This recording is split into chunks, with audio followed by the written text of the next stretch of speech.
welcome to the Flat Earth Debate Uncut and After Show.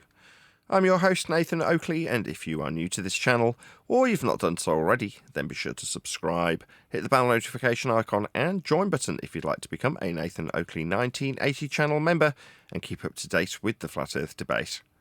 If you would like to support the channel, there is a super chat that runs alongside each of these shows while they premiere, and there's also a Coffee, Patreon, Crypto and Thanks button in the info box below the video. Speaking of Patrons, I'm going to do a quick shout out to all of you who do support me on Patreon. So, a massive shout of thanks and appreciation to Smith Tools and Purchase, Level Plain Poem, Vitali Z, Colton James, BG, Survive the Spin, FE Patriot on the level, Thomas van der Zander, Gary Hughes, Measured Flat, Chris Wouters, Sea Level Cultist, Mitch Kennedy, Rod, The Name's Burley, Twadwazzle, Jason Hornsby, Christoph Fournier, Flat Earth Travolta, J Melds 24, U Unimento, M Iron 26, Endless, Goldie McKinnon, Retro Bill, Michael Kahn, John Kays, Patrick Gunnels, Banter, Mel B Styles, Hairy Blade, Mobile Max 777, Rob W, Del West Watson, Unbelievable Productions, Blue Ridge Ranger, Abraham Mohammed, Skeptic 936, Texas Mike, Chow Yun Cat, David Wayne Foster, and Dank. So another huge, massive thank you to all of you for supporting me on Patreon. Now I will hand across to whoever is in Discord and the Flat Earth Debate G Plus server. Is that the right way around? No, but nevertheless, whoever's in there, you can enjoy their dulcet tones while I set up for today's live show. Come again? I missed the beginning of that question, sorry. Was that a question to me? Please, can a Christian explain why? And then I had a little read last night. That's why I responded with Matthew 10:23. But Paul has responded. Did she? Similar response to what I was alluding to. Well, I didn't want to just ask Paula. In case you can't figure out why. Well, that's why I put my response like that. Matthew 10:23.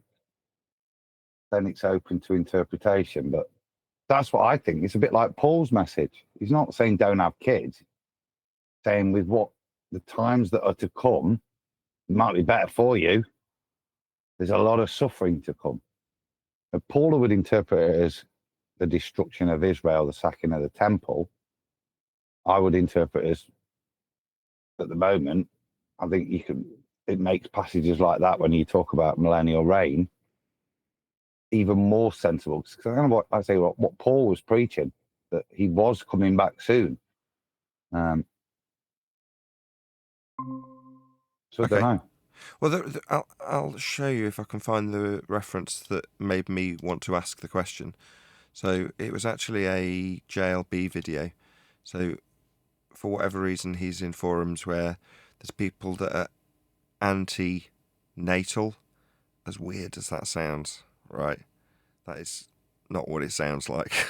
People who are anti people having children at all, and his interest, JLB's interest in it, was that there are people who've got kids who are taking this attitude. So that was, I think, his take on it in his particular video.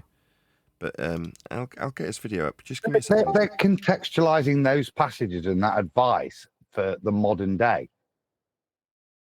When it's not for us today. To me, that guidance there isn't for us today. It's a bit like it's the same. Which scripture is it, Adam? Where did you quote? I'm not sure which bit Nathan's quoted. I've quoted Matthew where Jesus is saying, don't stay there and die. Move from place to place away from the persecutions. And truly, I tell you, you will not finish going through the towns of Israel before the Son of Man returns. But see, that's advice for the day at that time, for those that are going to be persecuted. Yeah, that it's not. I don't see that as a bit of advice for me and having children for today. No, you're correct.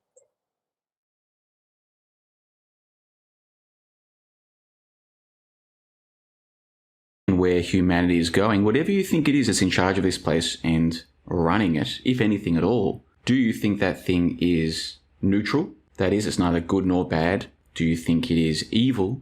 Or do you think it is good? Where do you sit on that spectrum? Now, here's why I ask, because what I also spoke about in the latest JLB clip show, like I said, I'll link to this in the show notes below, was this bizarre conversation that I heard between my truth uncle, Ab, the fakeologist, and one of my other truth uncles, Marcus Allen, when they were talking with Vela, Set and Sarah, who live west of Sydney. This was like a year or two ago. And Truth Uncle Ab and Truth Uncle Marcus were saying, oh, you've got to have kids. It's the right thing to do. If you don't want to have kids, you're going to change your mind. It's the most important thing you can do, blah, blah, blah. And what Sarah said back to them was, and these are my words, not hers, hold on, don't you two sit here every week and talk about how evil the world is and how bad things are getting?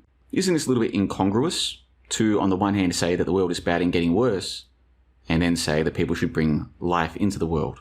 So I went into more detail about that, and like I said, I'll link to that episode in the show notes below or in the comment section below. Let's take a look at this article from today, which is one of the top results if you Google anti-natalism. Anna Ciani describes herself as a regular loving mum. It wasn't anti-natal, it's anti-natalism. Of 2 children, but she thinks she shouldn't have had them. Ciani enjoys cheering on her 8-year-old daughter and 6-year-old son at swim meets and taking them on hikes and road trips, always singing along to the radio. Ask Ciani if she has regrets about motherhood, however, and she'll say yes. I don't regret having my children. I love them, Ciani, 42, a logistics analyst in Guatemala, tells Today.com. I do regret the fact that I imposed a life on them. I regret forcing them into this life in which I can't guarantee anything except... Yeah, there you go. So how did she describe herself? As an analyst, not as a mother. So she regrets having children, so she's finding spiritual roots to excuse her guilt by the sounds of things there. It's very... What's a thingy uncle? What's he on about there as well? Oh, don't worry about his in language. That's not really relevant. Well, it is. It is. Okay, fair enough. It is, because it sounds like some replacement pastor. Somebody that you would go for spiritual guide. Because you haven't got a faith yet, then he has to have these spirit uncles or whatever he's calling them. No. I think you've got the right analysis, but with him mocking them for being that way, I think is his take on it. I don't know that for certain, but I suspect, knowing JLB reasonably well, that would be the intonation in his tone of voice if you were to, he'd be sarcastically saying, "Oh no, you know what I mean?" Yeah, but he's referring to them as a point of reference. My thingy uncles, he's and another one, and they said this. So he's The point is, he's going there for spiritual guidance because he's got nowhere else to go.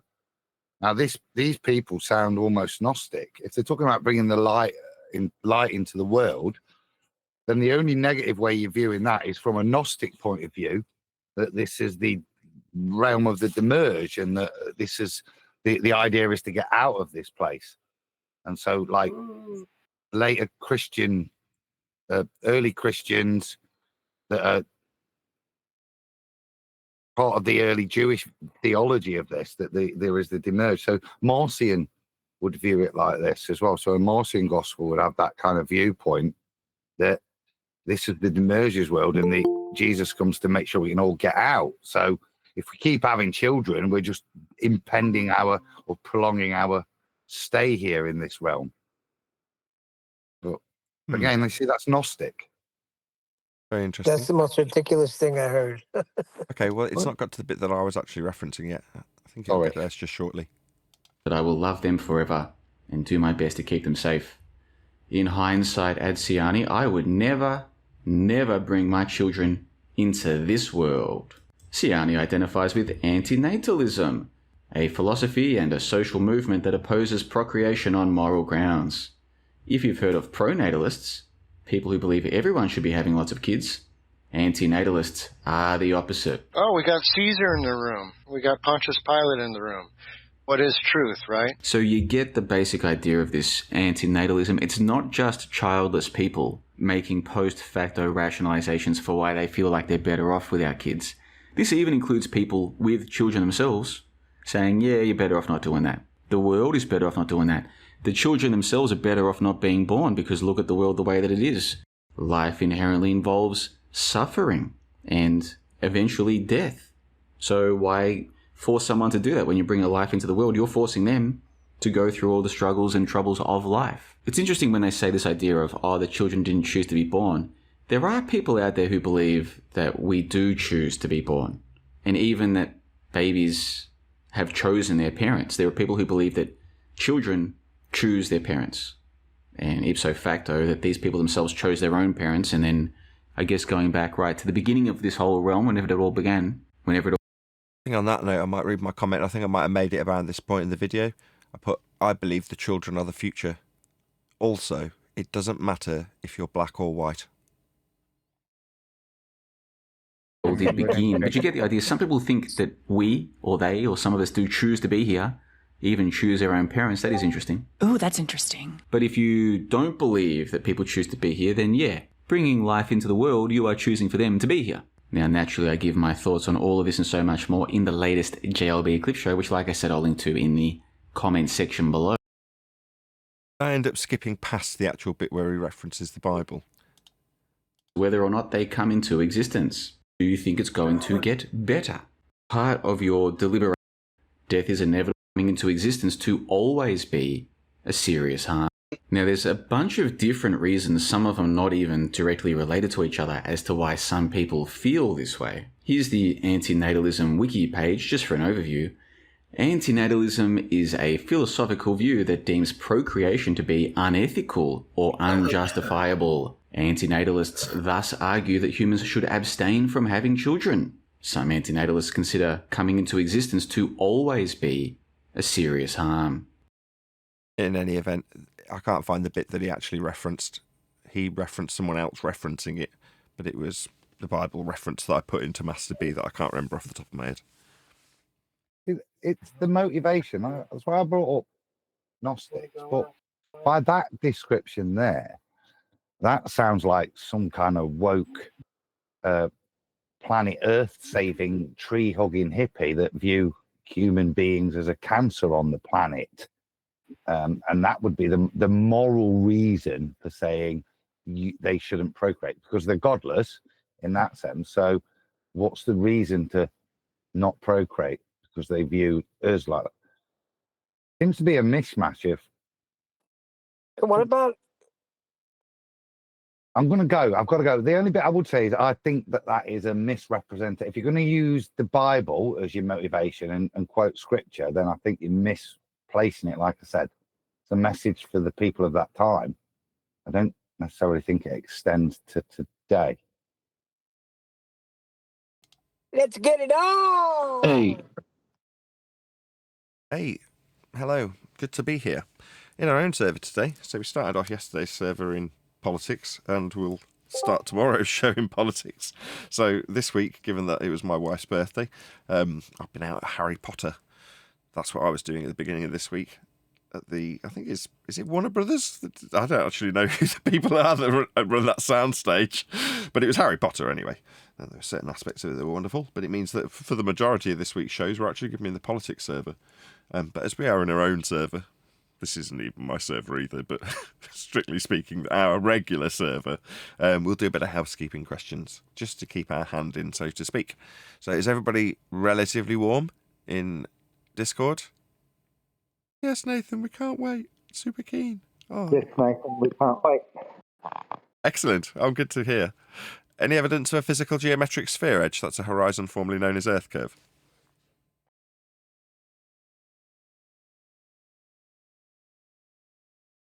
Zip, none.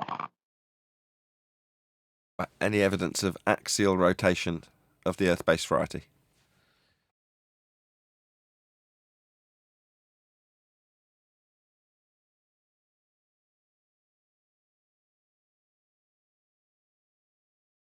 Super warmed up. Good to see.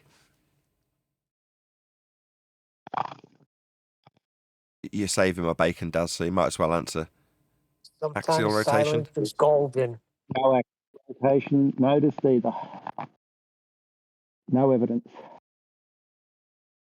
What about any evidence of the distance to the sun?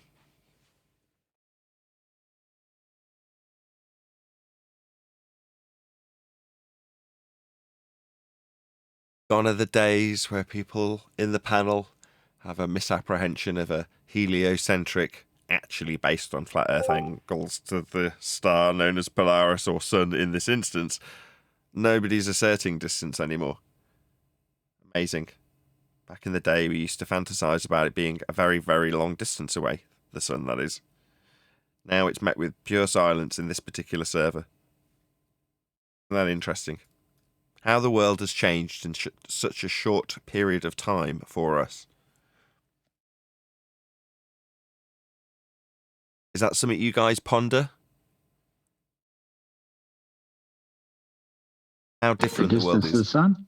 Not the distance. No, yes and no, but I'm using that as the springboard into that idea of just how much the world has changed for us as individuals. Our outlook on the world is radically different now than it was previously. Yeah, I feel like a very different person than I used to be.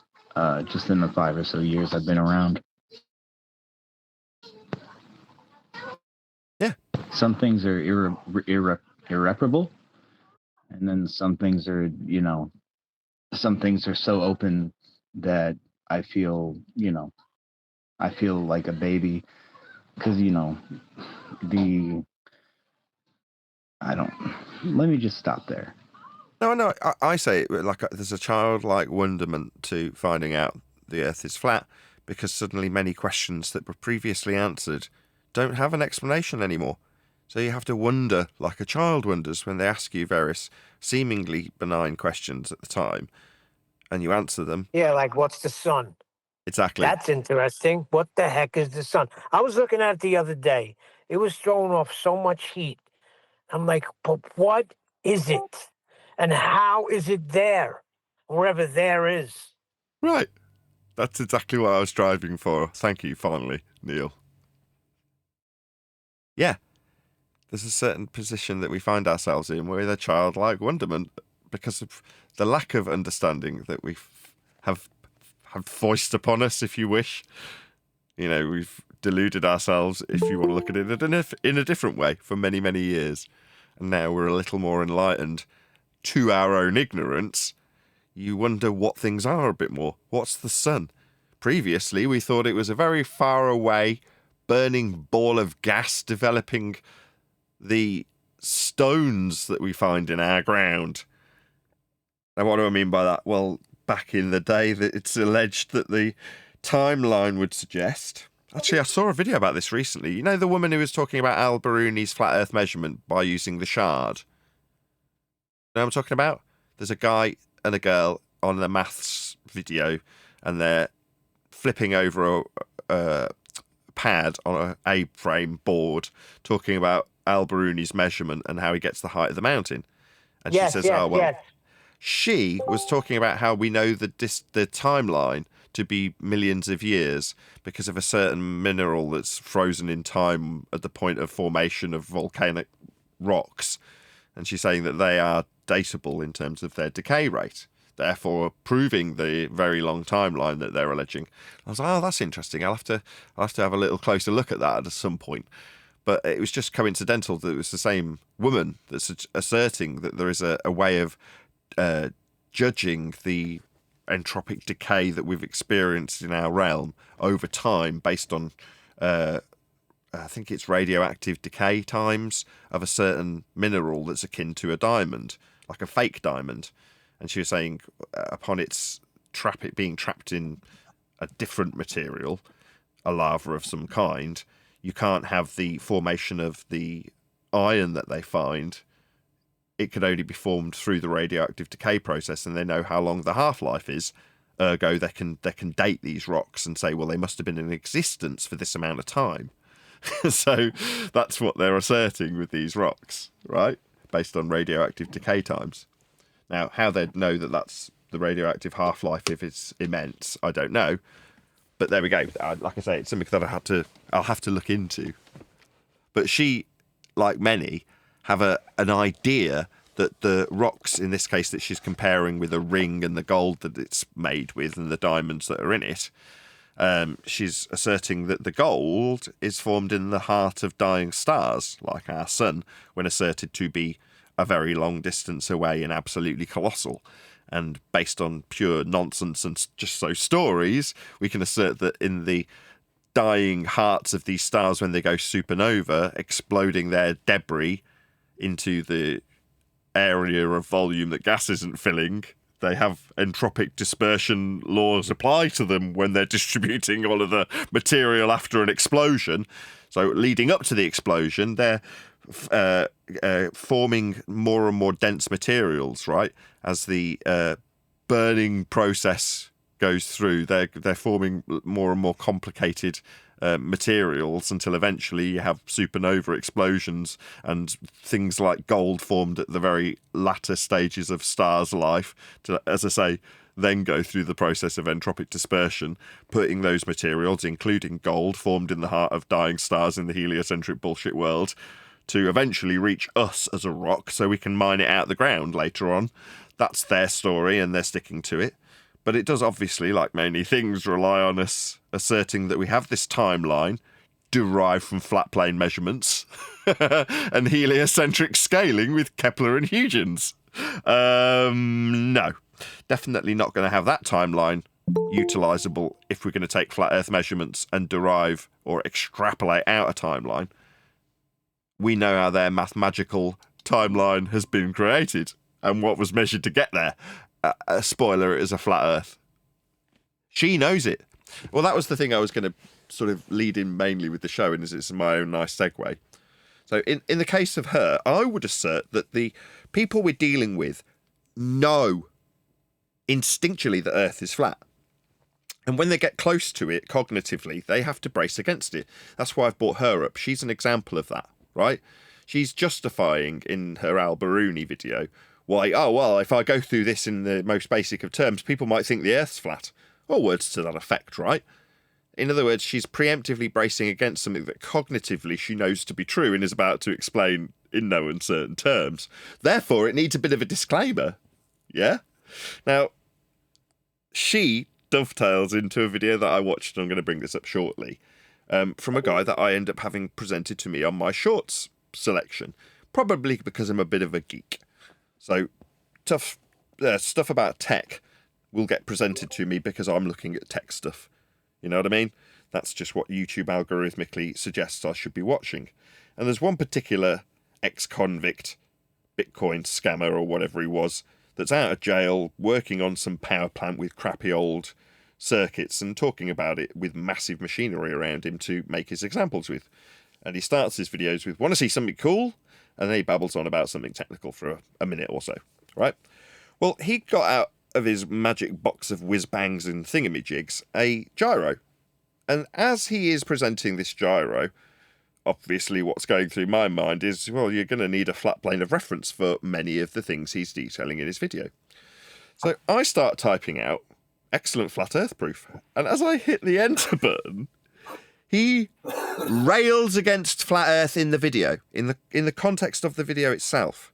Now, I didn't know he was going to do it when I'm typing the message, but almost instantly after sending the message, he braced against flat earth.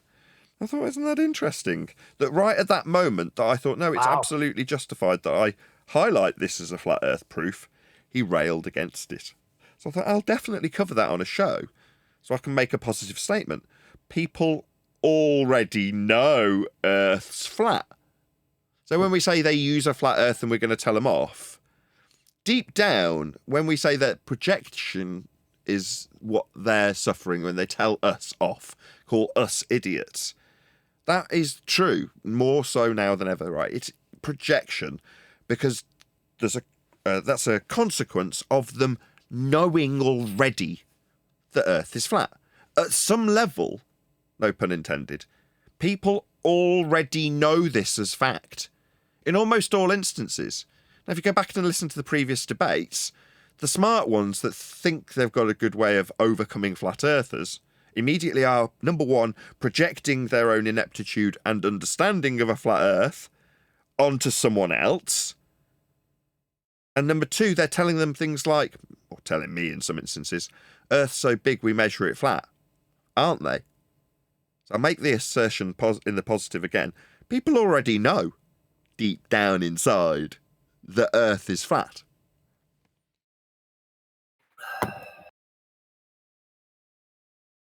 Yes, I sir. agree. Good Oh, morning, somebody good morning. picked it out for me. Somebody's obviously listening. Chris Nodell from the chat. Wow, I didn't expect someone to find the exact video. On one of my last videos about how the Earth is actually only 6,000 years old.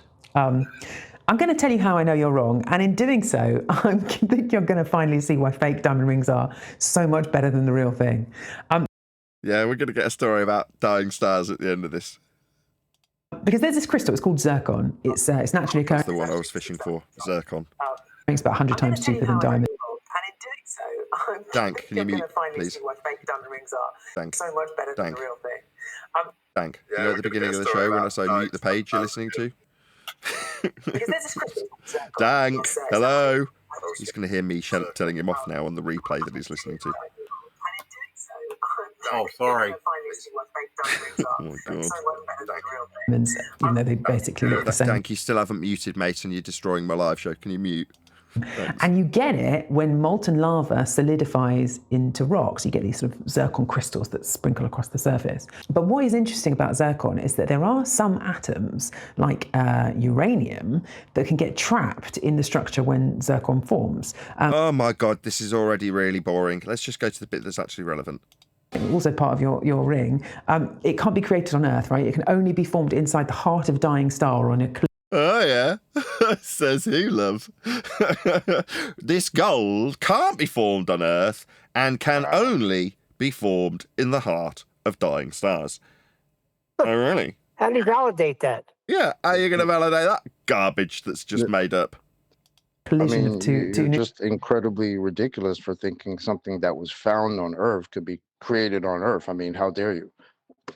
neutron stars. Of course it came from a dying star. Yeah, in the mind's eye of a fantasist, of course this came from a dying star. No, definitely not. And it only What's gets shocking here is by just how many people Go ahead. will just parrot that out. They'll hear it and just repeat it as fact. hitching a ride on some cosmic object like an asteroid or a comet, probably billions of years ago too. And so if you give somebody a fake diamond ring, a zircon ring, you are literally handing them an ember of the history of our planet wrapped in some genuine glittering stardust. I mean, what could possibly be better than that? What a load of bollocks. Anyway, that load of old bollocks aside, and onto some different bollocks. Want to see something cool? This is an avionics inertial platform from an old military aircraft. That's a $5 way of saying it's a gyroscope. I've shared a couple different bits of the old school cool of the avionics world, and this is one of my favorites. Just look at all the bits in there. This kind of thing is the original inspiration for all the greebling that us sci-fi nerds expect and appreciate, but this shit is practical. This isn't greebling, this is the original inspiration for greebling. In the engineering world, the rule is form follows function. Sometimes that leads to intricate and exceptional bits of kinetic sculpture like this. This very cool machine is going to be describing things with respect to a plane of reference.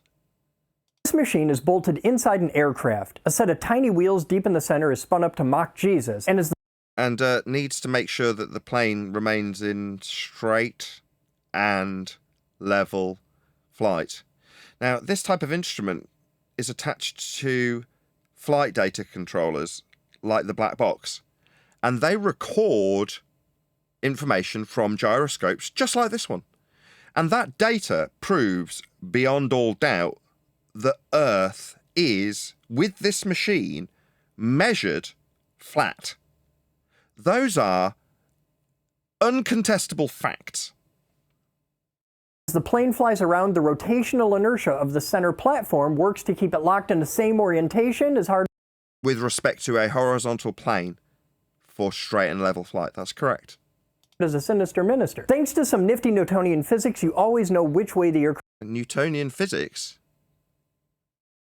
The laws of Newton were not right. That's Feynman. It's a quote. Maybe you'd look him up. aircraft is pointing. We use things Say again? Is he about to let us know which way the Earth is turning? What, as a non-inertial turning reference frame, also flat? like this for attitude indicators, compasses, Attitude indicators? You're going to need a flat Earth for these. other things. It's also a fast way to win a fight with one of the moronic flat earth idiots who couldn't pass. Really? So you telling me that a gyroscope is a fast way to win an argument with a flat earther, is it? Oh yeah. How so? It's maintaining its rigidity in space so the plane can reference straight and level flight. So I would ask this ex-convict Bitcoin scammer how the hell it's going to end an argument with me when in fact it's going to get his name in the title of this video, with him being called a dick. Let's hear what he just calls us so we can hurl some equally abusive terms at him when we describe how straight and level the flight is measured to be. Now, I'm going to tell this dick that the measurements I'm referring to come from the NTSB, not some wanker in a hole, not some ex-convict who's been shoved in some shithole to keep it functioning for a paycheck. That's you, old wanker. Me, my name's Nathan Oakley. I'm a flat earther who tells you that these machines that you drool over actually have a practical application, and their measurements used by the NTSB when dealing with life and death investigations show beyond all certitude that Earth is measured flat. Now, I would invite this ex-convict Bitcoin scammer to respond to me. My name's Nathan Oakley. I'll put your name in the title, whatever it is. So you can, holler at me with a dildo strapped to your head in one of your cutaways, you pathetic little tosser. Let's just hear what he says about us. Things. It's also a fast way to win a fight with one of the moronic flat earth idiots who couldn't pass third grade science. Really? This isn't science, though. You're in a category error. What a moron. This is technology. Why are you referencing science in an ad hom against flat earthers by stereotype fallacy? That sounds like a long list of fallacies being used by a complete clown to me. I mean, what do I know about science? The establishment of cause and effect based on naturally occurring phenomena, otherwise known as physics, the study of the physical and natural world. Just stumble on many naturally occurring gyroscopes there, butt plug head. I'm thinking no. This is technology. Do you want to scribble that down? It definitely is not science, because that would be cause and effect reasoning in physics, the study of the physical and natural world, otherwise known as natural science. This isn't that. Okay? Meanwhile, what it does measure as an instrument for measurement is a flat plane of reference, so that the plane, aeroplane, doesn't fall out the frickin' sky when maintaining lift with respect to the horizontal plane that's measured with devices just like this one. So I'm going to assert that you are projecting your own fear of us using this fact that aeroplanes must utilise so they don't crash into the ground. A ground that doesn't have a void opening up ahead of them at 8 inches per mile squared. A void that doesn't appear on the measurements that are utilised by the NTSB. A void that is devoid of any reference whatsoever when we take measurements from gyroscopes on aeroplanes. You stupid, idiot, globe-believing dickhead who fears me. That's why you dropped in that this would win an argument. What, so that we're preemptively put off telling you, don't use our flat earth prerequisites. That's what gyroscopes utilise. Flat planes of reference. Need evidence? Go look at pitch data. We did. We looked how these tools measure Earth flat. What did you do with it? Open up and Google at it? Wowee. It's got a practical application and it proves Earth is flat. Don't project your fear of those facts onto us when you call us idiots. Because you'll be called a Bitcoin scamming ex-convict butt plug wearing arsehole. Because that's a fact. Every one of those things I detailed about you personally were true and factual. Yeah? You, sir, with your fetishes and your straitjackets. Pathetic. That's what you are. Me, I'm a flat earther who knows what these tools do. They measure Earth flat. Those are facts. Now, I'd like a response, because I feel quite aggrieved and put out that me, in a group with absolutely no protection whatsoever, is getting attacked by this ex-convict wanker, Bitcoin scammer. Yeah? Why isn't he getting re-locked up for abusing groups? Oh, it's because we're not protected as a group, so this asshole can attack us all he likes and call us idiots. By stereotype, what a wanker! Oh, really? You think you'd win a fight with me, do you, dum-dum? I'm thinking no. I'm thinking you'd have me towering over you, telling you off. And you cowering, looking for a little hole with something electrical to hide in. That's what you'd be doing, sir. So I assure you didn't win any fights here with this flat earth-proving piece of equipment. I hope I make myself clear. That was fun. Did we all enjoy that? I certainly did. This guy wants to fight flat earthers. Is Certainly that what he seems said? that way. Did you say that? They Yes. called us moronic. Oh, that's adorable. Oh, you want to fight us over your little belief and your little ball? Oh, It's fear. That's what compels these people to say the things that they do. It's projected fear. He knows, like I said at the beginning of the show, that was my segue into it. He already knows this gyroscope proves Earth is a flat plane of reference. That's what the thing's referencing! If he's got the slightest clue how it works, he knows damn well it measures Earth flat, doesn't he? That's the point of my lead into this video. This specific video. He already knows Earth's flat. That's why he's preemptively bracing against it. Would you agree? Absolutely. Yep.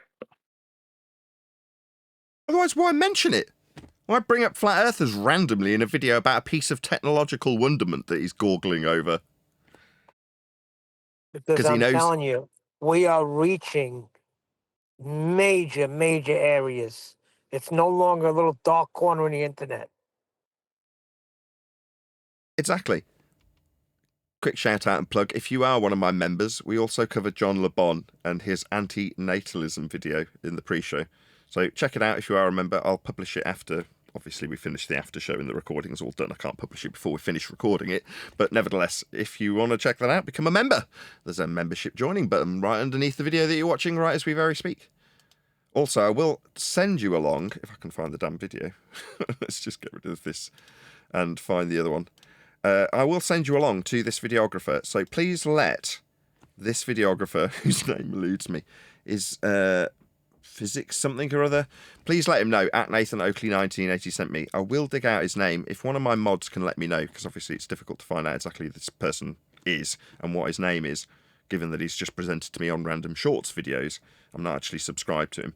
And physics something or other isn't something I can shout out and promote in a way that's going to get his attention. But if someone can find out what his name is, I'll put it in the title of this live stream.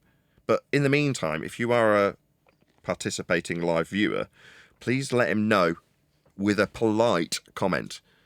So his link to this video's winging its way by in the live stream chat as we speak. Click on it as I'm doing the plug. I'll keep doing the plug for a little bit of time so you don't miss anything in the live show if you do happen to do this. And I do encourage all 90 odd people that are currently watching live to actually click on that link. I'm not saying it just for my health. And go and let him know at Nathan Oakley 1980 sent me. And just leave a polite comment alluding to the fact that you were suggesting that this would end fights with flat earthers. It got you told off by a flat earther named Nathan Oakley, actually. It's a flat earth proof that you're holding there, my friend. It measures a flat plane of reference. Whatever of those you want to put, just let him know. We've set him straight. No, it won't. If you're going to call us idiots, it's going to start a fight. You know, if you were in my presence, it would anger me greatly. And you wouldn't want to make me angry if I was in your presence. Because you look like a little turd of a man. I'll be honest. Yeah? Now me, I'm a towering, massive monster of a man. So generally, you wouldn't want to piss me off in my presence. And telling me that you want to fight with me over something that proves a flat earth is a preemptive attack. Thinking that he's smart. Oh, if I preemptively tell these flat earthers that it's going to be ending fights about flat earth. No, on the contrary, it references a flat plane. And when used in the reference you have it connected to with aircraft and flights, it's detailed with measurements that the NTSB use in life and death assessments. So I'm going to go with no, it definitely proves a flat earth and is not going to be ending any fights other than us ending them with you when you start them with us and then you stereotype us and call us idiots. In public, when people do that, right, you're challenging them in a way that's going to get you their goat, right? It's going to annoy them. Now, I'm not suggesting for a second that people would automatically want to knock every teeth out of your head. I'm not suggesting that. I'm just suggesting that it might piss people off if you call them an idiot to their face, especially when you're using their stuff. In this case, gyroscopic motion that proves flat Earth, with measurements, life and death measurements, NTSB measurements from black boxes. Yeah, not just holding the piece of equipment and saying verbally, these idiots are proven wrong with this, which is essentially what you've done. That's just going to piss me off royally and get my audience telling you, we've covered your stupid nonsense. I've covered a few of your videos. I've called you a fetishist. Is that the correct word when someone's into strapping butt plugs to their head? I'm being literal about that. And putting on straitjackets in their videos. Yeah. Okay, that's you. Yeah, I don't do those things. I'm not a weirdo. You are. But you want to call me an idiot, do you, Pipsqueak? Okay, fine. Yeah, that's going to get my goat. Obviously. Well, Go ahead. Sorry. You know what they say about gyroscopes? It says, while gyroscopes, especially the Foucault pendulum, are tools that help demonstrate the Earth's rotation. They don't directly prove Earth is a globe. They demonstrate the Earth's rotation, which is a consequence of the Earth's spherical shape. Like Earth rotation. No. If you're going to utilise and suggest that a gyroscope proves rotation in the case of Foucault's assertion, then you would have to demonstrate that Earth rotates as a flat plane of reference underneath gyros and pendulums. But that would literally mean that Earth turns underneath stuff. And you'd have to be able to demonstrate that if you jumped up and down, Earth turned underneath you. That doesn't happen. If it did, you'd have a drone whizzing away from you at 1,000 miles an hour on the equator the moment it left the ground, because Earth would be turning underneath as a flat, non-inertial turning reference frame. It isn't. We don't experience that effect. Nothing's drifting ever.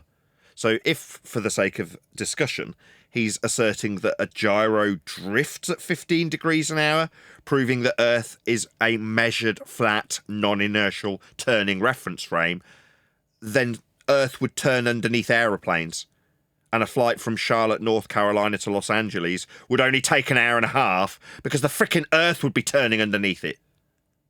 That doesn't occur. Flights aren't shortened when travelling west. Earth isn't turning underneath anything. Anyway, let him know at Nathan Oakley 1980 sent me the polite comment. Hopefully we'll find out what his name is so I can stick his name in the title. Anyone watching the live chat to see if anybody's pointed out his name. There's a slight hitch in the continuity of this, though, because if the claim is that the Earth's supposed to be spinning underneath, and when they try to argue it, they place it as though it doesn't. That's a little weird, because then you've got somebody like Wolfie, who is supposed to be a pilot, will literally pull out a toy plane and a toy globe and then show you how this toy globe is spinning under the toy plane. Well, that's I was going to say that. We're going to need some measurements to show that Earth is turning underneath you if you jump up and down, a drone if it launches off the ground, a hot air balloon that's hovering. Just the word hovering would not exist in our vocabulary if Earth was turning underneath stuff. Furthermore, you'd never have a flight ever travelling east. It's just ludicrous.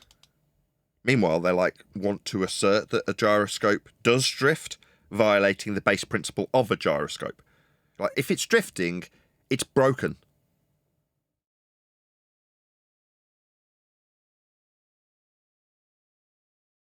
Anyway, hopefully a few of you have let him know at Nathan Oakley 1980 sent me with a polite comment that won't immediately get removed by the videographer himself or the YouTube algorithmic bot. But I've stuck his channel name in this chat. It'd be nice to get his actual name. Stick it in the video. Physics Duck is the name of the YouTube channel itself. Hopefully we'll find out what his name is. And I'll stick that in the YouTube title of this video as well. I think it's kind of telling that people want to fight flat earthers. It's like, that's cute. We're just over here laughing at you thinking that you're sticking sideways to a spinning water ball, but you want to fight me because of it? It's like, that's crazy. I don't want to fight you because of your belief. I'll just laugh. Why do No, you want to people- fight me? Because I don't believe you're crap.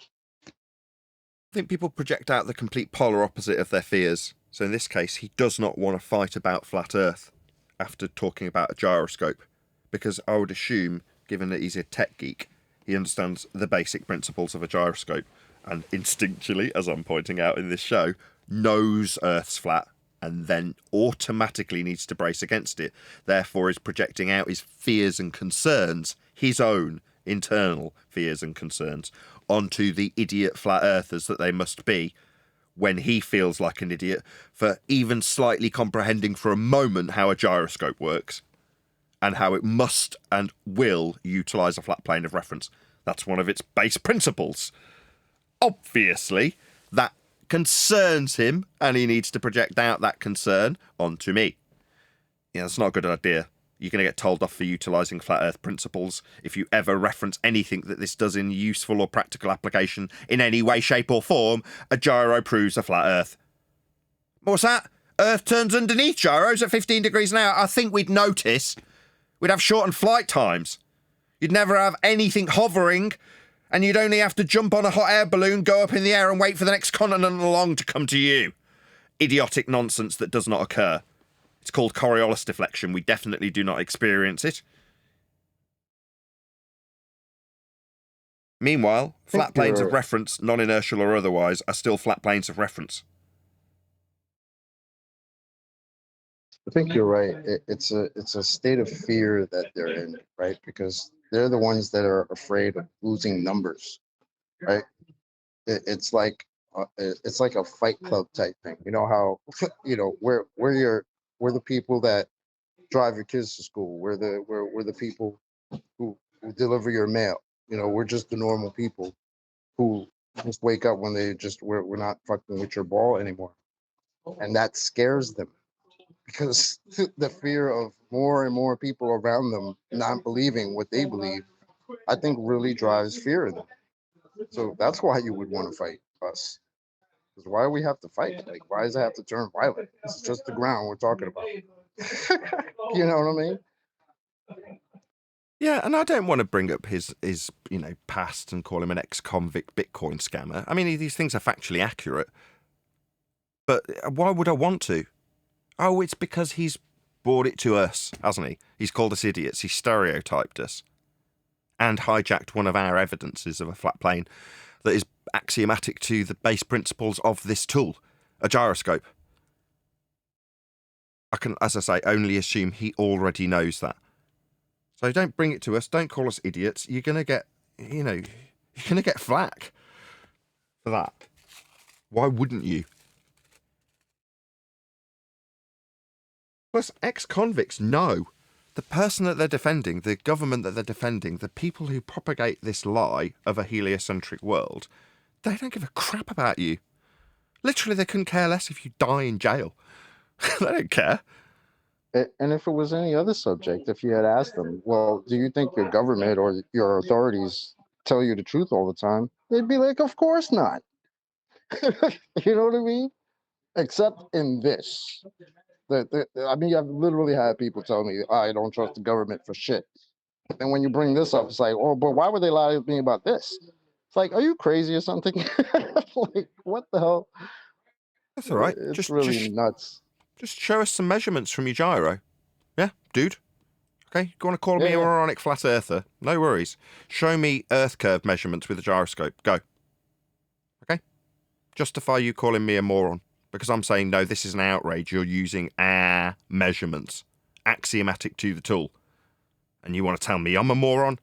No, you better produce some measurements from this tool that show a globe Earth underneath it. Yep. Chop, chop, chop. That's what I say. Because you brought it to us now, haven't you? You didn't have to. It was your fear that brought you to this place where you told us that it would end arguments with us. No, it started one, didn't it? Metaphorically giving you a bit of a broken nose now. Yeah? And you're going to be stumbling away, bleeding, going, oh, yeah, I've now been told I better come back with some measurements of a globe because I've said I've got them and called people idiots for them. Yeah, where are they? I want to see gyroscopic measurements of a globe Earth. You better damn well give them to me too, or I'm going to make you my bitch. Yeah? Dumb fuck retard in your hole. Hold on. I think we're missing a very important point. It was the way it was presented to us as kids in school. The boat going over the edge and everybody laughing when the teacher said they used to think the earth was flat. So it was a mocking thing. So now when it's coming in people's faces today as reality, I don't know. It causes you to brace against it because it was a joke when you were a kid. I don't give a crap. This guy is professing to be a teacher. Want to hear something cool? And then he pretends that he's some sort of teacher teaching people stuff. Teach me globe Earth measurements with a gyro. Yeah, you've called me an idiot. I'm quite offended. Or apologise and accept the axiomatic principle the gyroscope must adhere to. Yeah? Or I'm going to make you my bitch. Yeah? You're going to hear about me taking the piss out of you frequently. Yeah? Because that's what you've done. You've annoyed me, stereotyped me, and now I'm going to make you my frickin' bitch. You dumbass retard. You shouldn't be respected. You obviously don't know what the fuck you're talking about. Call yourself a teacher. Want to hear something cool? Retard ex-convict doesn't know what the fuck he's talking about. That's what I'm going to be putting in my little shorts videos. And then showing a spastic, you, with a dildo on your head. Yeah, that's you. And you'll see how idiotic you look when someone else takes those clips of you looking like a twat. Or you could just apologise. You could just say, oh, I'm really sorry, I didn't mean to stereotype you. It was literally my fear of how frickin' gyro works and its basic principles proving a flat plane must be beneath our feet. Now, I'm challenging this dickhead, literally a butt plug head, to present measurements. I've got pitch data from the NTSB. Those are my measurements from a gyroscope. That's what I've put on the table. My name's Nathan Oakley. You want to step up to this little gambling table, do you? And insult me? All right. You talk a big talk, son. So let's see if you walk a big walk. There's my cards. It's NTSB pitch data, gathered by gyroscopic motion in a black box on an aeroplane. It proves beyond all doubt Earth is flat. Now, what have you got claimed to be teacher calling me an idiot? I want to see it. The measurements of a globe that come from your tool that you say shut down all discussion with flat earthers. It'll shut us up right quick, will it? It's had the opposite effect. So you better back your bullshit with some measurements from a gyro that show curve. That's what you're being demanded. Yeah? Nobody gives a shit when you're showing a giant, great big electricity popper. Nobody gives crap about that. But now you've touched on something that people do actually hold near and dear, the very ground they stand on. Nobody gives a crap how their electricity makes it to the plug socket. You care because you've got a shitty job after coming out of jail, doing a job that no one else wants to. But you think that you can educate people and get a side hustle out of YouTube, right up until the point that you come across me, telling me that I'm an idiot because you've got a gyro to goggle over? No. Now we're going to need to see some measurements. You're going to have to back your nonsense waffle. It's not just you saying want to see something cool and then asserting some non sequitur. Now you need to back it. Pretend to be a teacher, no more. Now you can actually prove your curved Earth with a gyroscopic measurement that will be flat. That's what I'm going to present with NTSB data, pitch data. Specifically, how Earth is measured flat with this device. That's what I've got, measurements of a flat Earth. You're not going to trump those, I absolutely assure you, and I know why you'd want to project out this fear. We've already covered it, haven't we? Somebody should send him the pitch data, professional, and then somebody should send him the video we just reviewed with Wolfie and Duffy. I mean, come on. Yeah, don't go out spitting in people's eyes. Yeah, there's no need for it.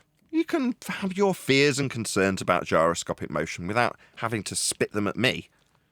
Yeah, you're worried about how Earth must be flat for your gyroscope. Okay, good for you. I don't care. I'm not coming around to your door telling you how idiotic globe believers are, am I? Now, I didn't pick a fight with you and start talking about straitjackets randomly. Because you're a, electrician? I don't randomly pick fights with electricians. But you've decided to randomly pick a fight with flat earthers by stereotype. Big mistake. If you picked a fight with him, it would be shocking. Very good, Neil. Boom, boom. Seems like some of them kind of forget, like, your claim is supposed to be like it's too big to measure the curve. So how do you have curve? How do you have anything negotiating the same curve that you will tell us is too big to measure? It's a little weird. It's like I know that's complicated for them, but y'all got to get over that. Seriously.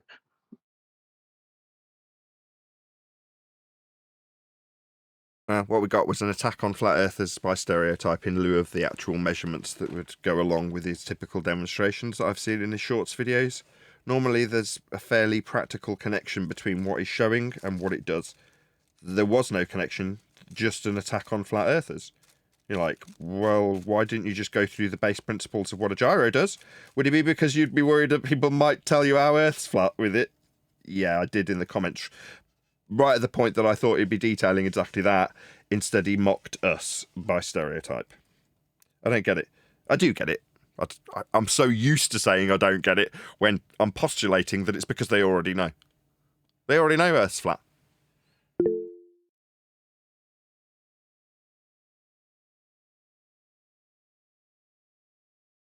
Did you want to say something, Chocolate?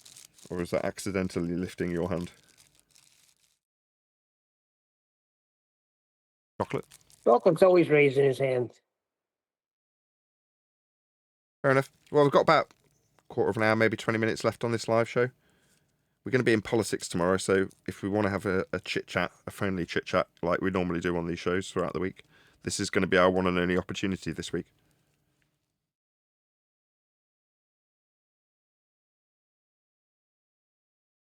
We are going to be doing Ballbusters, though, I believe, on Saturday. I don't know if it's definite yet, but he did mention it. Yeah, there's a good chance we'll be doing Ballbusters, so I would say take it as read. Be here or be sphere on the Quantum Eraser YouTube channel on Saturday, 1 p.m. Central Time, 6 p.m. UK time. I think that's right with the clocks as they are. Is it 6 p.m? No, it's going to be 7 p.m, isn't it? It's normally 8. It'll be 7. Yeah, but you guys' clocks go ahead midnight Saturday, right? So everybody will be back to normal next week. Yeah, but if we do have a Ballbusters, it'll be at 7 p.m. UK time, 1 p.m. Central Standard. I believe you're correct. Awesome. So yeah, be here or be sphere for that. Tomorrow we're in politics, so be sure to toddle along. Check out yesterday's show if you haven't seen it already. A lighter version of what will happen tomorrow.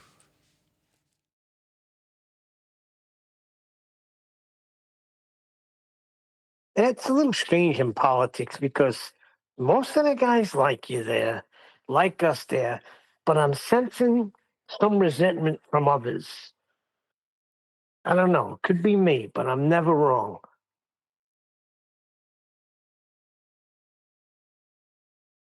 Yeah, they don't want flat earthers getting nice treatment there.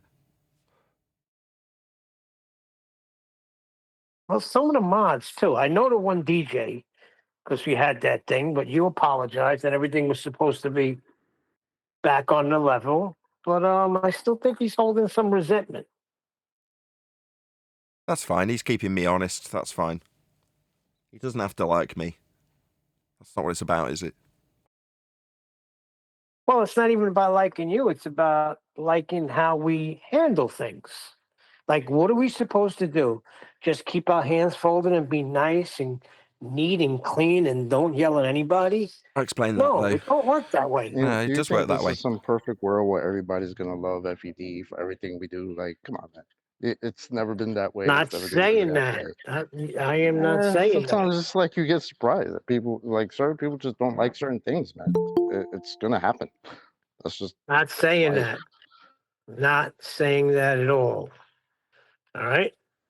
You want to be nice and peachy cream and love everybody, and I don't.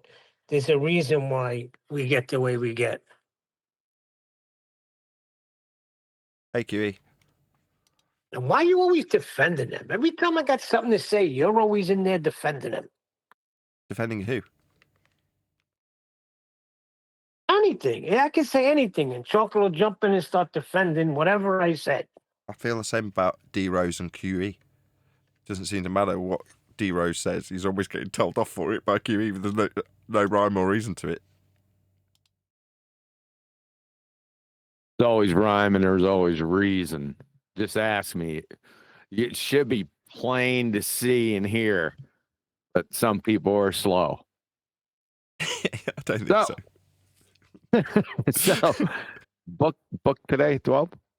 Yes, indeedy. So that's what, a couple of hours time? Yeah, a couple hours. You want to kill? You got some time to kill?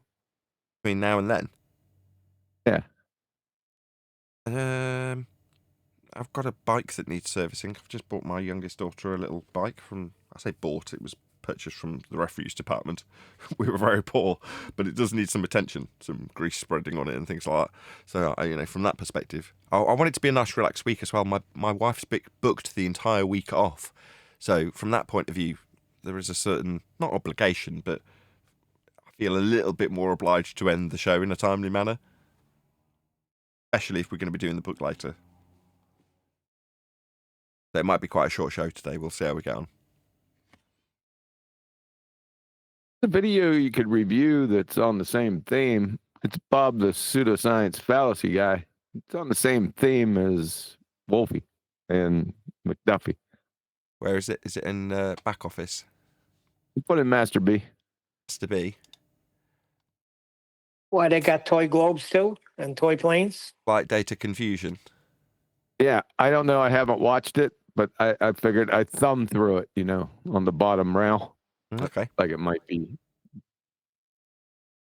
Just saying. Yeah, we'll have a look. And then skip up a lad on it, so we'll just... Oh, what a coincidence. It's a job about prisons.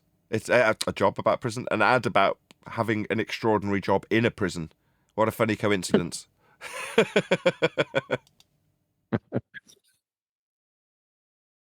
Come on and skip up a lads. There we are. We're going to get 15 seconds of this unskippable ad, whether I like it or not, unfortunately. I've been getting a lot of complaints by ads in the videos. I just want to say that I'm not putting any in there. Is it YouTube doing it? It is YouTube doing it. I also get people moaning at me saying, there's too many ads in your videos. Unlike you, I'm just going to say, I go out of my way to put quadruple the amount in. I don't. It is just YouTube. Anyway. Yeah. Others, apparently. Well, hi, everyone. This is Bob the Science Guy. And hello, Bob. Today we have another episode of Flat Earthers Say the Darndest Things. Right, well, so we're immediately into you projecting out your stereotype. Okay. So this is going to be just like the last guy. I'm going to suggest, even though we know who Bob is, we've covered him before, I'm going to go out on a limb and say this is going to be the exact same scenario as the last guy. Yeah? Whatever he was called. I did put him in the title, the channel name at the least. Physics Duck.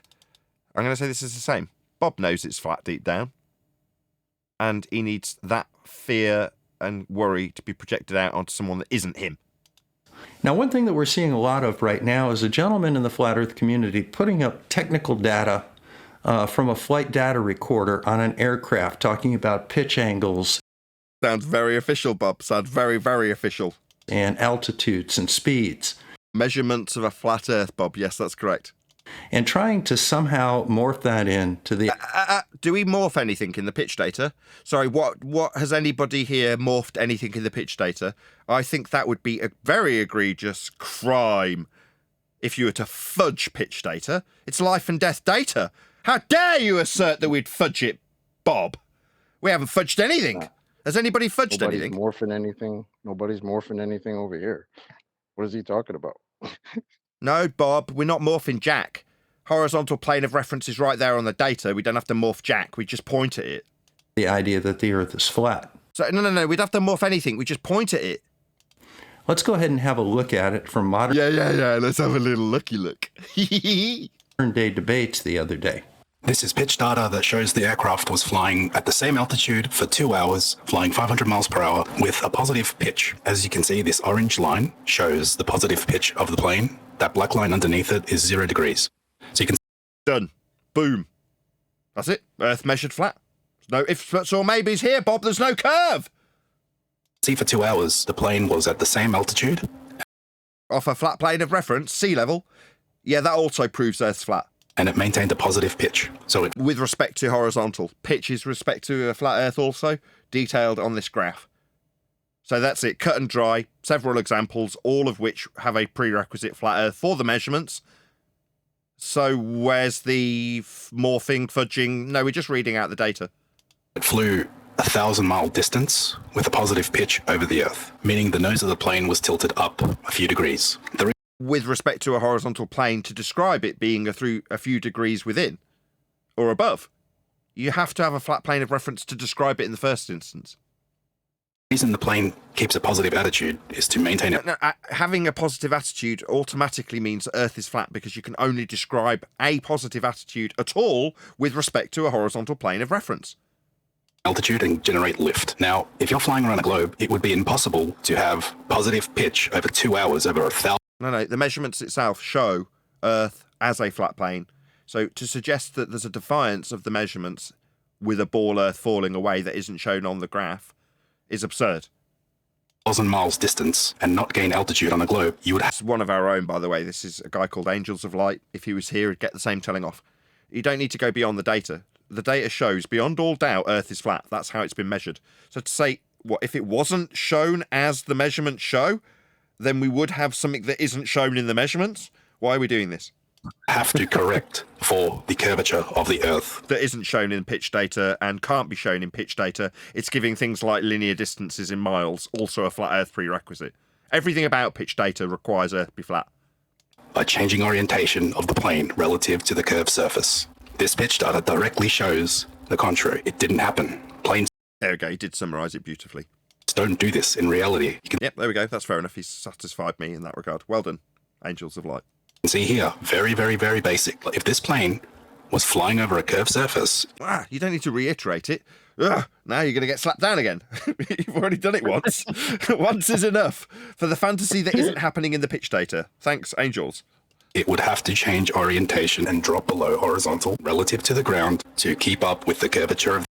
No, to describe curvature, you'd have to have it drop with respect to the horizontal that is automatically a prerequisite in the description to describe it deviating from. So you need a flat Earth to describe it deviating from the flat Earth that it isn't deviating from in the pitch data as you reiterate something that I'm now having to over-reiterate. Earth's measured flat in the pitch data. Full stop. That's it. You don't need anything of this. Don't need it at all. The Earth. But all pilots admit they do not need to nose down. They do not need to adjust for curvature. You don't need the pilot to tell you that. We've got it on the pitch data. Sorry, I don't need to go and ask the pilot. Sorry, do you nose down? I don't need to do that. Who gives? If he said yes, what would it mean? Okay, can you show me that? No, according to this data, you don't. In fact, quite the contrary, you're pitch up with respect to a plane of reference in the measurements. So, no. Who cares what the bloody pilot says? We've got the measurements from the machinery that's keeping the frigging plane in the air. Simply because the curvature is not there. Now, I'm an instrument-rated private pilot, so when I talk about how aircraft fly, I actually know what I'm talking about. Oh, really, Bob? So, you're going to show us curve on the measurements, then? Did I just not say that it wouldn't matter what the pilot says? Yeah. Preemptively, Bob!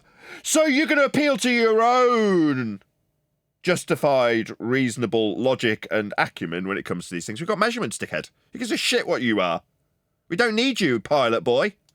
This is not the case, as far as I know, with Angel, and... Oh, I see. So because he's not a pilot, he can't read a frickin' graph. This is shite, Bob, you pathetic twat. Yeah? Just because you're a pilot. Sorry, my wife flies. Did you not know that? Shall I get her in to discredit you, Bob? Because she's flown planes and helicopters. So what? I wouldn't lean on my wife and go, can you just tell me that you remain straight and level in level flight? What's she going to do? Sit here and go, yeah, that's right. That's what we do, yeah. Got instruments that show it. I go, oh, wonderful. How great. Yeah, we've got instruments that show it. But when we show those instruments and the measurements they provide, and then give an accredited source like the NTSB dealing with life and death investigations, that outweighs you stupid tosser. It outweighs my wife as well. Just because you two can both fly, who cares? As a result, he's making some very fundamental errors in his reasoning about how airplanes actually work. He's not doing anything. He's not making any conclusions. He put a graph on screen. It didn't have curve. It did undermine everything you believe in. So let's have a look at an aircraft. So, Whoa. Sorry, we're going to get toys out? Let me get it right. You're going to undermine the NTSB with a toy plane? Are you having a freaking laugh? Oh, did he pull out a toy plane too? Yes.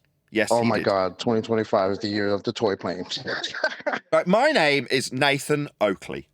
When I say Earth is measured flat, I will present, like Angels of Light did, the NTSB flight data from the black box flight data recorder on a plane and show measurements of a flat Earth in no uncertain terms. What's the response from Dickhead here? A toy plane? model airplane, and as you can see, it's got a wing and it's got an engine out front. Has it got a freaking black box, Bob? Now, the way an aircraft generates... So where's the black box on this piece of shit? Where's the black box data, Bob? Are you going to give us that from this plane when you fly it in a minute? Or is it a toy?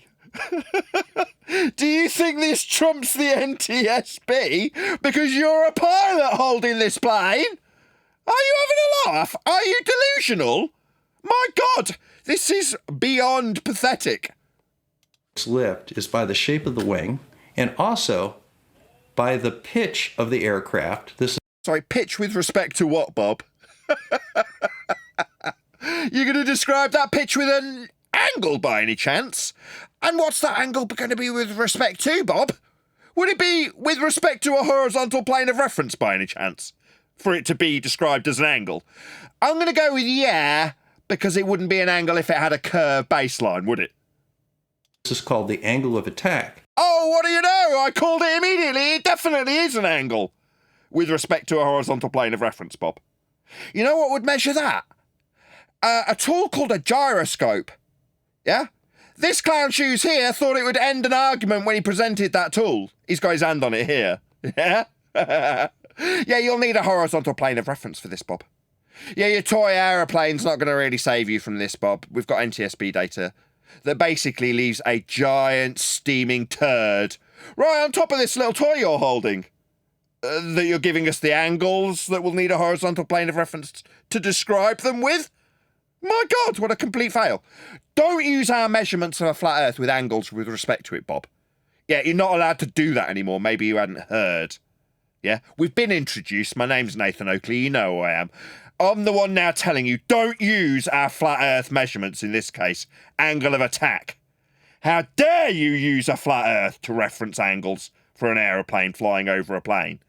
You don't get to use those anymore. If you're going to describe angle of attack, you better be getting on your knees in acceptance of a flat Earth that you're utilising, Bob. You pathetic idiot.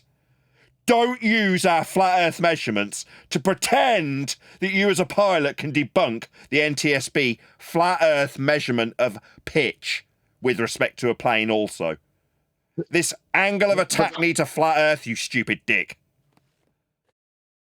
Nathan, though, think about how devastating this is. Like, this is the second time that we've seen somebody pull out a toy plane to respond to pitch data.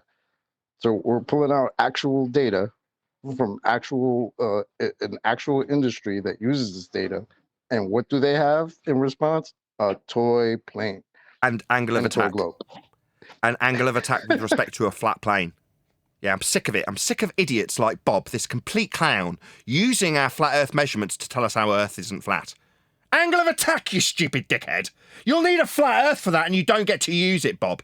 You especially don't get to use it in a claim to be debunking flat Earth video. You stupid idiot.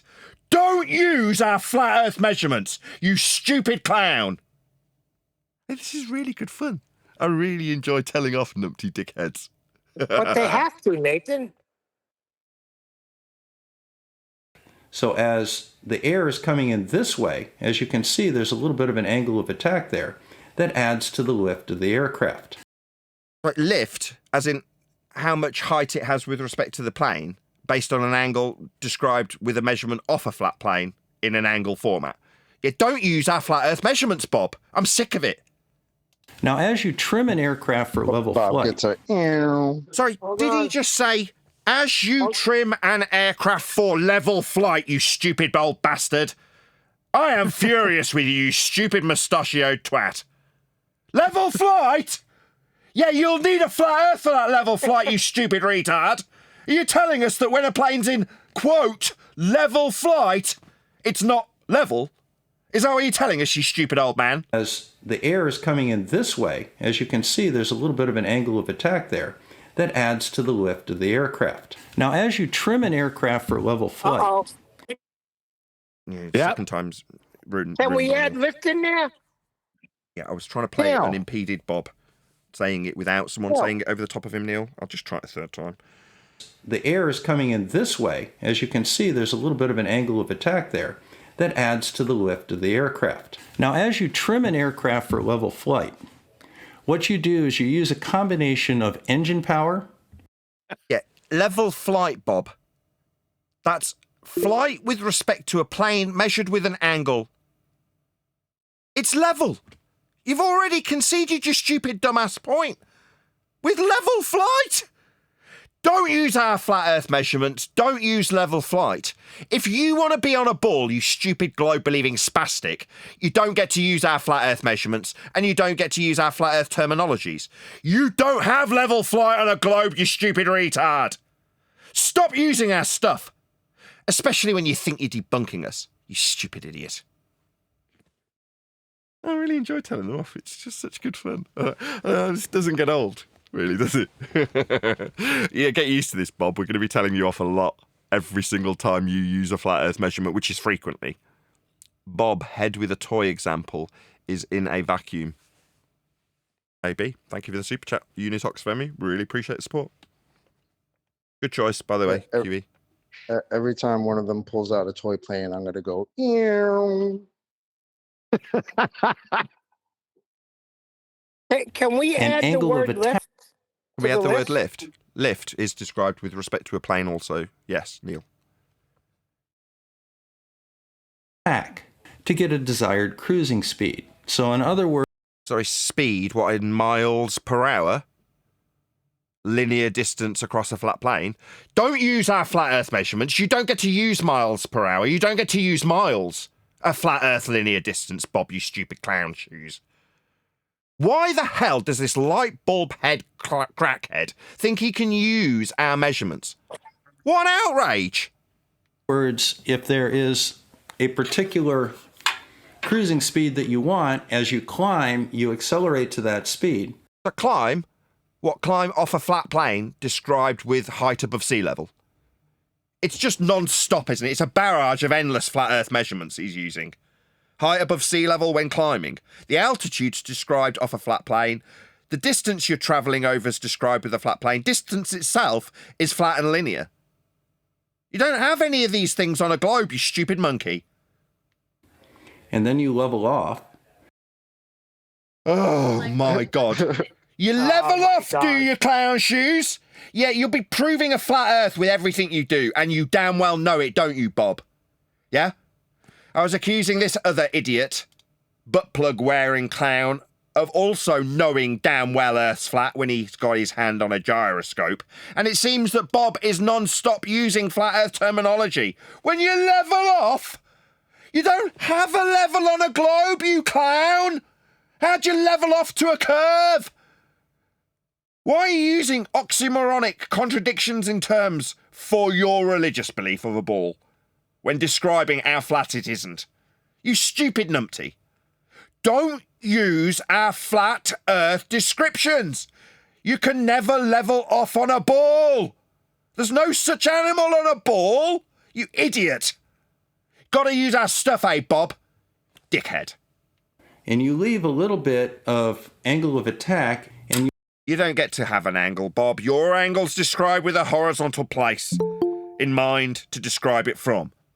You adjust the thrust of your engine to maintain your altitude at a particular speed. Now, what a lot of people don't realize is altitude is described from what, Bob? Is it described from curve level? Or is it described from sea level? Is there such an animal as curve level, or would that be a contradiction in terms? Now, I'm absolutely certain and have no doubt in my mind that the measurement of altitude is always and can only be described from a flat Earth. You stupid idiot who is using our stuff to tell us we're wrong. What a freaking outrage. Is that once you have the aircraft pitched, if you reduce... Pitched with respect to what, Bob? A horizontal plane for the angle? The engine speed. You don't change the angle of attack that you need off a flat plane. Stop using our stuff, you stupid idiot. Nor do you change the speed of the aircraft. Speed in miles per hour, linear distance only capable of description with respect to a flat plane also. Stop using our stuff! It's a frickin' outrage! You simply descend. I'm going to stop here, right? Bob, you ass clown. You have in no way debunked a flat Earth. You've in no way debunked NTSB pitch data. All you've done is offered your audience an endless barrage of flat Earth prerequisites. You stupid old man. I'm done. Don't want to cover this anymore. I'm sick of watching idiots like Bob use our stuff. It's infuriating. How dare he suggest we're wrong and then go on to constantly use our measurements, constantly use our terminology, talk about planes levelling off. My God, he's idiotic. Well, that kind of sucks because I wanted to hear how he was proposing that flat earthers somehow morph this pitch data into thinking that it happens on a flat earth. So I was waiting for him to get to that, but he's just talking about nonsense about the plane. You want more? Fair enough. If you increase the engine thrust... Not really, but you do. I mean, you can go ahead, man. Without changing the angle of attack in the trim, you just basically come up, but you maintain... You don't have up on a ball? Are you an idiot? There is no up on a ball. There's out. And in. Up is perpendicular to a plane of reference. You don't get to use up, Bob. Because there is no up on your stupid idiot ball religion. Stop using our flat earth measurements. Is this what you wanted, Chocolate? It's because you know it's all put on, don't you? You know it's done for dramatic effect. So it's not like this is actually getting my blood pressure any higher. It really isn't. But if you're still having fun. I know. The same angle of attack and the one that comes from a flat earth. Same speed. That you can only have on a flat earth. An easy way to look at this is that once you have a certain speed on a flat earth in your aircraft, the plane will settle at that altitude. Off a flat earth described from sea level, Bob. Sea level being level. The height above it being the height above a sea level that's flat. You need a flat earth for this. Stop using our flat earth measurements. Go ahead. Is he about to do like a magic speed thing? If you go fast enough, the pitch can change without you actually changing the pitch? Is that where he's going? All you have to do is you have to adjust your engine thrust in order to reach your target altitude, and then you reduce your thrust a little bit to simply maintain at that altitude, neither climbing nor descending. So we're not climbing or descending then? So we're not descending around a ball then? Yeah, we know. We already had it on the pitch data, Bob. We know what's on the pitch data. It's on the pitch data. We know we're not descending around a ball, or it would be on the pitch data. So what you're doing is affirming everything we've said. Yeah, we know. You're not descending around a ball surface. You're maintaining level flight. You're raising up off sea level, that's level, to maintain an altitude described off a plane, to go at a speed that's only capable of description with respect to a plane, because it's a linear distance in miles per hour. So everything you've used so far requires a flat earth. We didn't need you, Bob. We got all that from the pitch data before you opened your stupid mouth and started using flat earth prerequisites non-stop. Another fundamental error that Angel is... So he hasn't made any errors. All he did was point at a graph. That's all he did. What you've done is affirmed everything he said. Level off, you say, Bob? Yeah, that's the end of the argument. Making is he seems to think that the aircraft flies in the direction that the nose is pointing. It does. So when did he say that? No, he described it being nose up with respect to the horizontal plane of reference measured in the data that's on screen when he'd said it. He didn't say those words, Bob. It seems like you're a wanker asshole who's now going to make up shit that a man hasn't said. Is that what you're going to do, Bob, you lying bastard? It's not. The aircraft flies... Say again? So that was a nice straw, man. Yeah, it's just a lying old bastard that makes up shit because he can't defeat the actual argument and needs constant use of flat earth prerequisites. So he'll just make up shit that a man he's attacking hasn't said. Yes, otherwise known as a straw man fallacy, that's right. Yeah, you stupid senile old bastard. Is that all you can do? Straw man him? In the direction of the relative wind coming at it from the front. And if the aircraft is pitched up a little bit... You don't get up on a globe. Out and in only. Up is with respect to a horizontal plane perpendicular to it. It just simply goes through the air like this. What, straight and level but pitch up slightly? What, like the data shows us? Yeah, we already know, Bob. It's not descending around a curve or it be in the pitch data. So far, not so good for you, you stupid idiot. Simply because the aircraft is pitched at this direction does not mean it's coming up like that. No, he didn't suggest it would. So this is a total straw man, you lying piece of shit. He didn't say that. Wow. So, Bob, you're a disgrace to humanity. You're a lying piece of shit. He didn't say those words. This is a straw man that you're attacking. You scumbag. Not only are you constantly using flat earth measurements, you have to straw man your opponent. Pathetic. It can just simply be going along. What, like the frickin' data shows? No, he at no point suggested that the plane would be going up at a 45-degree angle, Bob. Yeah, what he did do is point at what you're now affirming. So what, you make his position something it isn't, so you can take charge of the flat earth affirming data that you've constantly reasserted when you describe level flight, Bob? Yeah, we already know that. We can see it on the data. It's just not going around a curve. Something you haven't addressed and we're 4 minutes into your stupid video. Like so, and obviously I'm exaggerating. As they scramble around to try to find the retort to this, I guarantee this is not the last time we'll hear this straw man in particular. I almost guarantee it. Quite a bit.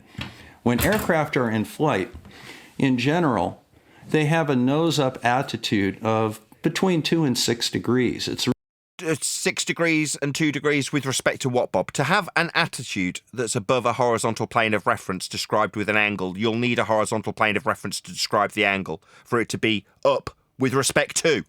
Stop using our flat earth measurements, you stupid light bulb head-shaped dickhead. Stop it. It's infuriating. You're telling man that's been straw-manned, because you're a pathetic lying bastard, that, oh, on the data we've got level flight. Yeah, we know, Bob. We can see it on the data. You've not done anything to undermine that fact. It's really not that much. You actually start stalling if the angle of attack hits a... You'll need a flat earth to describe the angle of attack, Bob. I keep telling you off for using our flat earth measurements and flat earth prerequisites. You don't get an angle from a curve. About 18 degrees. From a flat plane of reference. And again, we're not flying relative to the moon. No, did anybody hear anybody suggest that we were flying relative to the moon? This stupid senile old bastard seems to think that we were talking about flying with respect to the moon. You stupid senile old bastard. Are you hearing fucking voices? We're flying relative to the surface of the Earth. And Yeah. It's the angle that we're getting from that surface, isn't it, Bob? Yeah, it's flat. The altitude above the surface of the... Yeah, the altitude described from sea level. Yeah, that's flat also, Bob. The Earth. So if the Earth is flat... It is. You've just described the height above sea level with altitude, an angle described with respect to a horizontal plane of reference, angle of attack. Yeah, Bob, it definitely is flat. You've used it multiple times. We're flying in a straight line. Yeah, that's typically the most cheap way of doing things when you fly, Bob. If the Earth is curved, we're flying around the curve. No, Bob. If you're flying around the curve, you'd see that in the data, and we don't. Did he just say we're flying in a straight line? Isn't the whole point of this to show us how we're not? Am I missing something? No, what he's doing is he's saying if we're flying in a straight line, we're actually flying curved. That's what his pathetic shit argument is in rebuttal. This flat line's actually curving is his actual rebuttal. To the surface of the Earth and the altitude above the surface of the Earth. So if the Earth is flat, we're flying in a straight line. Okay, we are flying in a straight line. The pitch data proves it, therefore Earth's flat by your assertion. If isn't a question that we're asking when we see it flat in the data. There's no if statement. Okay, so Earth is flat because it is flat in the pitch data. We are flying straight and level, nose up with respect to horizontal planes of reference to describe the angle they're nose up with respect to. It can only be flat as demonstrated. It's not an if statement, you stupid old numpty. If the Earth is curved... No, it isn't. It would be in the pitch data. We'd see it curving. It isn't, therefore it's not. We're flying around the curve. Yeah, if we were flying around a curve, we'd be flying around a curve. We're not flying around a curve. It's not demonstrated or measured in any way to be curving when we fly. It doesn't matter. Sorry, what doesn't matter? Whether or not we see the curve that we don't see? No, we don't see it because there isn't one. The airplane does not care about the shape of the Can you go back ground. like 20 seconds or so? Degrees. And again, we're not flying relative to the moon. We're flying relative to the surface of the Earth and the altitude above the surface of the Earth. So if the Earth is flat, we're flying in a straight line. If the Earth is curved, we're flying around the curve. It doesn't matter. The airplane does not care about the shape of the ground underneath it. It just... No, it doesn't, but it does definitely take measurements of it with gyroscopic motion and pitch to show that we're nose up with respect to a horizontal plane, and then we can detail it with an ipso facto must be flat Earth to describe the angle that you described and then got told off for, you senile old bastard. Don't use our measurements. Don't use angles off a flat plane. Don't use altitudes. Don't use miles. These are ours, you stupid old bastard. Stop using them. Yeah, because you get told off by me. You're not going to grin about it when I do it. Because I'm totally justified. They're ours, not yours. Doesn't matter. What doesn't matter? That you haven't got any curve in these measurements. Yeah, it does matter because it undermines your base principle that you believe in. That would be a curved Earth that's not being measured. So it matters to you. Why are you telling your audience it doesn't matter? Oh, is that because this is your projected pain being put on your opponent when you tell him that the flat Earth measurements would be curved if they were curved, but it doesn't matter? They're just not. Just cares about how high it is. Off surface level. Sea level with a measurement of altitude. Yeah, it cares how high it is, Bob. It's measured. It's in the graphs also. Above mean sea level. Above mean sea level, dickhead! No, you don't get to use that, you stupid shit for brains retard. You senile old bastard. Why the fuck are you using sea level? You think a globe's got a sea level to use? You stupid senile old bastard.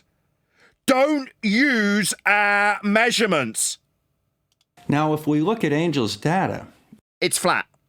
It uses sea level. The same one you just used and got told off by me for using.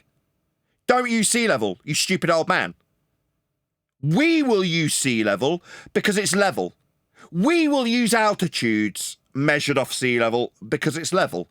We will use miles, linear distance on a level plane, because it's level. You won't. Never again will you be using our stuff, Bob, because you'll get a protracted yelling session from me with total justification, calling you a senile old bastard. You must be insane. You're a globe-believing retard who's using flat Earth measurements. That makes you insane. That makes you stupid. It makes you look really retarded. It makes me question whether you dropped on that light bulb-shaped head of yours in your infancy. Because why would somebody who believes the Earth's curving keep referencing, quote, sea level? That's an insane man right there. That's a man who's probably been dropped on his head by his mother. Isn't it? Let's be honest. There's no question about it. How the hell could he possibly justify a globe belief and then talk about how level the sea would be? You stupid old man. You can clearly see this in the data. He simply doesn't interpret it correctly. Sorry, well, there's no interpretation required. It's showing Earth is measured flat with gyroscopic motion. Hey, dude, you've been requested an apology. You told us that we're idiots. This dude, yeah? This physics duck dude? Yeah. You'll be getting what Bob gets unless I get that apology that I demanded. Yeah?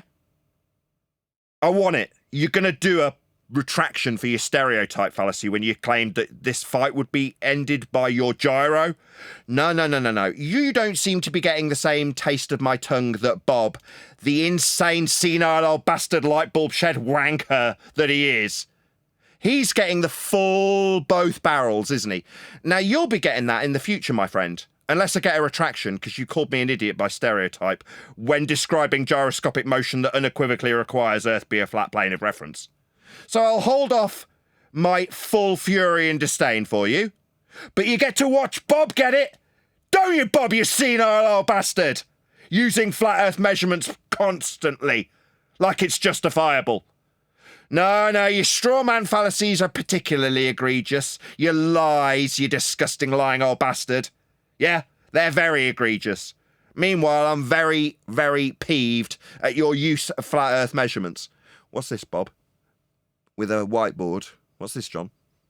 Do I need to be bringing up these pictures?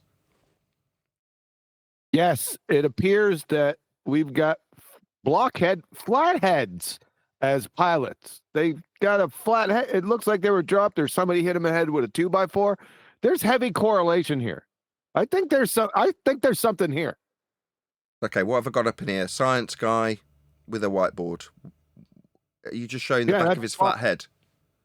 Yeah, he's got a foot. Look how his head goes down, straight down.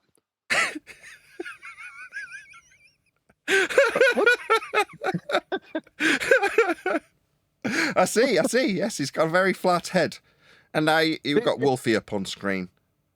And he also has a very flat rear head. I mean, I already said I think this is attributed to inattentive mothers who don't roll them in their cots when they're very young. And they get that shape to their head. No, I think they lay him face down and somebody smacks him with a 2x4. I mean, maybe that's the case. I don't know. All I know is that Bob is either insane or senile or has been smashed in the face with a shovel dropped on his head by his mother. I don't know the cause of his utter insanity and use of flat Earth prerequisites constantly. I don't know why he's doing it. It's definitely getting him told off, though. And I'm using him as a muse, an example, for this other guy who's just started on his anti-flat Earth journey calling us idiots. This little pipsqueak, this guy who wears butt plugs on his head, this ex-convict Bitcoin scammer. Yeah, this guy. This stupid little pathetic twat that's going to be giving me an apology personally for a stereotype that he used when utilising a different type of flat Earth prerequisite. Or is it different? No, I'm pretty sure pitch data is the exact same prerequisite, which is why you're being tied to this very egregious, senile old bastard lying fuck stain called Bob. Because, well, characteristic number 4 of science denial is poor deductive reasoning skills. And characteristic... So I deduce Earth is flat by looking at how measured flat it is on the pitch data. Something wrong with that logic, Bob? You senile old bastard? Characteristic number 3 is promotion of fake experts over real experts. But no expertise is required whatsoever in reading a graph that shows angle measurements that could only be described with respect to a plane, their angles. With respect to the horizontal. And that's on the graph. It's part of the graph. It is the graph. I'm an actual expert in this. Yeah, so's my wife, Bob. Yeah. But he will much rather promote something that he saw in a YouTube video. So are you suggesting that you outrank the NTSB? Is that what you're suggesting? That you have a greater authority to decry what is demonstrably factual in the National Transportation Safety Board's data? You think you outrank them, do you? No, you're a senile old bastard who's declaring Earth isn't flat when using flat Earth measurements. That's what you are, Bob. And you, unlike the NTSB, are getting told off by a flat earther. That's what's happening to you. The NTSB aren't getting told off by me. My name's Nathan Oakley. I'm not telling the NTSB off for their flat Earth data. Bob is getting told off. He's a senile old bastard. That much is self-evident. I'm confused as to how he is such an expert that what he had to do was strawman the flat earther's position and say that the flat earther thinks that plane is supposed to be traveling in the direction of the pitch and then attack that. Like, if you were such an expert, why would you make up a strawman like that? Try to burn that down. That's crazy. It's because he's Well, a scumbag. You got to understand something, too. I mean, we're reviewing somebody that didn't know what a circle or triangle was. You got to take that into account. By a non-pilot that thinks the Earth is flat. Now, had he looked at his own material, the stuff that he used in his presentation, and interpreted it correctly, he wouldn't have made this simple mistake. Here is an excerpt from his presentation, and notice that there is something marked relative wind, and there's something called angle of attack. Notice that the aircraft does not fly in the direction that the nose is pointing.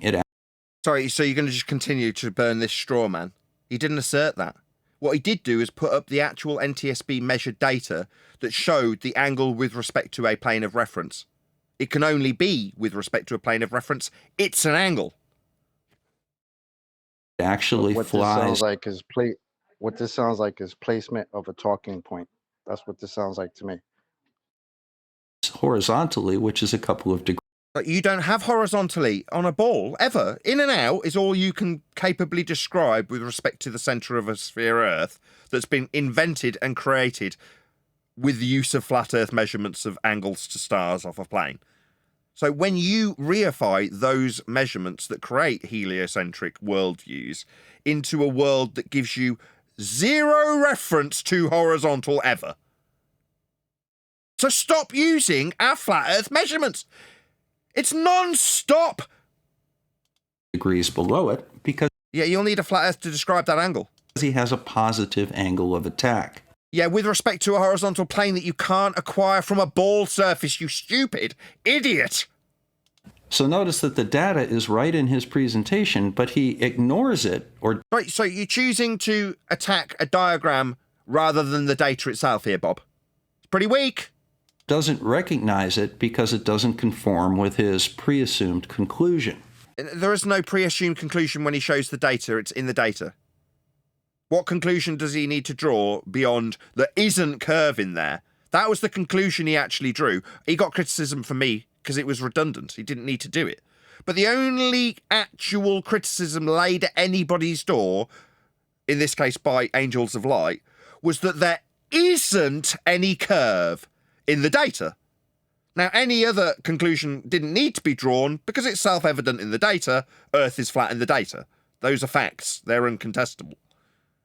But you haven't addressed his actual argument. There's no fricking curve. But what are you saying? No, his actual argument is the plane will go off into space. Again, from his own presentation, here is the flight data from an aircraft. Note, you know, do you hear that little quiver in his voice when we get to the flight data? Let's hear that again. Or doesn't recognize it because it doesn't conform with his pre-assumed conclusion.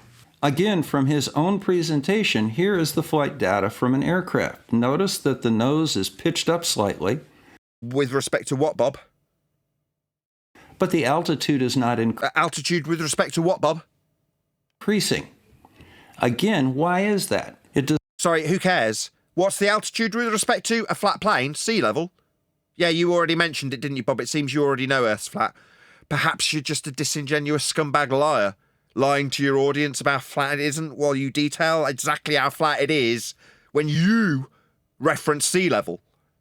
Yeah, that's where you get your heights from, dickhead. Does not fly to the direction of the nose. It flies along a pressure gradient or an isobar measured off a flat plane in the atmosphere. No. There's no oxymoronic sphere-shaped air in this diagram.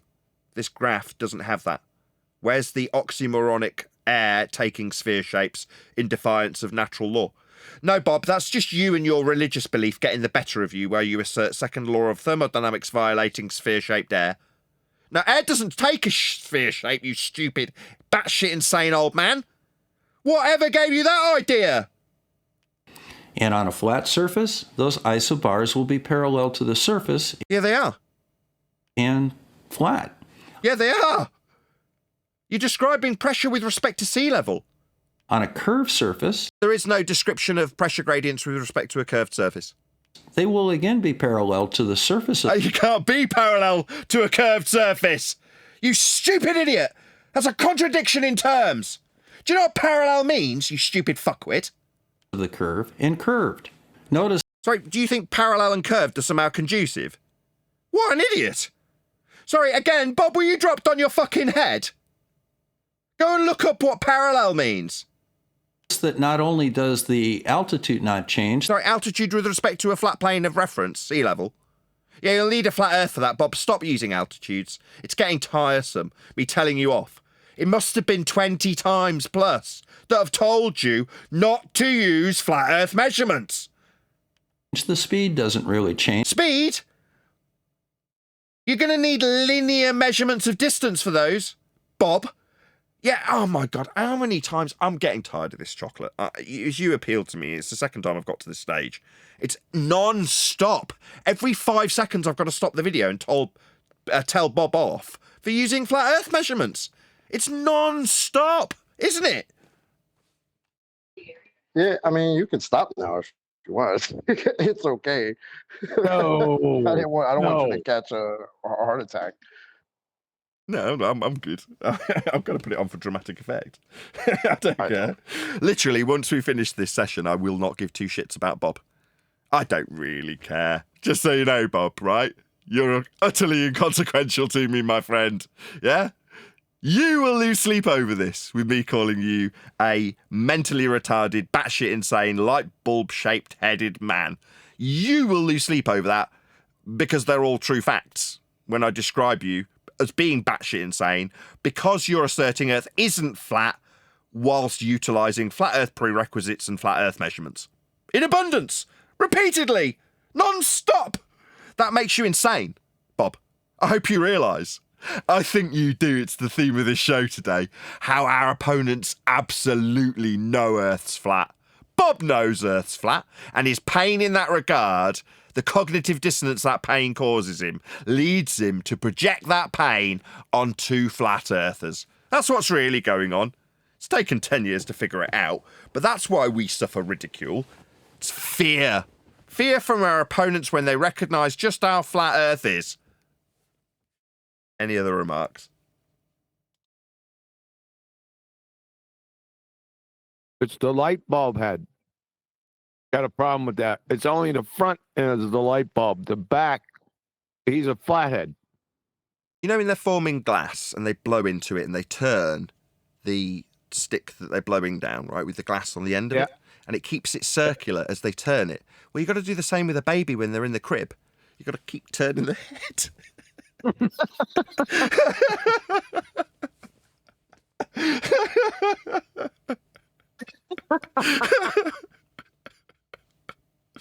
Right, with that, I'm going to say if you are watching this on either Nathan Oakley 1980 or Nathan Oakley Premiering Streams, then stay tuned as there will be an after show to follow.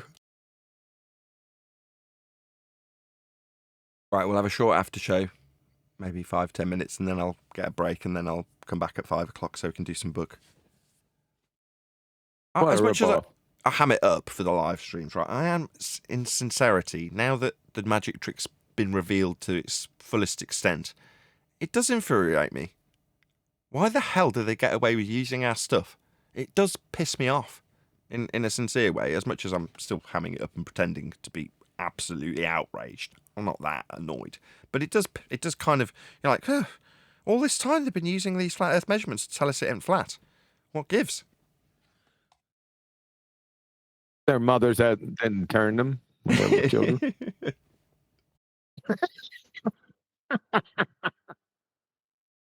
You wonder where I was going with that glass thing, didn't you? Yeah, I see them do it, and every once in a while they screw up and don't turn it as fast or not blowing as good, and it collapses. What, a child's head? No, the light, the glass when they're the glass. Yes, of course. Turning their kids.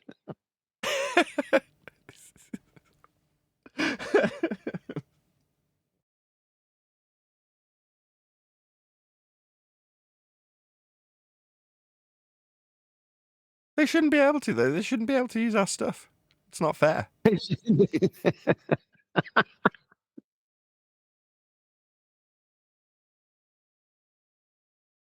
you hear Chocolate and I discussing the analogy with a lawnmower? It's like somebody coming round to your house, getting on your ride-on lawnmower and mowing their lawn, which they deny the existence of. So they say, I don't have a front lawn. But they're saying it to you whilst mowing it on your mower. That was me.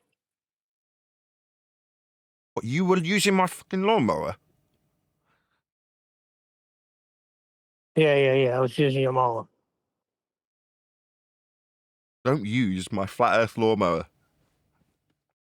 My analogy, just like when it's the bucket, spinning the bucket of water over your head, never kneel, always chocolate. What is it with this? I think it was John, actually.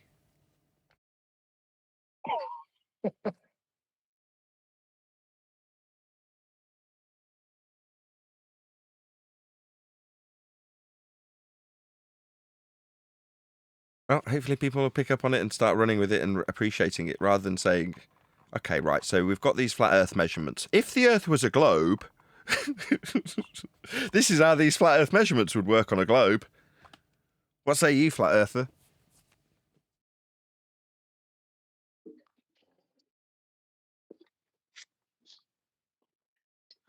That's going to take some time.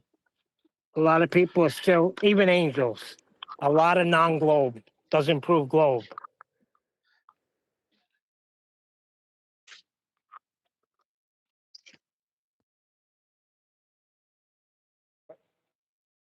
Okay.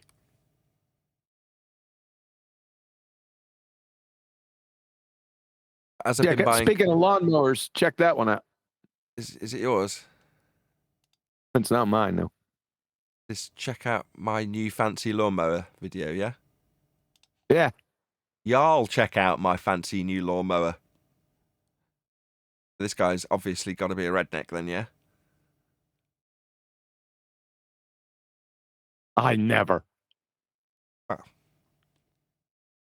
let's have a look. Okay. Fancy lawnmower. Not only is that lawnmower fancy, but it is also the fastest, most baddest lawnmower in the entire world. And I'm about to show y'all how to cut grass the fancy way. All right, No. folks, it's time to cut the grass.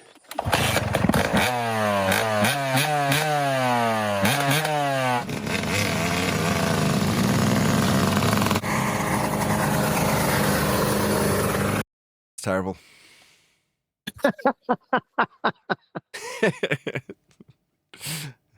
But fair enough. For clicks, very good.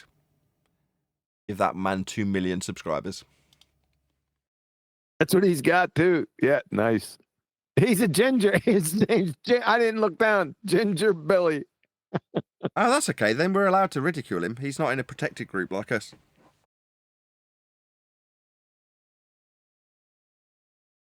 I wonder if that's the way to just completely kibosh us. Just make, I suppose it's telling at the same time, but you make globe a religion. And then it becomes a protected group. And then you can't attack it. Can you? Correct. That's what you need to do.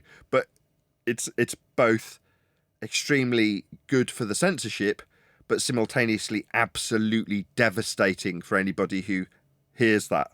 What do you mean it's classed as a religion? Well, you know, we can't have people attacking it, so now you're in a protected group. A bit like the Scientologists. Not a bit like them, a lot like them. That's all heliocentrists are. They're just downbeat Scientologists.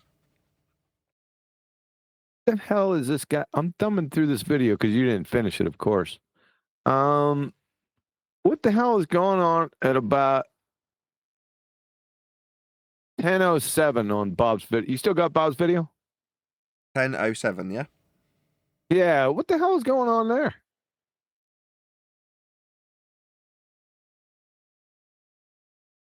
Have a look. That sucker. A very basic source of confusion with flat earthers is the concept of altitude. Okay. Altitude is height off sea level. He went through it multiple times before he got to this point. Now he's holding something above a ball. You Can't be above a ball. You can't be up with respect to a plane of reference perpendicular to it if the ball's below you. Here I have a battery on a sphere. This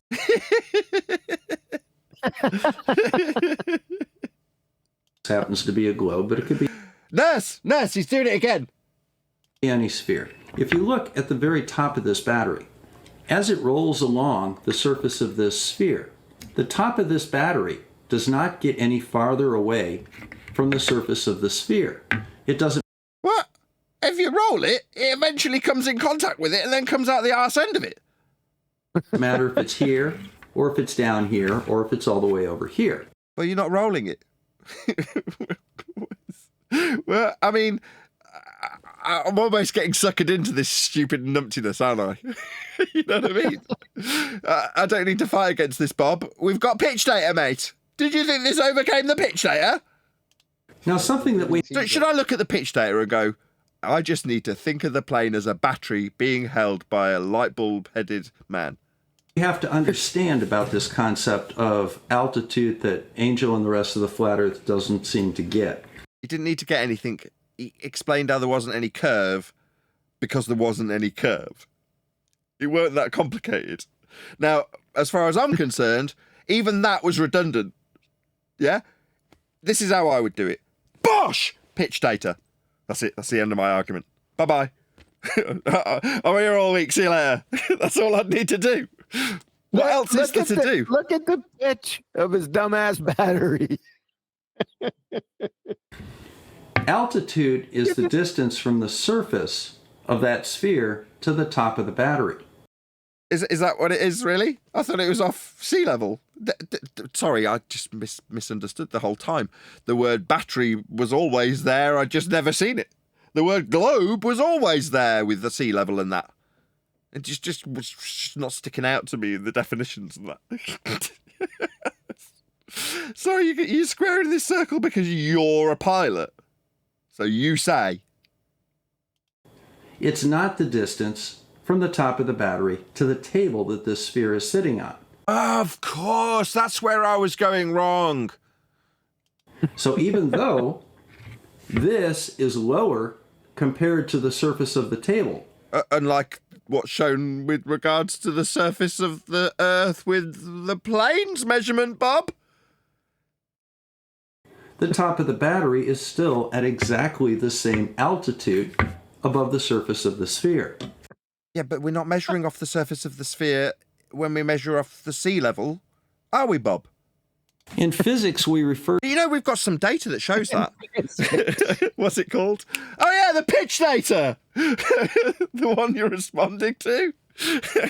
You're nuts. Look at this pitch of the battery. What is this pitch data you speak of? What is this? Refer to this concept as frame of reference. If your frame of reference is the moon, what Angel is talking about... Is it just me, or did earlier he tell us that we weren't talking about the moon, so that we potentially could have been talking... What he actually meant was we potentially could be talking about the moon.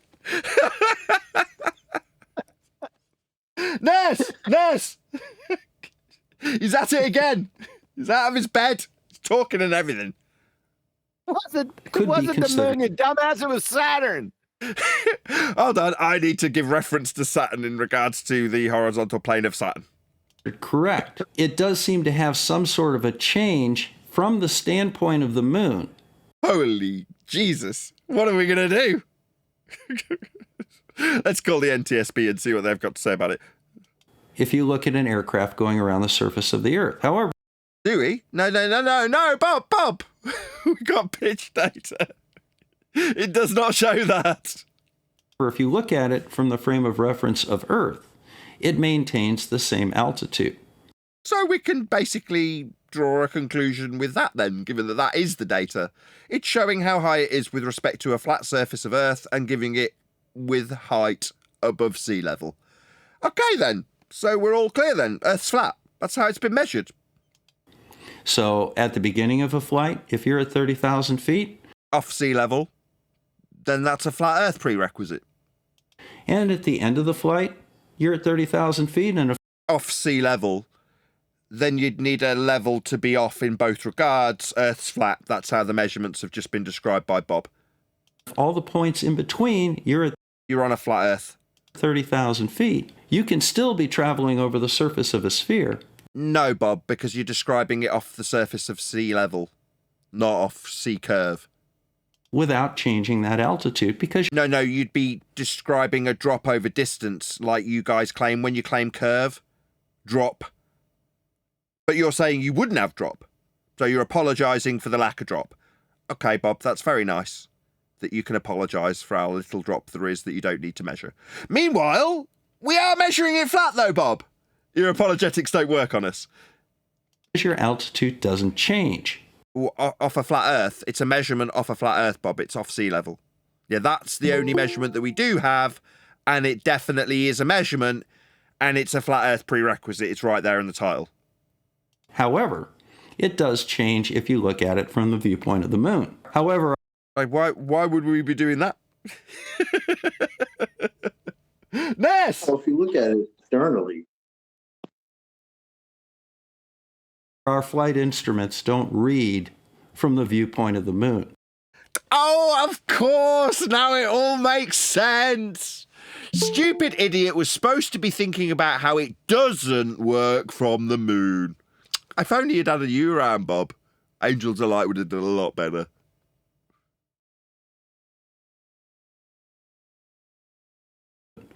The thing that's important with flight instruments is where the surface of the Earth is. Yeah, we get a measured height with respect to it when we measure our altitude off the sea level. It's right there in the graph from the NTSB there, Bob. Maybe you could address that at some point. Now, another common thing that you'll see in flat Earth debates when it comes to aircraft... Sorry, there is no debate. What do you mean debate? What would we be debating when the NTSB data is conclusive? Life and death information that absolutely without doubt shows Earth's measured flat. There's no debate anymore. That's it. It's over, Bob. Is that somehow pilots are trained that the Earth is a stationary plane. Couldn't give the shiniest of shits what you or any other pilot says. We've got data that's used when investigating life and death accidents with aircraft. And that data, that life and death data, is relied upon to give satisfactory explanations to families who've lost loved ones. They take it very seriously, Bob. You're a fucking idiot. I couldn't give a shit what you say because you're a pilot. No, I don't give a fuck. We got NTSB data. That'll do me nicely, though, Bob. I'll shove it in your face and go, bosh! Pitch data. Because that's what I'll rely on. It's a measurement, Bob, is going to supersede you and your stupid ramblings every single time. Well, that's not true. What they're referring to is a model that was created in the late 1980s by NASA to model aircraft. It said you can consider the Earth to be flat and non-rotating, the aircraft to be of stable mass, and rigid. Let's just do that again without Chocolate's reaction to the top of it, because I think we might clip that and play it a few times in the shorts video. Is a stationary plane. Well, the flight instruments don't read from the viewpoint of the moon. The thing that's important with flight instruments is where the surface of the Earth is. Now, another common thing that you'll see in flat Earth debates when it comes to aircraft is that somehow pilots are trained that the Earth is a stationary plane. Well, that's not true. What they're referring to is a model that was created in the late 1980s by NASA to model aircraft. It said you can consider the Earth to be flat and non-rotating, the aircraft to be of stable mass, and rigid. These are not the conditions that aircraft fly with. As you fly the aircraft... So NASA say take Earth to be flat. Bob says no. That's hilarious. Sounds like a monkey monologue. Aircraft, it flexes, and you burn fuel so its mass changes. Now, the point of setting up a program to look at it as rigid and of stable mass is that that's a generic aircraft model. Then you take the... So, generically, we can describe flights over a flat plane. Just generically. So if you've got just an average generic flight, we can describe it as flat. Yeah, we know, Bob. We've got NTSB flight data that proves it beyond all certitude. We had Wolfie 106020 telling us that we couldn't acquire it for less than 150 grand. Apparently, it's very valuable, according to Wolfie 6020. Meanwhile, we definitely do have this data, and we can just take it as being quite generic, I suppose, when it shows how flat Earth is. Yeah, we know. Oh, I'm sorry. But why would you have a generic model where NASA is literally telling you to take the Earth is flat, stationary, when it's not that? Why would NASA be telling you that? Because it is that, Bob. and that's how you can take it to be. And as a generic summary of how Earth is and can be dealt with always, flat is how it's dealt with. So that would be the generic description. Individual characteristics of the aircraft that you want to test, and you modify that model slightly to account for the flexibility of the wings and the change in mass based on. Sorry, is a slight modification a void opening up ahead of them at 8 inches per mile squared? Is that a slight modification? Or a fundamental alteration to the worldview dictated in contrast to a world that's flat? By generic description.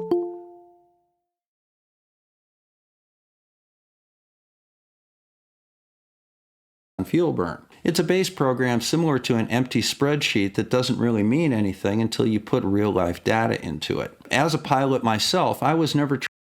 So it doesn't mean anything until you put real-life data into it as a spreadsheet. Okay, so let's see you do that, Bob. Let's see you put some real data in and extrapolate out a curve from it. I'd like to see you do that. I mean, it's not like we need it. We've already got NTSB data that shows beyond a doubt that Earth's measured flat, because it is. Trained that the Earth was flat. I was trained that the Earth was a globe. The other thing that I was trained. Sorry, well, give us an example, because it's just a baseless assertion. If you say you're not trained that Earth's flat, well, why would you be describing heights off sea level? Why would you describe how you fly in level flight? You're lying. You absolutely were trained to fly in level flight. You've already detailed it in this very video, Bob. You lying shyster. How can you assert that you're not being trained Earth's flat when you know Earth is flat with level flight? He's a lying bastard, isn't he? Hey Nathan, everyone. He said something else though. He said he was trained to fly as if the Earth was a globe. That means he was trained to fly to account for curvature of a globe and the rotation. So that means he has to have evidence of this. That means all pilots have to be trained that way. Oh, no. No. I'm not going to. Yes, let's just shit sandwich you. You're 100% correct, and we can hold him to that. He's just told us he had training to account for Earth's curvature. Okay, we want to see that, Bob. You're going to have to present it. You just cut to next scene. A little fade in an edit, and the next thing's coming up. No. We don't tolerate baseless assertions. But as for all pilots must have been taught that way, no. He can justify his own generalised baseless assertion with evidence for his assertion that he's making. Now, for flights in general, we've got the data to show that they're flat. We know level flight is what's achieved. Even Bob himself has told us about it. So we can't pin it on everyone. No, I just you're missing my point. If he's claiming that he was trained to fly that way, that means he's also implying, if, as QB would say, ipso facto, that all pilots are trained that way. Because he couldn't be trained that way and some other pilot be trained a different way. They're all flying the same things, regardless of the size, it's still flight. So if he's claiming that he was trained to fly around the globe, that means he's claiming that all pilots are trained. It's by implication. You're saying by implication. Yes. Yeah, by implication. Evidence has to be produced now for that claim. Yeah, I would agree. We can hold him to that. Yeah, show us how any semblance of training trains you to account for curvature when flying. In straight and level flight, with respect to horizontal, describing angles? Fuck's sake. It's just nuts to even assert it. He's just a lying bastard when he says he wasn't trained to fly flat. Yeah, you were. Trained was in navigation, and in long-distance navigation, the shortest distance between any 2 points is a great circle course, which only occurs on a spherical surface. That's incorrect. That's not true. If he was trained, and I know he was, I know he knows about this because he made videos of it. It's about run line distances, which are not congruent, which are not congruent with great circle, what he's calling great circle routes, which are just straight lines along a longitude line, which is a horizontal. That's what a great circle route is. It's not a circle, it's a straight line. When he brings that up, he's not even, you know, what I notice about this is that two things. He just brought up distances, right? And he tried to claim the shortest distance between 2 points was an arc, right? Even though that arc he's claiming is a horizontal line, it's a longitude line. But he also didn't mention run lines, yet he used to talk about them before. Why not? Because people like me pointed out that run line distances are converted to, you know, via the Habermas formula to fit great circle route distances. You know what I mean? Even when he's bringing up the pitch data, why is he referencing angels? No offense to angels, but why isn't he referencing us and Ballbusters in the presentation? Because he doesn't want that attention. He wants to put it out there softly and not have anyone like us address it. Sorry, Kieran. It's lost now because you talked right through it. I was going to say, but why is the rum lines gone? Not only was this in my training, it's based on years of actual flight experience.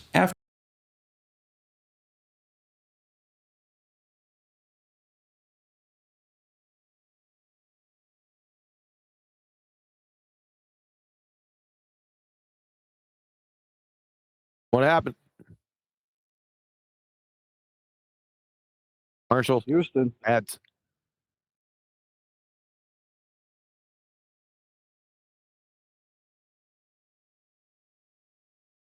Hey, Dan. I need to step away for a second. I just can't be subtle about it. Bloody hellfire.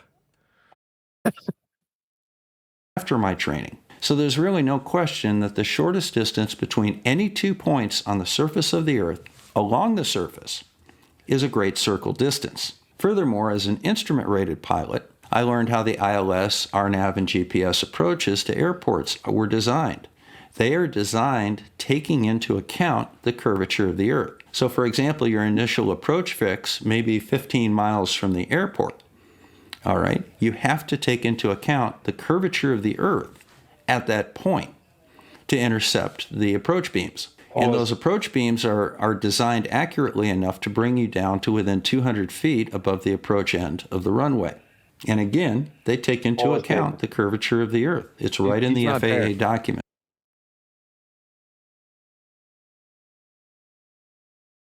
Pause there now, sorry. I didn't realize he was after going off again.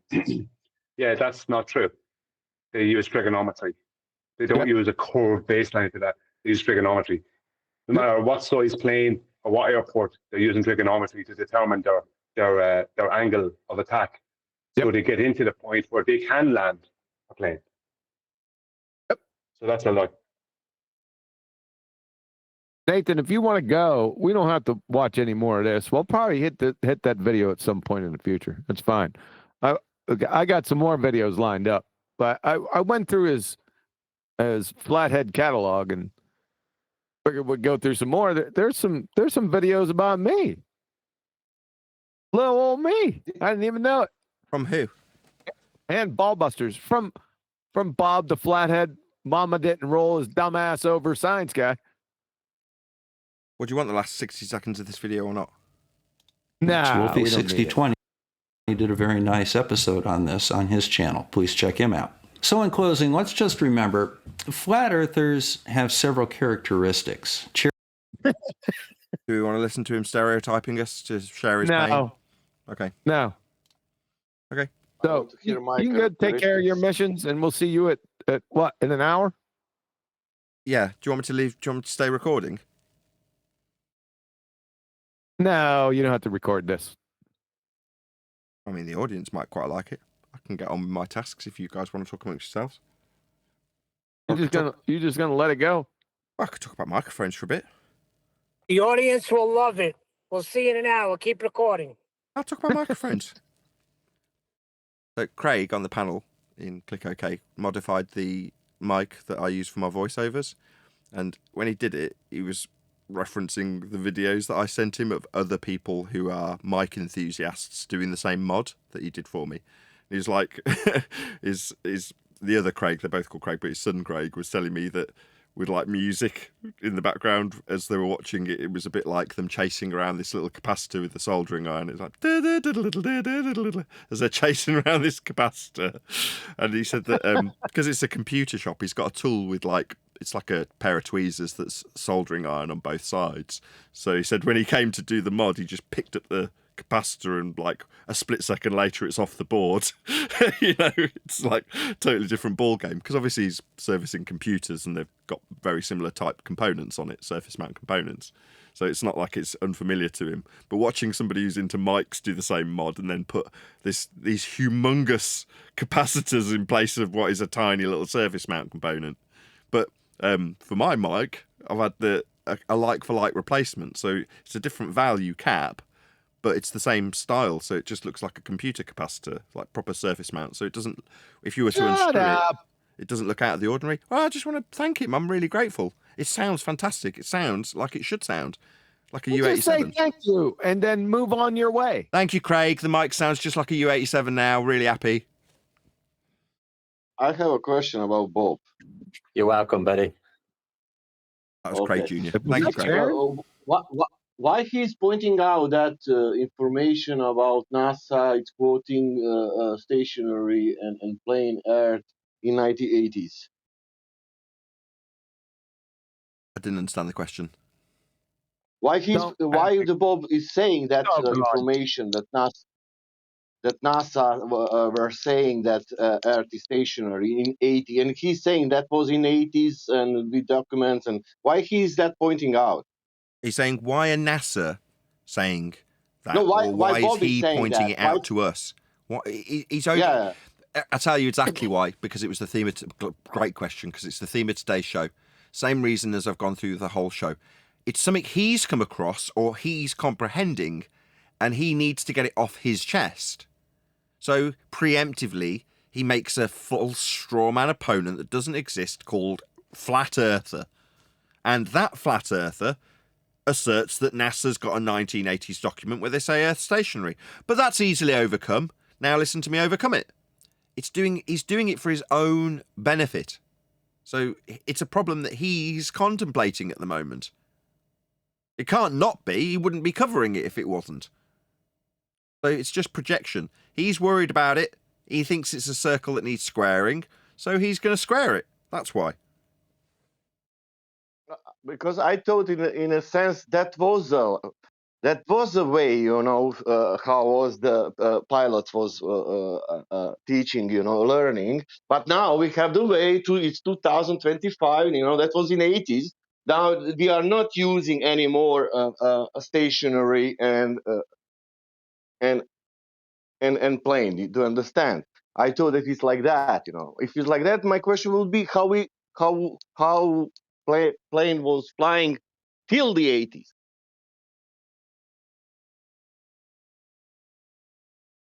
Are you saying, Sasha, that? Oh my God! Doesn't matter. Okay. Really? I was just trying to clarify what he's saying, which is a good point. Yeah, clarify, but Brian, you shut the fuck up. Sorry. Yeah, Sorry. From what I can gather, what's up? Could somebody deafen me? D Rose is laughing at you. D Rose come in D Rose and is start laughing at talking. you. It's nice when it's someone else. That's D. hilarious. He's like, you shut the fuck up. It's definitely, it's not because you're black, D. Come on, D Rose. He wants it. Huey wants to hear from you. He was asking about you earlier. Yeah, right. My in-joke was reference to a commenter that was asking me why D Rose was being treated so poorly by QE. My answer was because he's black. Can everybody be quiet? It's Brian. And QE's a cracker. Yes, it's a race thing. It isn't. Otherwise, Sasha wouldn't have had the same treatment. Although Sasha does sound slightly foreign. You're not from Coventry, are you? Yeah. But he's our cracker. You are from Coventry. It's just me. I'm imagining it then.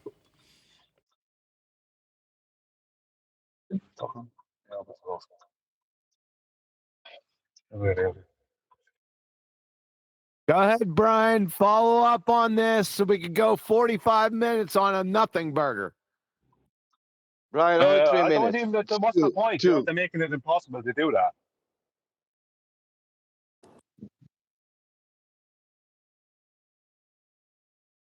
Like he can post it maybe some course in New Jersey, and there is written that there you account on the curvature, but you need to have all that courses around the world, not only in New Jersey.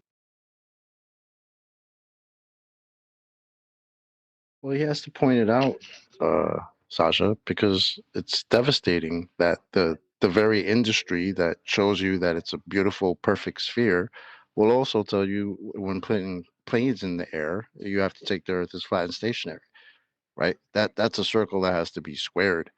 So that's why he's doing it. Now he's going to tell you, of course, they're obviously wrong. We don't take the Earth that way, but yeah, I'm a pilot, so yeah, listen to me. That's why they got to do it. Of course, I know what he's doing. was He's pointing out. speaking about aeroplanes. He's not speaking about the surface,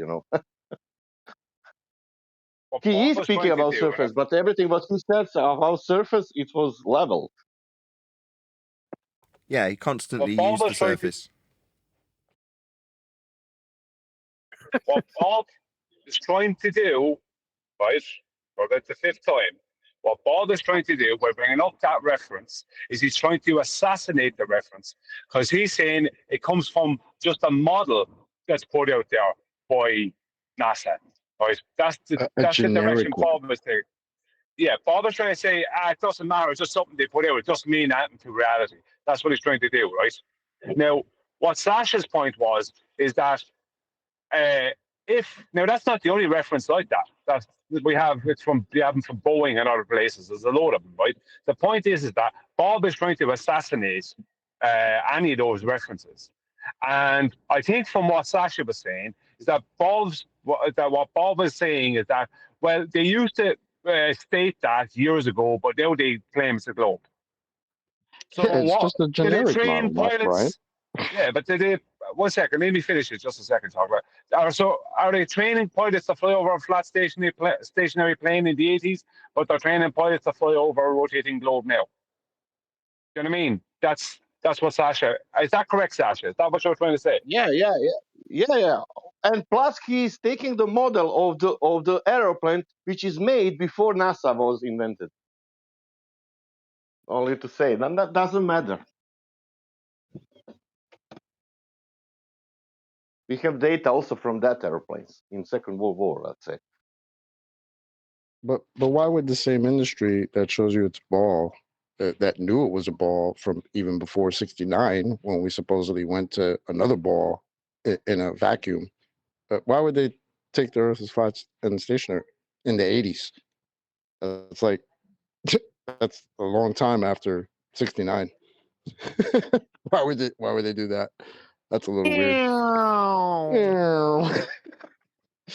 That's like a music, chocolate. It's coming and go. Like a punk you had like in '80s, then in '90s it's not anymore popular, and then you have some another type of music. Why don't we just come to a mutual understanding that Bob is a liar? He's not misled. He's not a numpty. He's not misinformed. He's not naive. He's not oblivious to the truth. No, he's retarded. No, he's retarded. He's a retarded liar. He's doubly retarded. He's a retarded liar. Yes. Yeah. The reason he's made the video is because he's having to comprehend these things and they're difficult for him to deal with.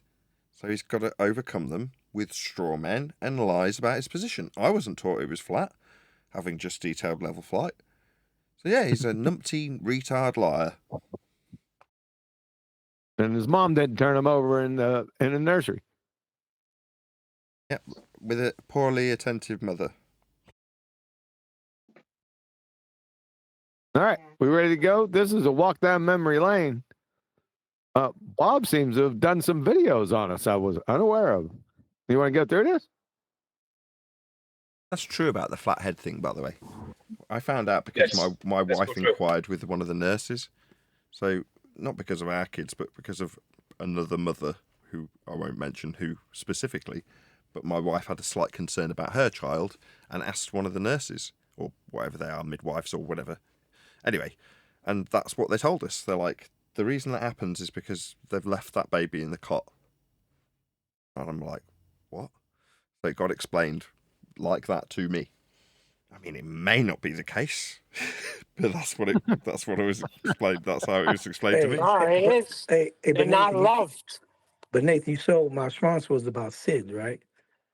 Putting that same age baby at 4 weeks, 1 week old on their stomach cause a diaphragmatic retention where they can't expand their lungs and breathe accordingly because their little bodies, their body weight cannot, while their stomach and chest and face are not face down, even if they're sideways face. So they said that they still have not ruled out that SID, sleeping infant, whatever, is not caused by babies being put on their stomach at such a young, infant age. And that's why they say you're supposed to lay them on their back. Then when they get a little bit older and their, diaphragm and their lungs become more development, then you lay them on their stomach. But at 1 week, 2 weeks, that's not safe. All right, we got it. Hey, D, my kids had no problem. They all fell asleep in the swing, and I left them there. There you go. That was smart. You had them. There you go. They were upright, laying, sitting, 45 degrees, feeling good. Yeah, that's the best way. Their extremely long necks have got nothing to do with that. No, they were on this swing. They were sitting there. So, like, everybody would try to move them. I'm like, leave them alone. They're comfortable. If they weren't comfortable, they would wake up. All right, we ready? We good? Did I go? Yeah. Roger. Hey, Roger. Roger, 1 second, I lost it. There it is. Look, Bob, I'll give you if you've passed. If you think you've passed the Bob, if you think you've passed the intelligence test of Bob and Alice, I'll give you that. Right? It's cool. Yeah, it's right there. Don't That's what. waste- See, that's down for Bob, No need to waste anybody. and that's down for Alice. No issues at all. So that gets rid of Bob and Alice. All right. Not really. Not really. That was a No, it really does. bad. Can you turn the video up? Hold on. I just got Can you back. turn the video up? On the video itself, I'm sure your volume's too low or something. Oh, have you got output line for the video on your desk? Yeah. You can hardly hear it. All right, hold on. Yeah, Kiwi, you're right. Kiwi's retarded. Damn it. Shut up. Hold on, Adam. I just got back. What the? No, it's your numpty recording of it because the beep is at bloody 0 dB and everything else is at minus 20. So I think it's your recording. There's not probably much you can do about that. Not my recording, it's his. It's this doofus's. This is his video. You still can't hear it? It's all right. It's just a bit rough. Let's go back a couple minutes. I'll pull a couple J's. Here we go. Tell me if you can hear this. If you think you've passed the Bob, if you think you've passed the intelligence test of Bob and Alice, I'll give you that. Right? It's cool. Yeah, it's right there. That's what. waste- See, that's down for Bob, No need to waste anybody. and that's down for Alice. No issues at all. So that. Are you hearing that? Okay. Yeah, it's just 20 dB down. It's fine. We don't need to hear it a third time. This is Bob and Alice's down way out here. It's down for them. Down's different. Different That people gets have rid of different Bob and downs. Alice. It's all good. No, that down's way out here. Why isn't down back there? All right. Not really. Not really. Where is Abby? Hold on. I just got back. Oh, Hold on, man, hold I'm on, trying to Adam. record. Damn it. Hold on, Adam. I just got back. What the? Bob. Yeah. Are you retarded? Why would you ask that? Well, Well, my first question would be based on the fact that your mic is pointing to the ceiling instead of in front of your mouth. That could be one thing that's causing this problem. you just drew your little on the board and said, "Well, that's all for Bob and Alice." Let me ask you. It is all for Bob and Alice. Yeah, let me ask There's you no a more to it. question, Crayon Muncher. Crayon Muncher, let me ask All you a right, question. first, all right, now QE. So, 8 inches per mile square. I'm more than Shut- happy to talk to you guys, but I'm not going to be called names. You're All out. right, all right. No, I'm trying to get this screen grab, man. Bob. Your little Bob and Alice, you're a All right, we already know that. I like it. You're beep beep. But we're trying to get the retarded argument for his sextant thing he's about to do on the I'll let border. it go. I got you, Elijah. Go. Look at his head. Look at this head. Look at this fucking clown. Oh, you never cease to amaze, Huey. Yeah, you never cease to amaze me. I'll shove. Yeah, all right. Yeah, you're a dumb. This shit is hilarious. Sorry for cursing. It's conundrum. Yeah, It's conundrum. He said quanumbrum before, so I got him on tape. Quanumbrum. So you're pointing out his conundrum back to him while after he specifically used the word conundrum. Yeah, he said quanumbrum. I think the back of his head is due to his mother failing to try to smother him. She had him pressed down for a little bit longer. She changed her mind and said, "It's a bit dark, isn't it?" This is hilarious, man. I might do review videos of these. So what? You clown. So what? Second law of thermodynamics. What's the second law of thermodynamics, Bob? Does it have something to do with sextants? Clown. Because that's what I'm here to talk about. Yeah, You guys go want to hear ahead, about Elijah. sextants, or you just want to listen to QE call me names? I thought I heard a question there, Bob. What is the second law of thermodynamics? Is that calling you names? You freaking what are you looking over there? Is your mother coming to smother you again? That is sextant. Works on the ball ahead. and not on the flat earth. Go ahead. I'll let you go. That's all right, Pizza's not QE, with here. you? Yes, pizza's not here yet. All right. Well, you can eat and listen at the same time, too, if you'd like. I ain't gonna listen to you, Bob. Ad, sorry. Get your internet sorted out. But that's not my internet. It's his stupid ads.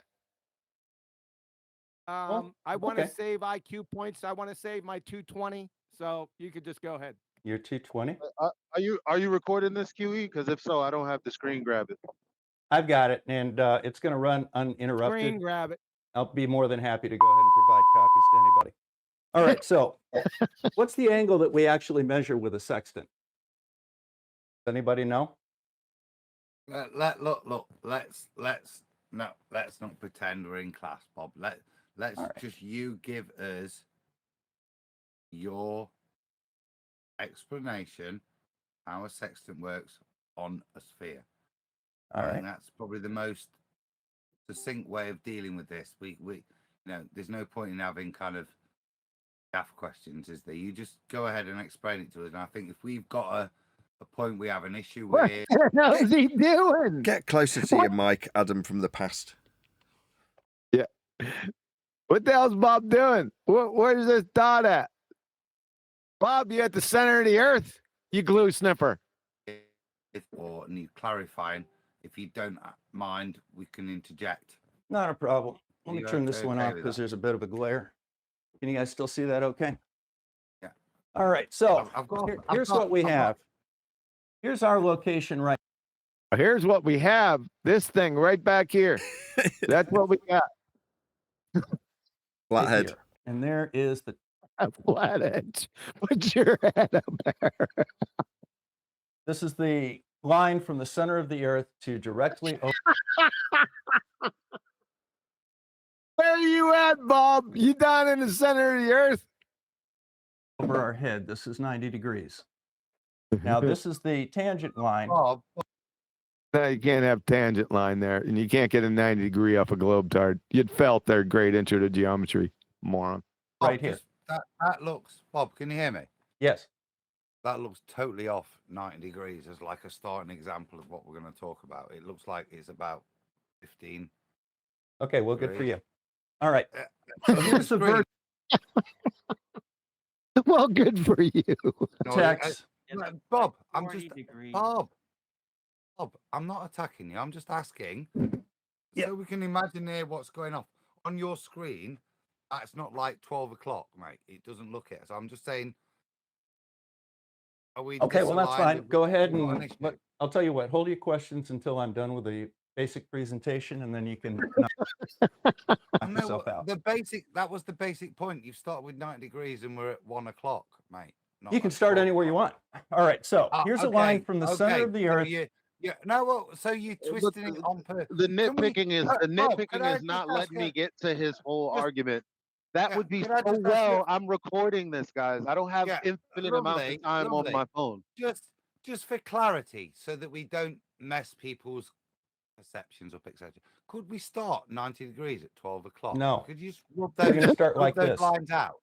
Yeah, No, because I we're think starting like this. clarity, All right. Clarity would help. So this everyone, is Bob. our location So right unless here. You're trying to not give clarity to everybody. You're trying to kind of. Why And this is what we call our zenith, which is directly carry over on our being head smart, at 90 Bob. degrees We'll to call you our back. location. So, at point one, when talking to your audience, you've had a Adam, request from your why? audience to not be snide, Why? and you've denied it. Oh, that's going to get an ass whooping for Eli. It's a retroactive ass whooping coming up for Eli. Why? Move the little man. Move him. Why? Are you done? He already because put the it's a great zenith point over to the start on. person. Why do Square. we care? I just Are want to you get done? it on like Because 10 whatever. degrees off square is not a great way of visualizing if you're going to do a visualization of things. That's my point. Well, you're not gonna Eli. let him make all the mistakes he's gonna make. You're gonna just No, stop I'm just him giving him at the every. chance. I'm just Well, he giving him the already. I don't chance. want a chance. I want to see him fuck Okay. this up from start to finish. Let him do it. Okay, bro. I'll let him do that.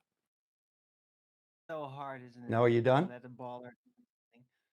Let him call you bruv.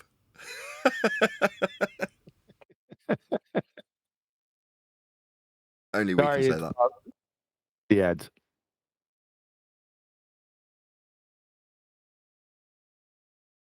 Are you done? You asking me, Bob? Yes, I'm asking you, are you done? No, I'd like you to just realign it, but are you? I'm gonna not do going that? to. No, then No. I will accept. We're Very good. starting off. All with right, so retarded representation. okay, so let's have a quick look at this. The first thing that you'll notice is that I make these people very nervous because one, they know I know what I'm talking about, and two, they know that they can't intimidate me.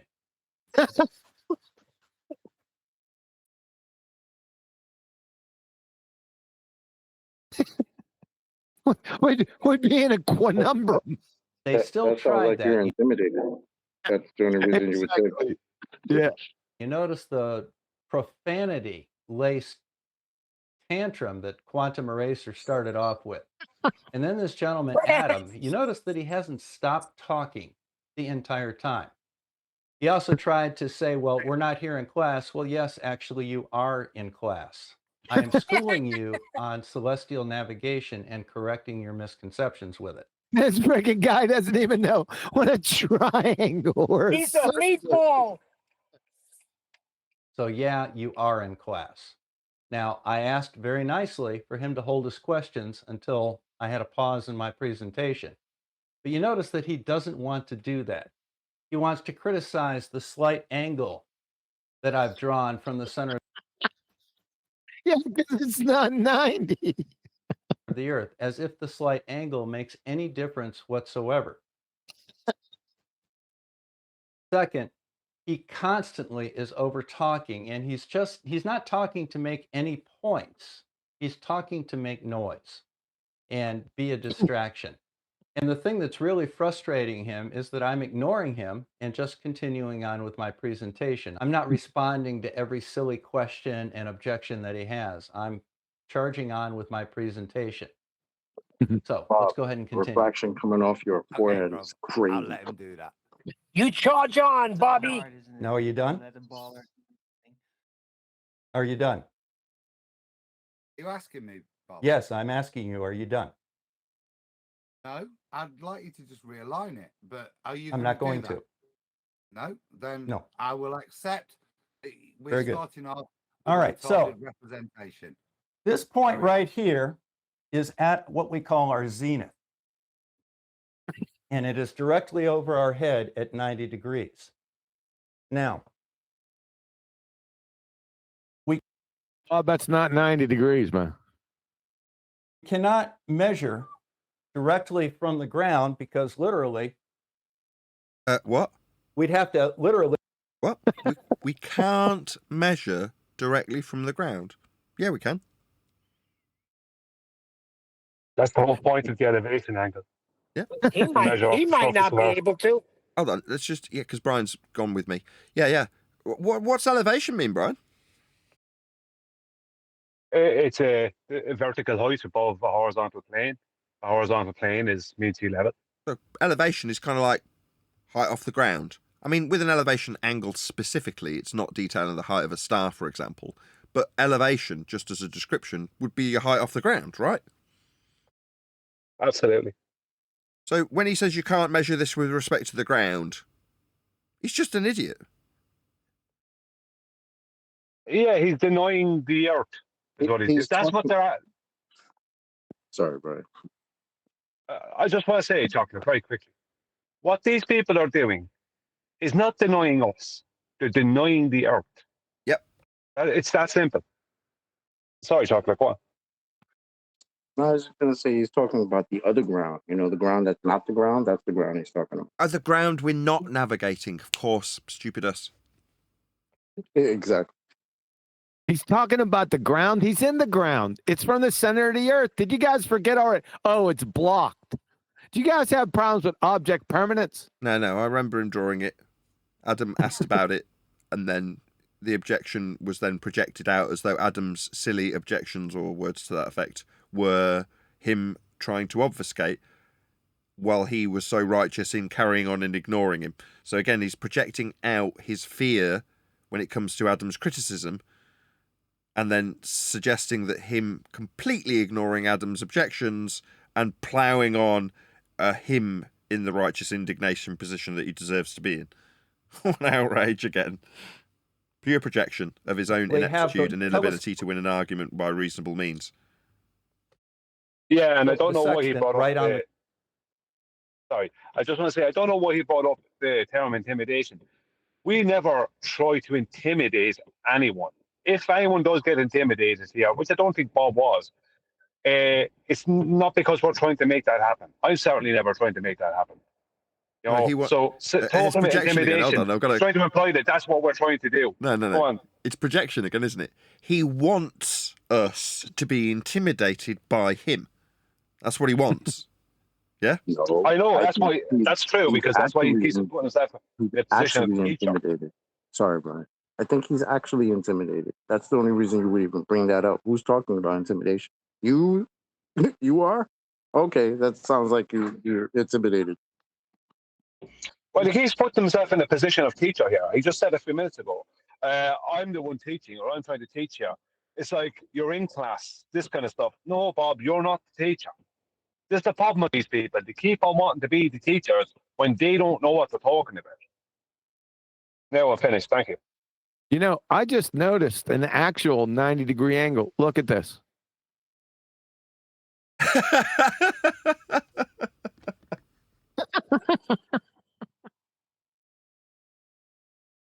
We'd have to literally have the telescope of the sextant right on the ground. So we're going to measure it from some point above the ground. Say here. So let's have a J on that double speak sentence. We're not using the ground, but at some point we're going to use the ground. Yeah. And it is directly over our head at 90 degrees. Now, we cannot measure directly from the ground because literally we'd have to literally have the telescope of the sextant right on the ground. So we're going to measure. That's, remember, this is Remember, I put Bob in a little rubber ducky. I was going to say, is this pre or post rubber ducky life preserver sextant argument? Oh my God. Measure it from some point above the ground. Say here. Let's make that the deck of a ship. Now, we're going to look from... Wait a second. The deck of the ship is above this guy over here. Is that 3 millimeters above this beach ball? I'm going to go with that being 8 millimeters. I'm going to go he's probably quadruple the height of the ISS by scale. This location to a star, which is here. Now, the light from the... Yeah, but why is it... Wait a second. If you're taking it from here, then why isn't the angle going there? No. Why is... You vote... you just don't know. Chocolate. Tell him about the special button on his sextant.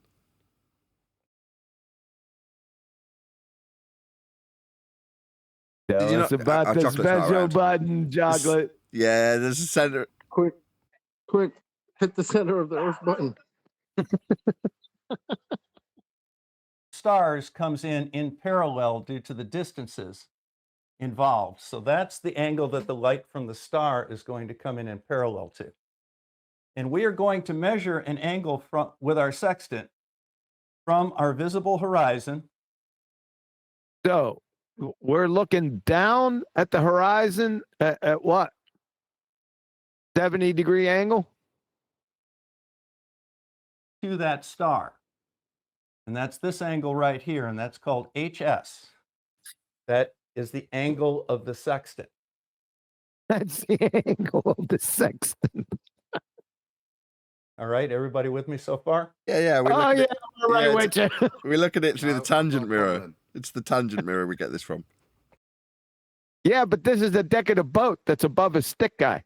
Yeah, and then when you're on the deck of the boat, about 4,000 or 5,000 miles above the surface of Earth, then you look down with your sextant, you press the center of Earth button after you look through the tangent mirror. It's all very obvious. Go right ahead. HS is the angle of the sextant. Correct. That's the angle you measure with the sextant. You see your little man on the diagram? Can you just draw his... Oh, sorry.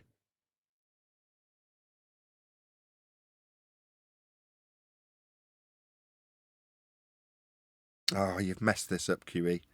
I've ruined it. You've ruined this whole recording. Sextant on there and show how the angle... Oh, my problem. It's the ads, dude. Those match. Did he move his stick guy up? Oh, he just made him taller. You happy now? Who is he? Floating Wilt Chamberlain stick man now.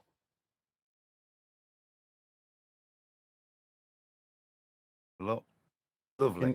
Can you see the little man right there? Yeah. We good? Yeah, we're good with the guy's shoulder armpits on the deck of the ship, Bob. We're good. Thanks. Yeah, that's what I was asking for. Just to exemplify Not a problem. why. So we've got a raise in height, not a change in angle. Correct. Just a raise in height. Okay, now do you see what I did right there? He was constantly interrupting me.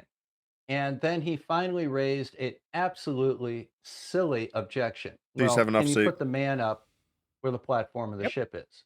Because he can't seem to visualize that in his head, that I've moved the person from the surface to the deck of a ship. And I'm just putting the one line in to avoid cluttering it. So what I did was I took control of the situation. I stopped what I was doing. I moved the man. I asked him several times to confirm that he could see where the man was. And it was clear to him where the man was. And then I asked him if it was all right for me to continue. I acknowledged the fact that he had interrupted my program. And I asked him for his permission to continue. What the hell? No, just give him props. To be fair, Bob, it's one of those reasons that you get 1% of respect out of me. Yeah, you're being reasonably conciliatory. You're trying to go along with a reasonable program, keep things in order, regardless of whether your point's correct or not.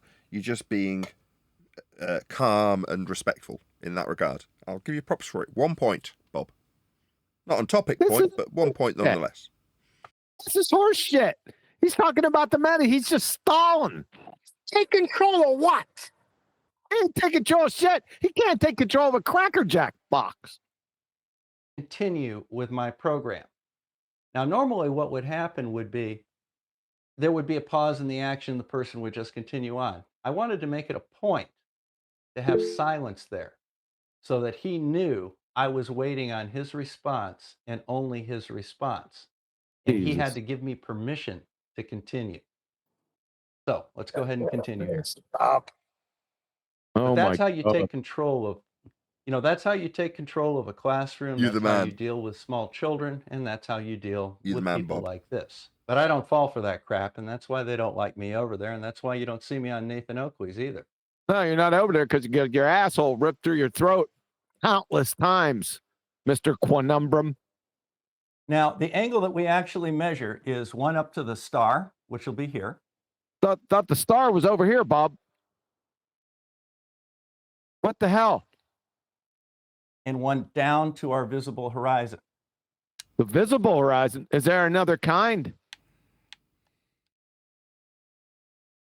And we're measuring a 70-degree angle down to the horizon. Does anybody look 70 degrees down to their horizon ever? Moron. Now, in order to get an actual angle to that star, we need to know this angle right here. No, he just puts a dotted line. Is this Bob's whore? Yeah. I think it is. That It is. angle. It is. That's called the altitude of the star. That's What, from outer space? You just pick an angle. Where's the tangent mirror? the one that we need first. And in order to do that, we make a few corrections. And what we do is once we've made the corrections, and those include instrument error. Oh, God. Human error from a dumbass cracker, flathead. That's the dip. There's the dip right there. That is refraction. Refraction? Bob doesn't know what Snell's law is. What sort of And refraction do we semi-diameter. account for here, Bob? Uh-oh, Adam's on him. Is that standard refraction, or do we also account for 7/6R refraction? Oh, why are you giving it him, Adam? It comes from a chart in the. What's that? Don't anticipate. He didn't anticipate. The dude wrote refraction. Well, you just say, what refraction? And then you stop talking. You don't ask him if it's 7/6R. Oh, okay. The Naval Almanac. No. So we got the Naval Almanac refraction. And that is the standard refraction. Yes. Just standard refraction. So why didn't you just say yes? So we don't account for 7/6R here, no? No, it's standard refraction based Just based on the observed angle. Just standard refraction. Just based on a what? Did he just say based on a curve angle? No, he just said based on the angle. He said based on a curved angle. Did he? Let me go back. So we don't account for 7/6R here, no? No, it's standard refraction based. Just.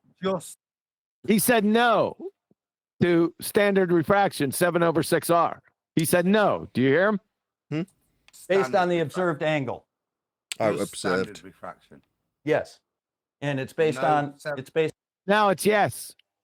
on the angle. So no 7/6R. No 7/6R. The radius of the Thank Earth you. has nothing to do with anything to do with the sextant. All right. That's one error that I keep hearing from I you guys. You totally keep talking agree about with that R. statement. There's no Totally R agree. there's no R in celestial navigation.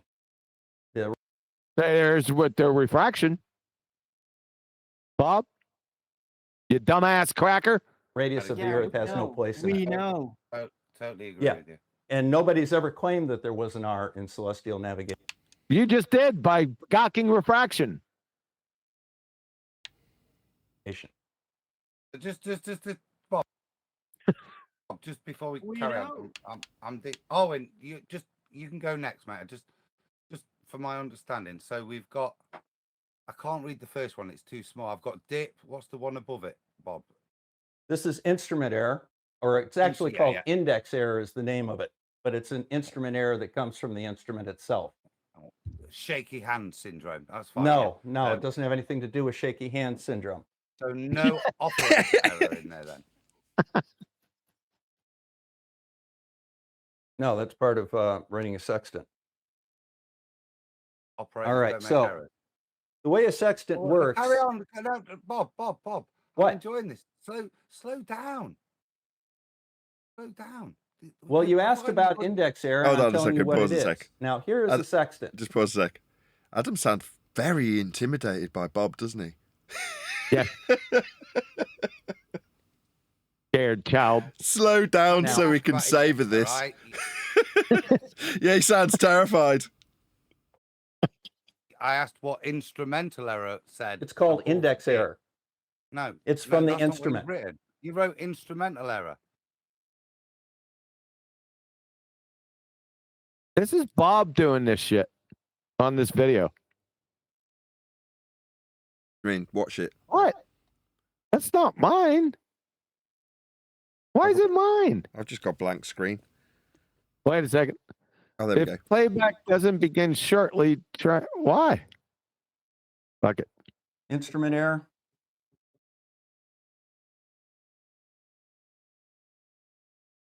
That's the dip.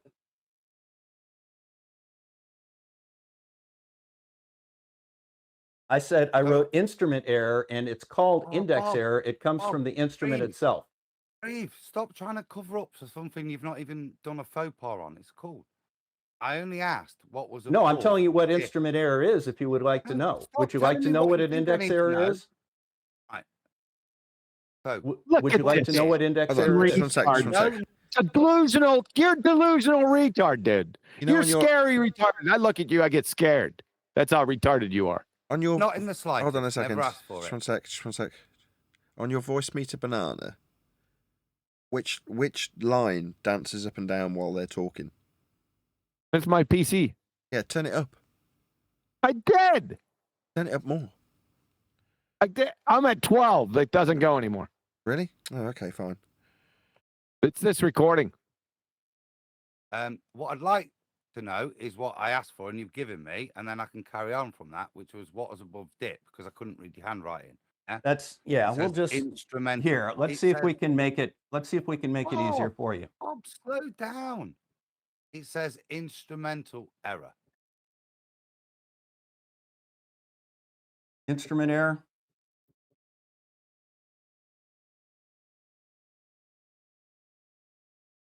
What's going on with this thing, dude? Yeah, it's giving you the mess around at the point that's relevant to Bob being an asshole and disingenuous and editing out his egregious point. Suddenly it's whirly worlds. What the hell? I don't know. I don't have this problem. You do when we're covering it. That's the dip. Cool. I said instrument error. It's actually called index error, but it's you're changing instrument that. error So- from the Oh, instrument hold itself. up, hold up. So you are prepared to rub that out.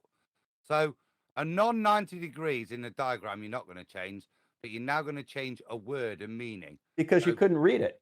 Oh, Can you read that? I can read that because it's a Great. completely different word written bigger, Bob. All right. So we have Just to let dip, you we guys have know, refraction, I'll and we stop have recording. semi-diameter. I'll stop recording because I can't do Bob, this. Maybe you'd like to describe the difference between index and instrumental because you feel it's. I didn't different. write You felt- instrumental. I wrote instrument. What a weasel. Instrument error. Clown you are. He's Bob. a weasel. He's a weasel. Yep, he's a weasel. Retarded weasel. Let's get by this. Comment on why you've changed that and what the inference of the change of the word that you've just put on the board means, please. None. Thank you. There's none. So index, instrumental. Oh, God.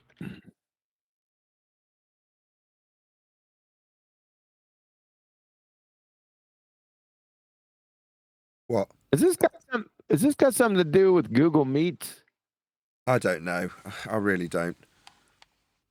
Lower the resolution. So in the cog on the right of this video, in the page, just lower the resolution down one notch. So if you go to advanced settings, That's the resolution. And Instrument. are all the same word now. Yeah. Instrument. The doesn't say that, it index says error is instrument error. It says index. Yeah. All right. Well, I'm not going to continue on that because it's kind of a waste of time. No, because you're proving yourself to be talking Now, nonsense, mate. You just changed next. the word and said it's not the same. Next, Carry we're going to on. go ahead and talk carry about on, how you we guys. actually get the reading of this Do we get angle. a little? So do we here let is.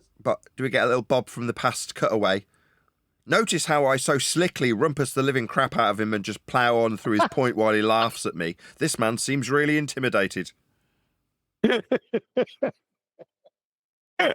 Notice how I the horizon that we see through the telescope and through the horizon. down here now. What a glue sniffer. Horizon mirror. Okay. Now, what we do is we change the angle. We start off at the sun. Say we're shooting the sun. We start off at the sun, and then we move the arm. We move this arm forward to follow the sun down to the horizon. I thought you told us before that you don't need a horizon with a sextant. Wish I had that at hand. You glue sniffing retard. And what we end up with is the sun sitting on the horizon like so. Everybody see that okay? When it's on the horizon, is that its actual position or is that its position plus refraction? So it's non-actual position. It's when we see it on the horizon as I've drawn right here. Yeah, but when it's on the Okay. horizon, is that where it actually is? Or if we were to take the atmosphere away? Now, once again, he's trying to cloud the waters here. I've already talked about the HS, which Not cloud the waters, muddy the waters, you moron. Cygnus octaris moron. Avocation fallacy idiot. Mr. Quanumbrum. You're an abject. You need to be institutionalized. Where's your helmet? which is the raw angle that the sextant measures. And I've talked about the corrections that are on there. His Now, he ads. may not have heard that because he was too busy trying to overtalk everything. But that was index error, although I said instrument at the on the first one because you fucked up. People understand what instrument versus index. Oh, people understand. What people? I'm wagging my instrument finger at you right now. Yeah. But he had trouble reading it, so I rewrote it. Then I had dip error. You rewrote it. No, that was a different word. That was index. See, index right here? See, index and instrumental are two different words, you glue sniffing moron. Then I had refractive error. Refraction? Where's the refraction error? Do you know what Snell's law is, Bob? Dumb fuck. No. Which is what he's alluding to right now, but doesn't want to wait for me to explain how it comes into play. He's reading his mind. Yeah, he's divining Adam's motivations now. What's next, Bob? Guessing people's weights or barking for the yak woman? And then semi-diameter. And of course, he has no idea what that is, so he doesn't even know what. No one knows what a semi-diameter is. You don't know what a circle is or a triangle. We got you recorded. To ask about it. But as you see, I'm going through all of this step by step. And he wants to continuously try and control the conversation. Now, what I've done here is I'm going to go ahead and put him on mute. As you've noticed, I'll put him on mute. Mute. So that he can't continue to interrupt. And I can. Whoa, Bob using his mute button. Say it ain't so. Actually get this out. Now, whether or not the people on Ballbusters were able to hear it, that's fine. You can hear it here, and if they want to learn, they can come here and watch it. You take over, Bob.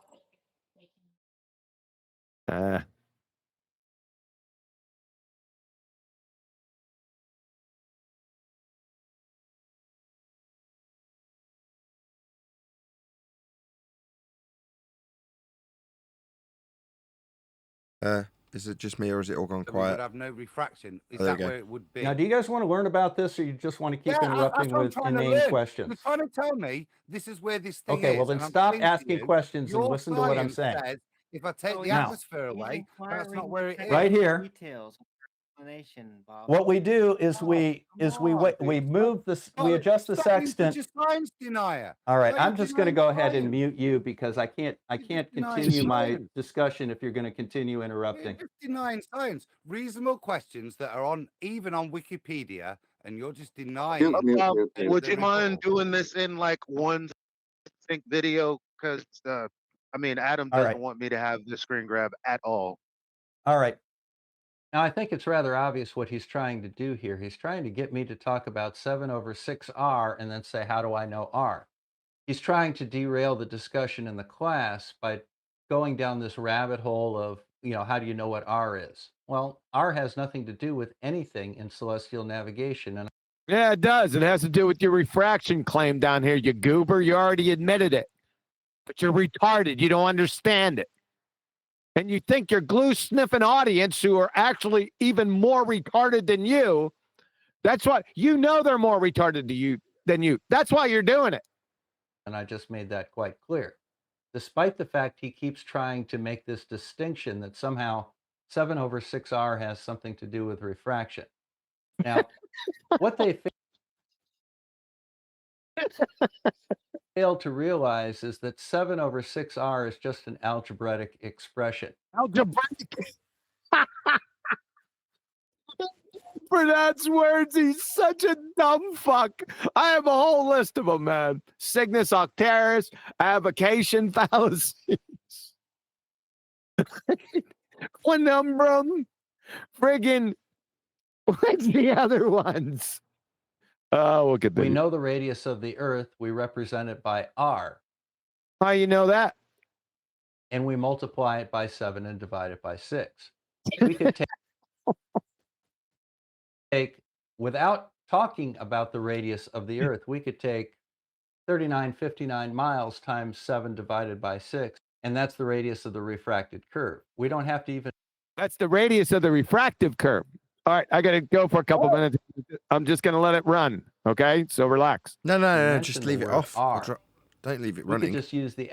Just leave it off. Give me 2 minutes. Yeah, radius of refracted curvature are weird words hearing when we're not saying them as a piss take or labelling somebody as a namesake with those words to take the piss out of them. He's saying it in sincerity. It's bizarre. Just hearing it is weird.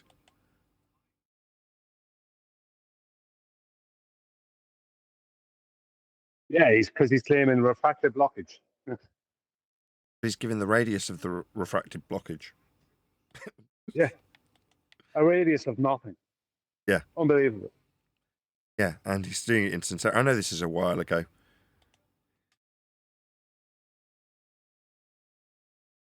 He'd have this pulled through his ass right now, wouldn't he? Well, I mean, he's getting it pulled through his ass now, but he wouldn't be saying it because he'd know that.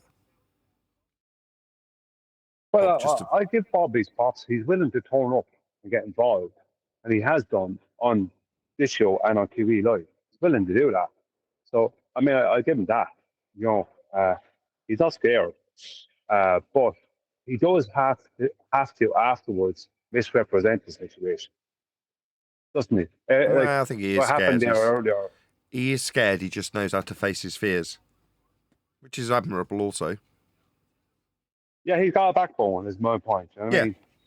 He's got a backbone, so he's willing to deal with that. But the problem he has is that he's going to continue having to do it because he's going to have to face his biggest fear, isn't he? That he was wrong all that time. And that's the one, like, the smaller fears are hard to deal with, but the big one is going to be the hardest.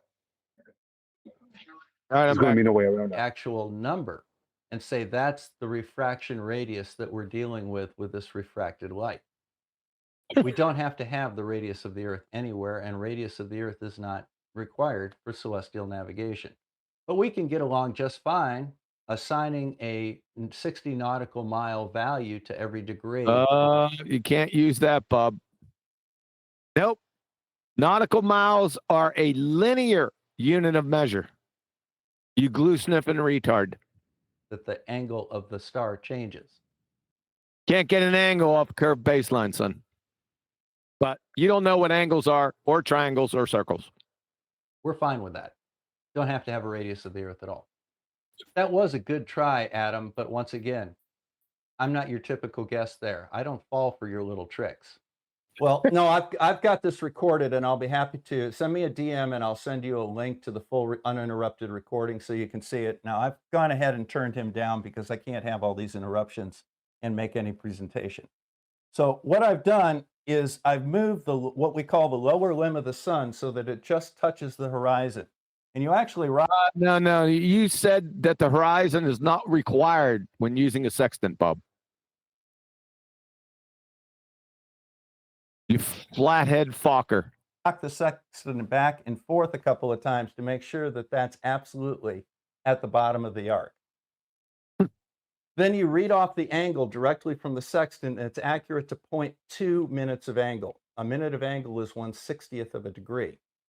So that gives you your HS reading.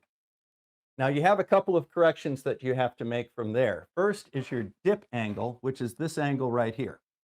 This is dip. Dip with respect to what, Bob? His dip angle is larger than his elevation, his non-elevation angle, if you could believe it.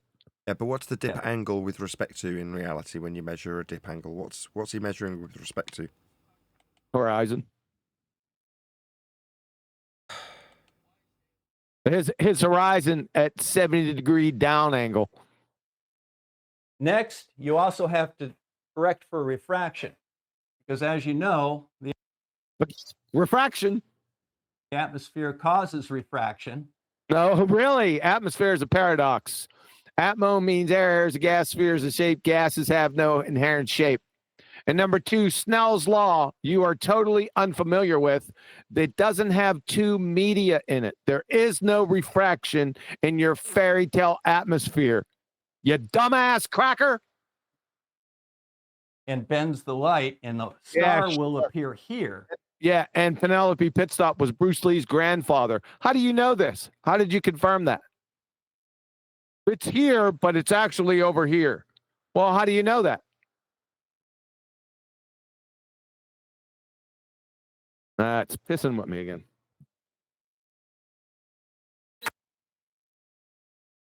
See, it does it right around the ads that he's got in here.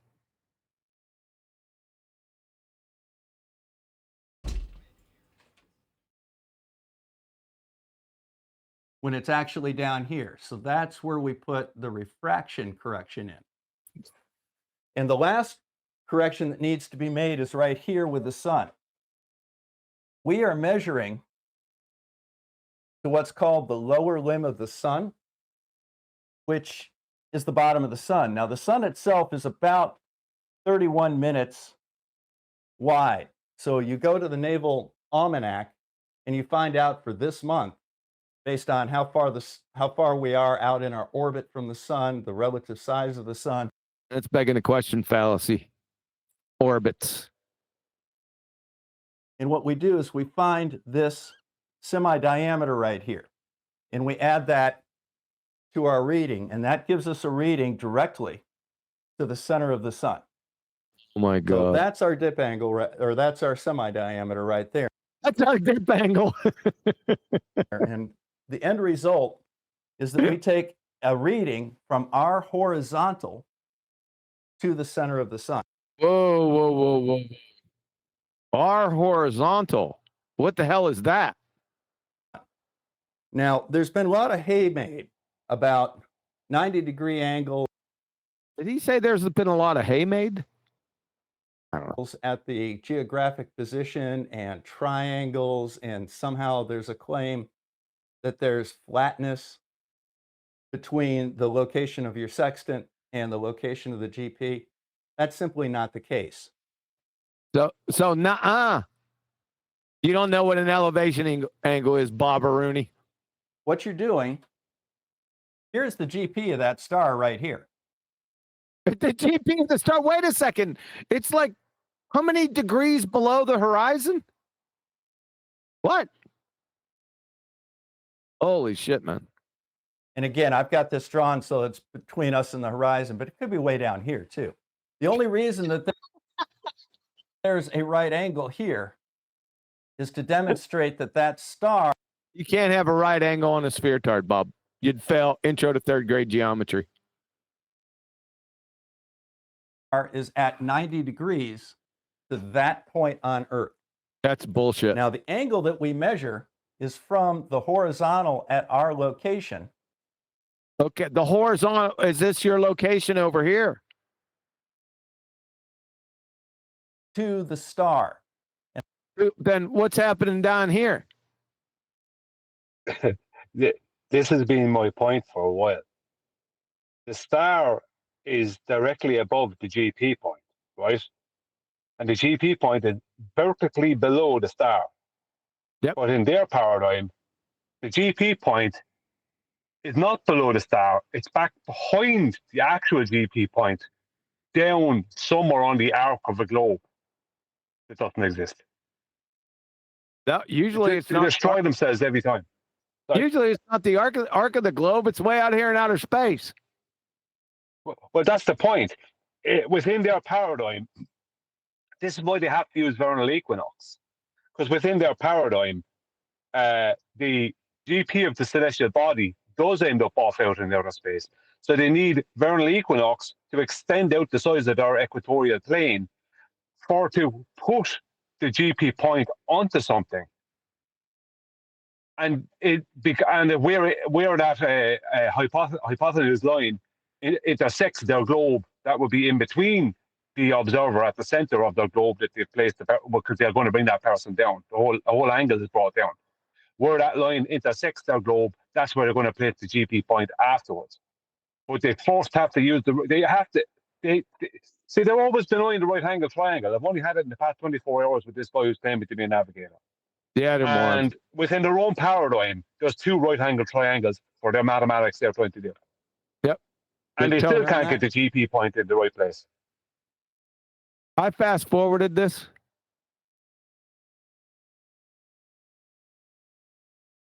All right. You also seem to be making a tremendous amount of hay on what kind of horizon we're looking at. You don't need to see the horizon. You get a There he goes. I told you he contradicted himself again. Yeah, you don't need to see the horizon, right, Bob? You glue sniffing abject retard. When you just made your entire presentation on bringing the sun down to the horizon and then waddling it back and forth.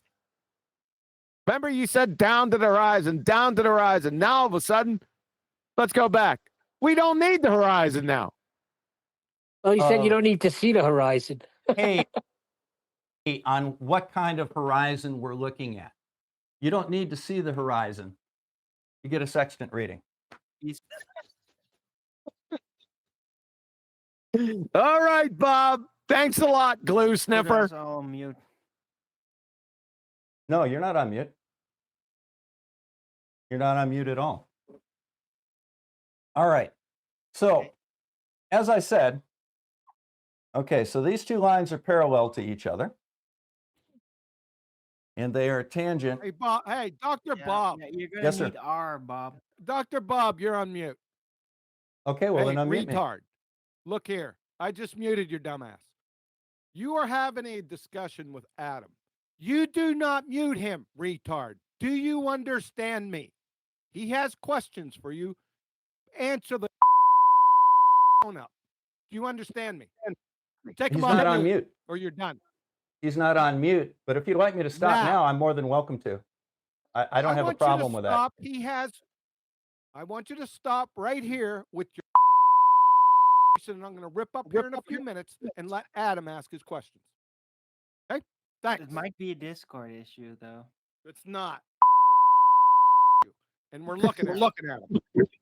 No, he blatantly said he was going to mute Adam earlier. What is he talking about? Answer. Bob. What? Can you hear Adam? Yeah. Can you please? Yeah. Can you please answer him? All right, Adam, what's your question related to this? It's related to what you rubbed off. We yet to progress on to this point. You did a lovely demonstration, and I asked you to point out the triangulation point. And Shit, I'm having a hard time hearing this recording. So am I. Yeah, it's too hard right at this point. Let's see if it improves.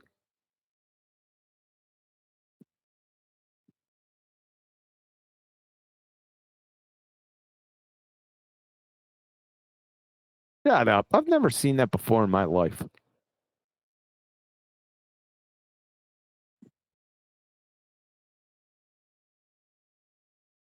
I'm going to get out of this video. Effective, if you're gonna get the angle to the star, it can't be everywhere. There's the angle to It the can't star be right there. It's everywhere. Right there. It don't matter. Don't even know what the purpose of the sextant is. Well, I mean, you can laugh and you can call me names all you want, but that's the way it works. You're busted. You're done. No. Yeah. Oh, so I guess you're fine You're with busted. Fraud. Okay. You're a Well, fraud. I guess there's nothing fuckwit. further for me You to don't talk even know about what if you the guys are sextant- going to what just is the scream over me. sextant? What is the purpose of a sextant? Yeah, go on mute, you fucking abject retard. I just wanted to let you get it out of your system. I thought maybe You're you'd a feel a little retard. better. Get it You're out a of your retard. system, John. You're a Yeah, retard. Thanks. John, Yeah. get it out of your system and you'll feel better. Or can you give us? Have you seen any fists appearing out of nothing recently, Bob? I have no idea what you're talking about. What levels of protein structure? Have you figured out what those are? You. Of course I know what those are, but I'm not. That's not what I'm don't talking about even today. I'm know. talking we about know. sextants Yeah, today. we know. Tear your All right. So, dumbass up. I mean, John, do you want to hear? All right, we had enough of that one. It's fucking irritating me. Adam's just joined. Sounds like past QE was a little irritated too. Let's get another. Let's see if another video is better. Oh, Huey, that was on your channel? You allowed that nonsense?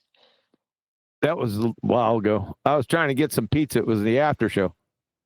Oh, I see. So they can't say anything. We've gave them audiences.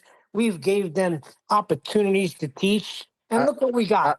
I could have sworn Nathan was the only one in this entire arena that uses the mute button. Yeah.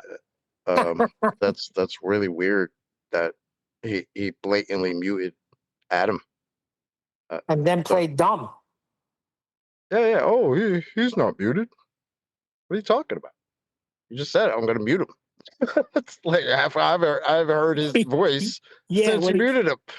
when he was taking control of the class, he said he was going to mute him. I thought I was only on 2 years. What the fuck? What the hell is going on here?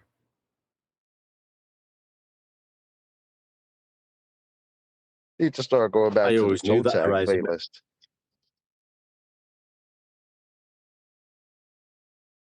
Gotta start putting toe tags on these clowns again.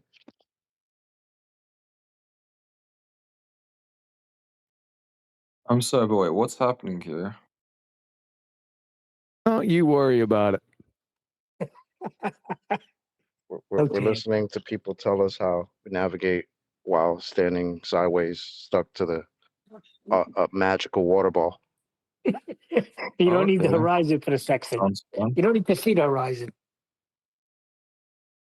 Why is this Wait, going? Nathan Oakley, aren't you I'm going to British? stop. Hold on a second, and I'll bring it back up. Stop presenting. Fucking bullshit. Did you have a question about what's going on? Or? Yeah, I was just wondering because it sounds like somebody's talking to themselves, or I don't know. You're the only one that's not muted.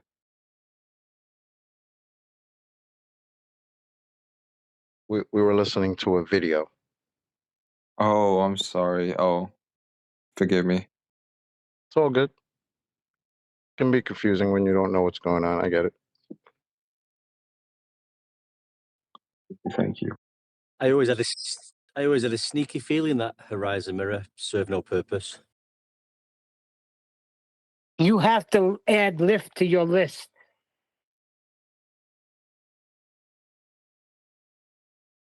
It wasn't on the list already? Yeah, horizon's on the list. Don't worry about that. No, lift. No, you You said have lift on there?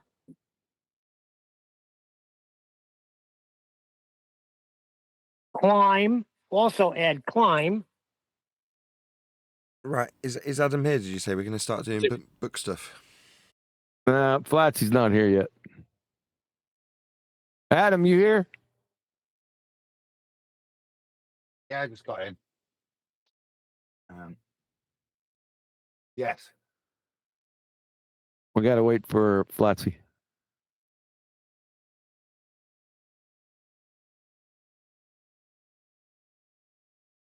What have you been up to then? Good you said that. All right. We were listening to you get muted by Bob. Bob. But unfortunately, I thought Nathan was the only one who used the mute button, but Bob clearly does too. So. Let's see if we got it. Muting me. Shocking. Yeah, it's shocking, isn't it? Well, hi, everyone, and greetings from Northern Michigan. This is Bob the Science Guy again. Let's see if we have better luck with this one. Bob the Science Guy. You know, for the last few weeks, I've been pretty busy over on my new channel, Research Flat Moon. And as a result, I haven't put out a lot of videos on Bob the Science Guy. Well, I thought that I would re-release some of my new work from the new channel over here on my main channel and get it a little more exposure. Now, there's a link to my new channel in the description of this video. Evolution and creation of space without a container. Now, this is the classic creationism argument against evolution, where somehow evolution and having gas pressure next to the vacuum of space are a violation of the second law of thermodynamics. That's a weird attachment. That's very strange, Bob, you retard. We have gas pressure in our atmosphere, and we have a pressure gradient in that atmosphere. Let me point out an obvious fact first and foremost. We have atmospheric pressure around us. We can measure it. It's reality. We also have a pressure gradient in our atmosphere. That's how an aircraft altimeter works. What is it? Now, if your theory on the second law of thermodynamics... He's got a theory on the second law of thermodynamics. says that that's impossible, yet reality says it's occurring and it's measurable. Your theory and your understanding of the second law of thermodynamics is wrong. You need to rethink your entire position. I asked him about 25 times in 24/7 what the second law of thermodynamics was. And there was blocks of silence, obfuscation.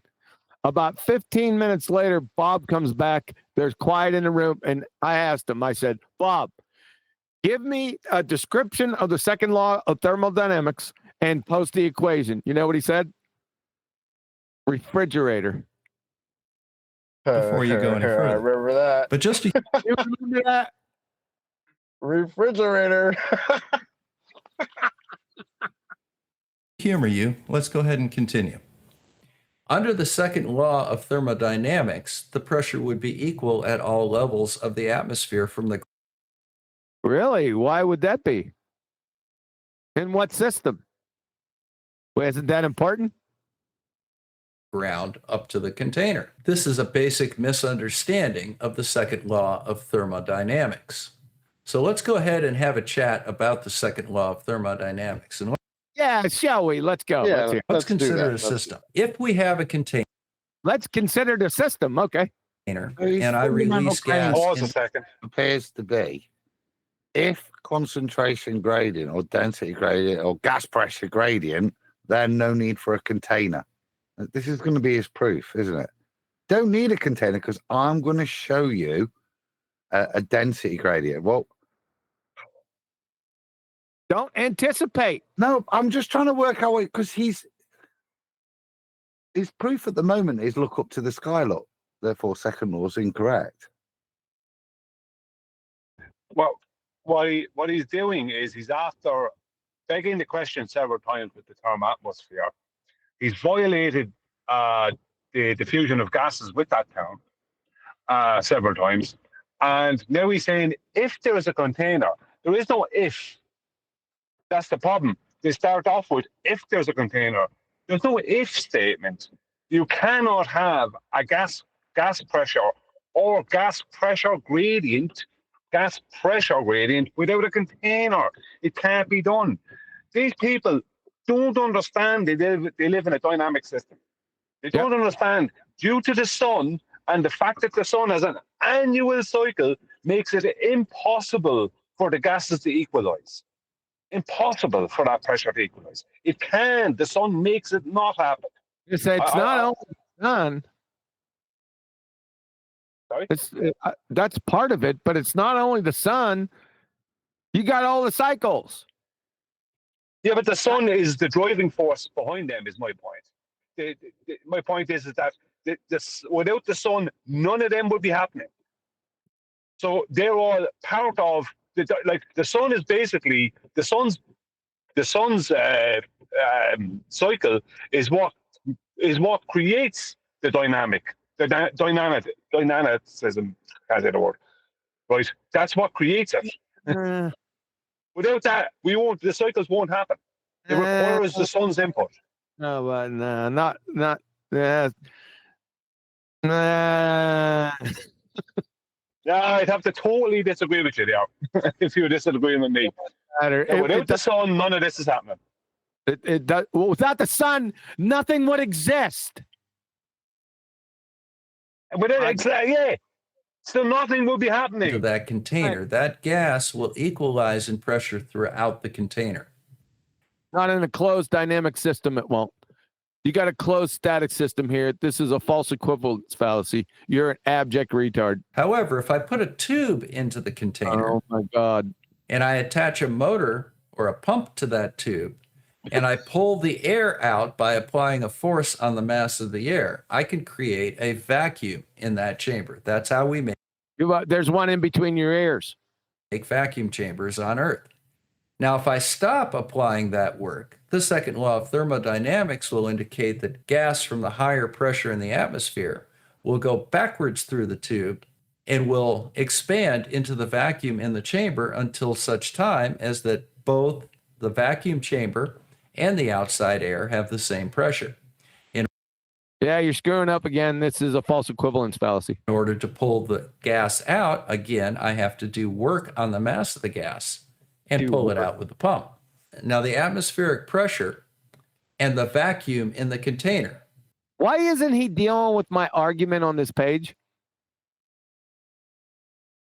He's going to his idiot balloon in his friggin' closed static system. Are two different pressures connected by a pipe. Yeah, we need some hard pipe hitting surveyors. The reason that they don't equalize and we have a pressure gradient is that we are applying work with a pump to force that pressure gradient to occur. We are reversing the natural tendency of entropy. You are reversing. You. That means the second law of thermodynamics does not apply. The second law of thermodynamics is a natural law, not a synthetic one, you glue sniffing retard. Now, QE understands this. I understand that you're retarded. And he understands that we have a pressure gradient in the atmosphere. Where'd you get the pressure gradient from? Which comes first, gas pressure X or gas pressure gradients delta X? You raging lunatic. So why isn't there a container between Mount Everest and sea level? Because there's about 1/3 the gas pressure at Mount Everest than there is at sea level. So let's see how his argument goes. Which comes first, gas pressure? There it is. Or gas pressure gradients? What an interesting way of phrasing it. Yeah, isn't it interesting? If there is no force on the gas. If there is no force, that's not my phrasing. The hell are you talking about force on a gas? The gas will simply disperse. And if a force acts upon that gas. Oh my God, really? Citation. That's not in my spill. gas, you will have a gas pressure gradient. What? So, Station, please. how do we have gas pressure without a container? Let's use the Earth's atmosphere as an example. Again, we have Let's use the Earth's paradox as an example. gas pressure of 14.7 pounds at sea level. As we get up above the Kármán line, that gas pressure essentially goes to zero. Can you show the Kármán line? Do you know the United States does not recognize the imaginary Kármán line? Who are you, Bulgarian? Why do we have a pressure gradient? Because there is work. No. How do you have gas pressure without a container? Not the gradient. See on the page right there where you're pointing to? That doesn't say that, Bob. Work being performed on the atmosphere. What's the work being performed on it? There is a force acting and displacing the mass of the atmosphere. Mass, define mass. What force is it that you speak of here? And please post that citation. Just like the pump was applying a force and displacing the mass. Pump. Natural. Pause a sec. Go ahead. I'm sorry about that. When they say mass concerning their atmosphere, they're instantly treating the air as one unit. Yep. Just like with water. Basically, what they're stating is that gas molecules are bonded like water molecules. That's what they're stating. Gas molecule. Yep, they're treating it as a single entity. When it's the atmo is an inhomogeneous, anisotropic mixture of gases, you moron. You got it, Brian. Yep. Of the gas as we created the vacuum chamber. Now, perhaps a better way to visualize this is to look at this illustration. At 5.5 kilometers above the surface, 50% of the air of the atmosphere is below you. However, there's another 95 kilometers of atmosphere above you to the Kármán line. So what is moving the mass of the air from above 5.5 kilometers to below 5.5 kilometers and setting up this pressure gradient? Hold a second. Could you just give me a couple of days on that? I just want to hear what he said, if you don't mind, concerning his figures there and his kilometers. This is to look at this illustration. At 5.5 kilometers above the surface, 50% of the air of the atmosphere is below you. However, there's another 95 kilometers of atmosphere above you to the Kármán line. So what is moving the mass of the air from above 5.5 kilometers? Thank you. There is no evidence that I could find personally, and I've looked more than one time, not just one time, more than one time, that could find any measurements of any kind above between 30 to 36 miles of that. Now, that's not 100 kilometers like he's saying. So anything past that point is begging the question and pre-assuming your outcome. Same thing. That's what he's talking about. And when it comes to 10 miles up, the temperature flips and starts rising again. Yep. Could he explain that one? Because he's going to have to invoke his explanation for that one. What he's going to have to do is he's going to have to input whatchamacallit, what's that thing that they say got a hole in it over at a hole in it over Antarctica. It's going to need mind the gas. Three oxygen. Ozone layer. The ozone layer. The ozone layer. Sorry.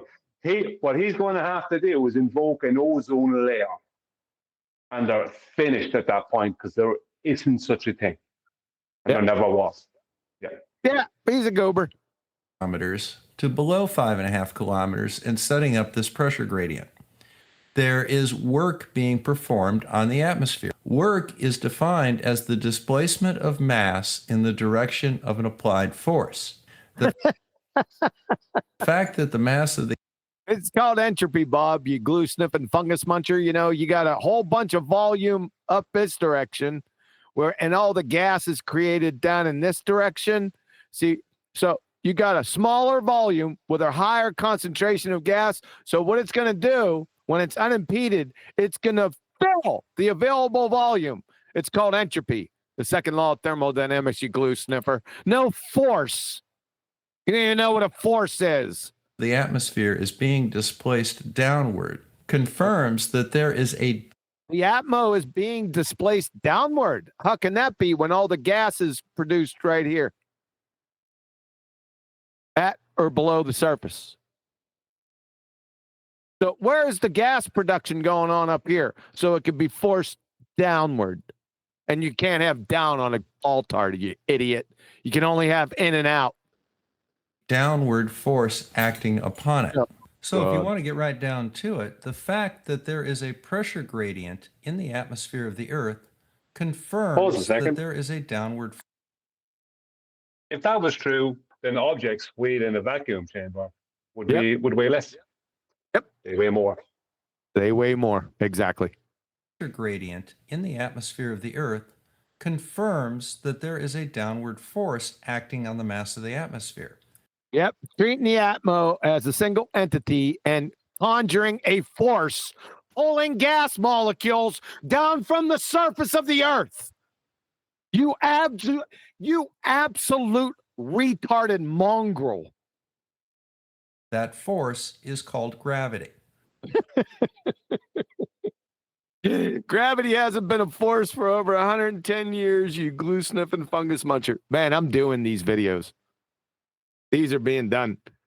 He's got a bunch of them. Not only this one, he goes through all my proofs. I just found them. The pressure gradient confirms the existence of gravity. That's the confirmation of gravity there, everyone. Scientifically validate gravity, pressure gradients. Okay. Consequent. Gas pressure. Consequent? You didn't even introduce this. Can you show us the container or what is the container made of? That's a brain dead baller question. Excuse me. I never anticipated those rigorous intellectual questions. Are they gotchas? Sure. Necessary antecedent container. No.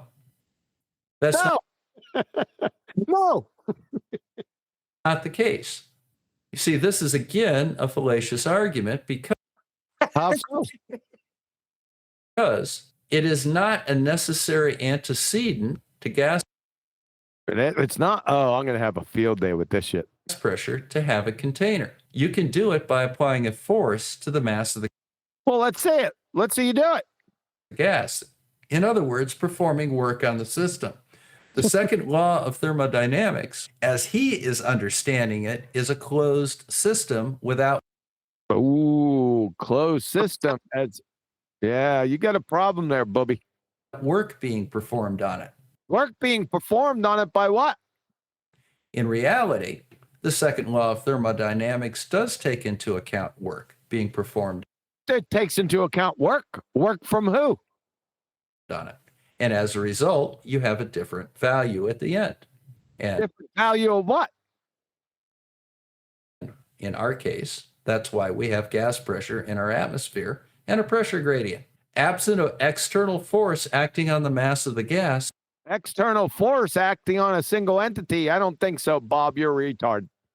You will have no pressure gradient. Yeah. Yeah. Not only did he just also once again invoke his claimed atmosphere as just a single entity, and invoke a force that he has no proof for and doesn't exist. It's been proven not to exist. I know that sounds stupid, but that's literally what happened. The point being is that he has now invoked PV equals NRG. He's removed the P because he's removed temperature completely out of the equation. As he mentioned temperature one time. Now, the laws of thermodynamics, does that involve temperature as well? Not just matter. Yep. Yeah. Energy and matter. Yeah. He's removed the energy. Let's see what he's going to do now, because here comes the definitions of gas pressure. Now, here's the other problem that they run into is they're confusing gas pressure with atmospheric pressure. You absolute retard, son. Wait, I missed that. What did he say? We're confusing gas pressure with atmospheric pressure. Oh, conspiracy cats. What a clown. Gas pressure is measured as a force on the walls of its container. However, when I go outside with a barometer, I can measure a gas pressure without a... You dumb ass. My God, are you that stupid? Yep. My word. Container in sight. So again, this is simply irrelevant. Now, I've used gas pressure to talk about atmospheric pressure in this video. The reason that I do that is that this is something that most middle schoolers are taught, and the concept is very well understood. But let me clarify it. Gas pressure is a force over area. Atmospheric pressure is the weight, which is the mass times the... There you go, Brian. It's all yours. I guess not. Acceleration of gravity. Really? So let's see those citations. We want to see that. Of the column of air above you. Now, air is... Thinks he's got column air. Yep. Is approximately 80% nitrogen, 20% shut the hell up, oxygen, and some trace elements. It has mass. The acceleration of gravity acts on that mass to create a force. Force equals... All right, we're done with that one. Is it just me, or does that give you a headache? We're not doing the Coriolis force. We already did flight. Let's do the Black Swan. Can someone drop Flatsy a line? Yeah, I'll get her. Thank you. I just want to state there while I have an opportunity. Sorry, Kiwi, I couldn't. My hands were wet. I was washing my hands. I couldn't come off mute there. I just want to state that what he has now got to claim, and anyone else that's in his position, is that convection is caused by gravity forcing the air down and buoyancy pushing the air up because of gravity. Well, buoyancy is not due to gravity, just high jump. But the point is, that's the only direction he can go. He's now stuck in that conundrum. Right? He has to completely, I'm not saying it the wrong way in case I get in the habit of it. He has to completely deny temperature as the cause of convection, which means he's denying the boiling of water. When you boil, you know what I mean? Because convection is part of that. He has to deny. So is boiling of water, is that because of a force of gravity creating something it doesn't create, which is another force of buoyancy, as they call it, just going by what their rhetoric is. You know what I mean? So when you're boiling water, that's caused by gravity, is it? It's stupid. Yeah.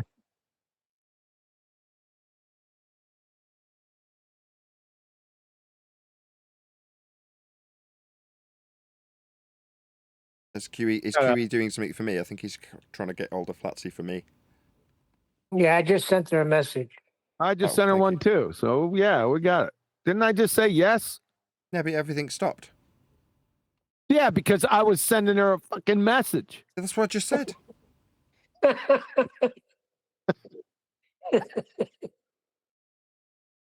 Is it because I'm black? If they didn't say it in the obvious, then I have a problem with the obvious. Why are you interrupting my video? This is about me. Now, if it was about you, you wouldn't be interrupting anything. This should be interesting. Black Swan.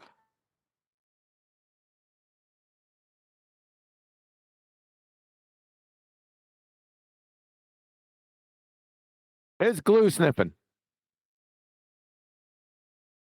If I'm a pseudo-intellectual, you're Helen Keller. You got that right. The damn paterfamilias. You can't hear nothing. Intellectuals.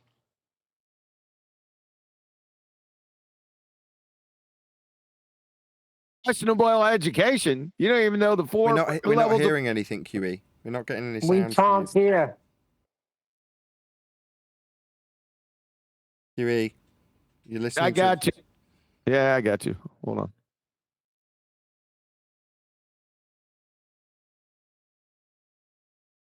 We get to hear it all again. Well, I get to hear it all again. I encourage you to go over and give me a like and a subscribe on my new channel. So let's go ahead and go on with the presentation. You know, one of my favorite subjects in the flat earth is dealing with pseudo-intellectuals. It's actually something. And the king of the pseudo-intellectuals in And failures of the intellectual.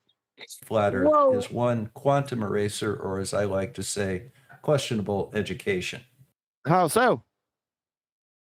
Today, what I'd like to do is go to his website and learn a little bit about quantum eraser. Now, going to his website, you'll see his About This is nice. Me section. And I haven't looked at this in a long, like years. he's got quite a little resume, it seems. Yes, he does. He has an extensive background in quantum mechanics. Yes, I do. Genetics, and biochemistry. Retired military with half my career spent in reconnaissance and the other half on need to know. No. This is kind of interesting because I've actually seen his Facebook page in the past. He's got. Why would you be going on my Facebook page? These people are creepy Pictures of him and as- obsessive. That's why. He love you long time. I never. Because they're even- creepy. No. Let's just call it like it is. It's creepy, isn't it? Yeah. I have never gone on any other, like a ball cards. I've never tracked anyone down going on their face. I never even had the thought of doing it. Are you a creep, Bob? He's an E4 in the Army. I was an E4. Right, let's do some book stuff. Flatsy's here now. Oh, man, this is getting good. It's only Look, I'll be 8:20. honest, I prefer them when they're about me. I know that. Keep it going for a while, QB. I want to hear more about it. Me too. Well done. I was an E4 in the Army. Do you think I was an E4 in the Army? Did you get that off my Facebook? Oh, he went through my pictures. You fucking creep. He went. The creeper. He was creeping my photos, dude, because there's nothing that I stated on there in text as a Spec 4. You see my rank in one of the photos from back in the day. What a creep. And then it also has pictures of him as a captain in the Army. Yeah. Or at least wearing a captain's uniform. Oh. That's a low blow. Uh-oh. Are you intimating stolen valor on Stolen my valor? You fucking scumbag. There's a picture of you in a Holiday Inn, or at least it looks like he's in a Holiday Inn. Yeah, that's what he did. He creeped my photos because I got my retirement photo with a good buddy of mine in uniform.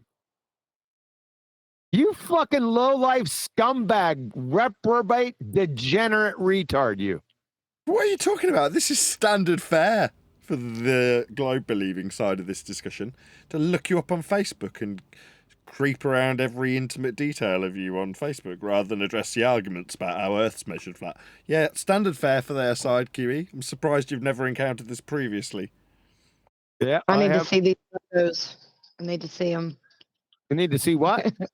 These photos that you're talking about. I need a visual because I don't have Facebook. You guys don't got Facebook. I use. I don't have Facebook. Okay. I'll show you exactly where he got. Hold on a second. This is important. You not use MySpace? Fuck no. I have a MySpace from back when I was in like 9th grade. It's the same. 9th or 10th grade. It's the same thing. Yeah, just see my pictures on MySpace. Right, anyway. I don't log into MySpace. Hold or on, anything. not anyway. Shut the hell up. Let's do some book stuff. No. Yes. No. Seriously, we need to do some book stuff. No. We're right in the middle of this. We've done 4 hours of this. No, we haven't. Yeah. I haven't. We have. So there's my Facebook. Shut up. So there's my Facebook. That's me when I was 9. That, With a cat. say, that looks like you Oh faking my that you're a young God. boy. Oh my God. Or is it you when you were 9? Or was it him? Okay. So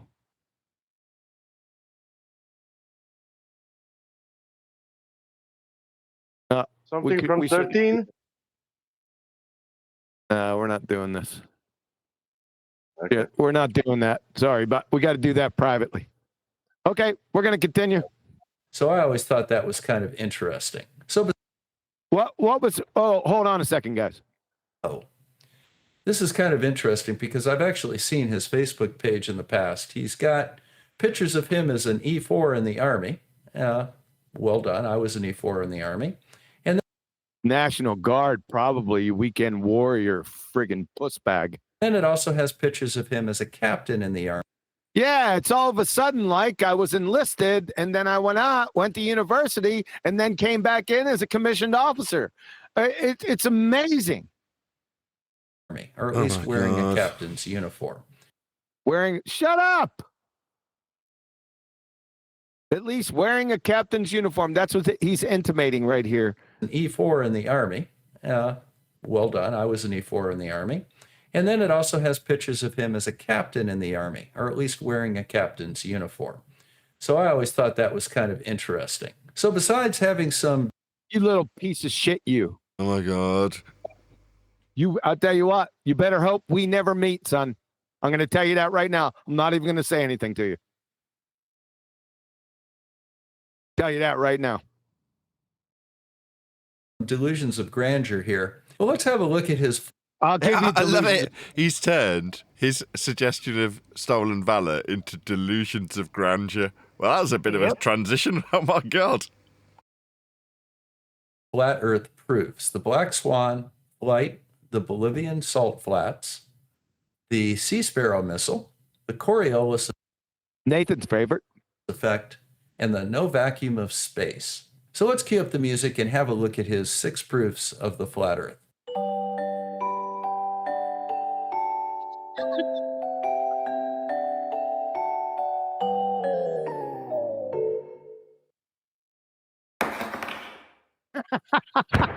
Oh, that's pretty darn good, though. I'd have to admit that. I did like that. What you got, Bob? Commercials. That's probably a good segue into going to the book. I think we should probably do that. What the hell? Well, the first one, of course, is the infamous Black Swan argument. Now, I'm going to go ahead and use his actual argument here as he states it, and then kind of take it down. So let's have a look. Take down a Cracker Jack box. Unfortunately, his argument is about as good as his web design skills. I didn't design this. I have a web designer. The Black Swan argument is a modus tollens. That means that if P, then... But the holy snikes. That's just as important. Then Q. If not Q, then not P. That does make some sense. For example, if the Earth is a sphere, then the shortest distance between 2 points on the surface of the sphere will be a great Hold on, that's circle. not what it says. That's not what it says. I know. What it says? He's making up his own argument. So he just literally lied. He said, right, let's go and have a read it from his own website. No, you're not going to read it. Yeah. You're going to make some shit up that he doesn't say there. It's right beneath it, right here. Son of a bitch. So rather than do what he said he's going to do, he's lied. So you're not going to read it off his website. You're going to make up a new modus tollens that isn't the one on the website, that you're not reading in spite of saying that's exactly what you will be doing. Okay. The shortest distance between 2 points on the Earth is not a great circle. Therefore, the Earth is not a sphere. Now, the basis Hold of on. Hold on. He just said that if the Earth is a sphere, the great or the shortest distance would be a great circle. What? Bob doesn't know what straight lines are. All that matters to me This here, argument all that matters to me here is like previously with Angels of Light. Rather than addressing the argument, he's just invented a new argument. He's just burning a straw man. Exactly the same tactic he used on Angels of Light. Sorry. It's a stupid argument. What? The shortest distance is a great circle? Like what?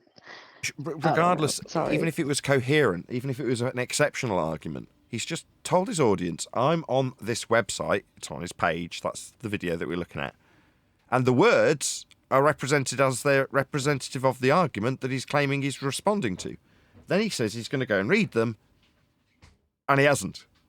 He's just made something else up while it's on screen, literally. Yeah, he's retarded. is that if P, then Q. If not Q, then we can use inductive reasoning that P. Inductive reasoning? This isn't inductive reasoning. This doofus doesn't even know what logic is.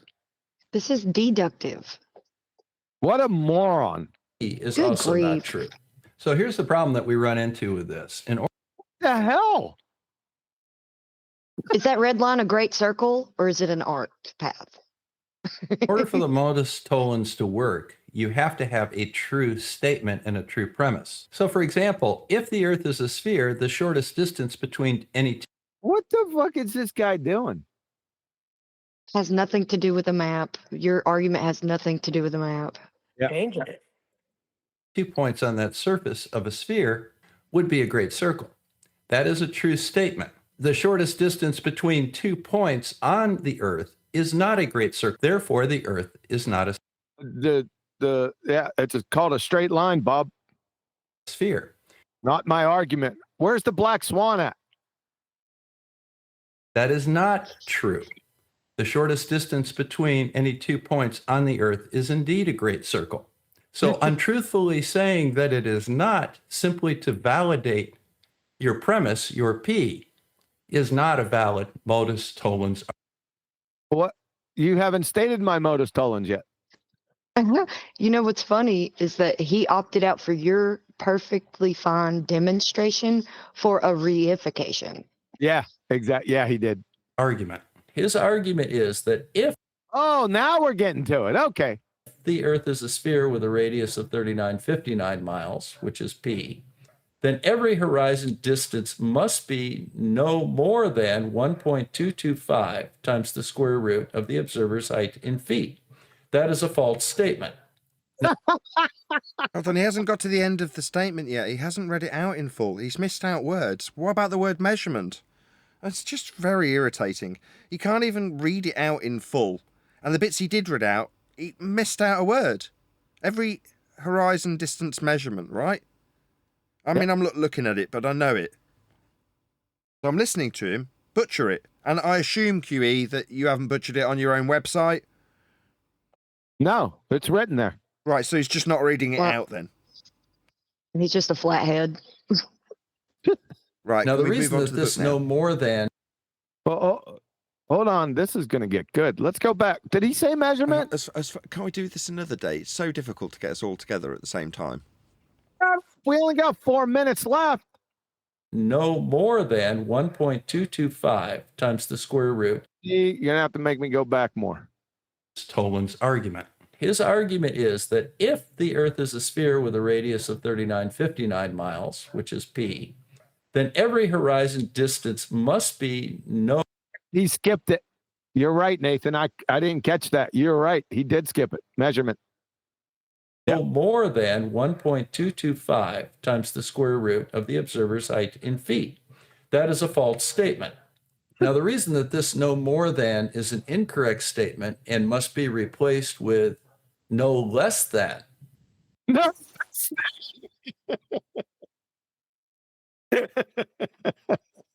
Because the Earth is a sphere with an atmosphere, we have refraction present.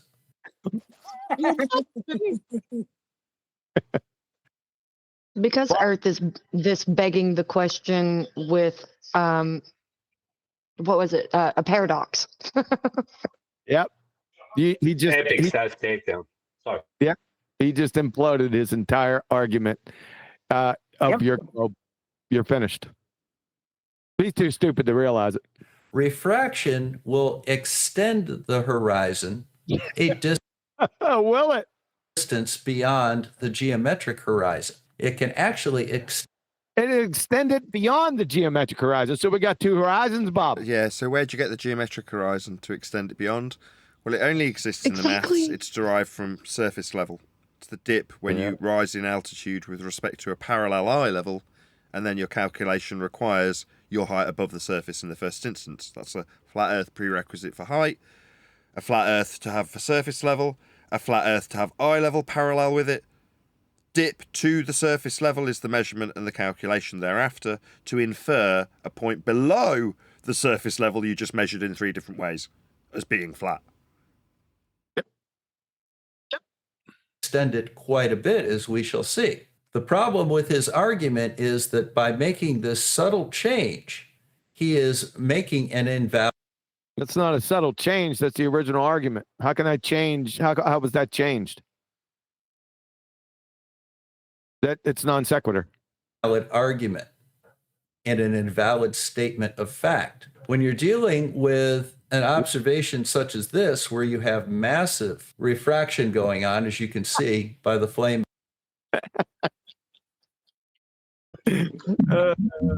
Boy, I love bear traps that are just set right out there in front of you, and you fall right into them. Shout out to Nathan. Why did I use this?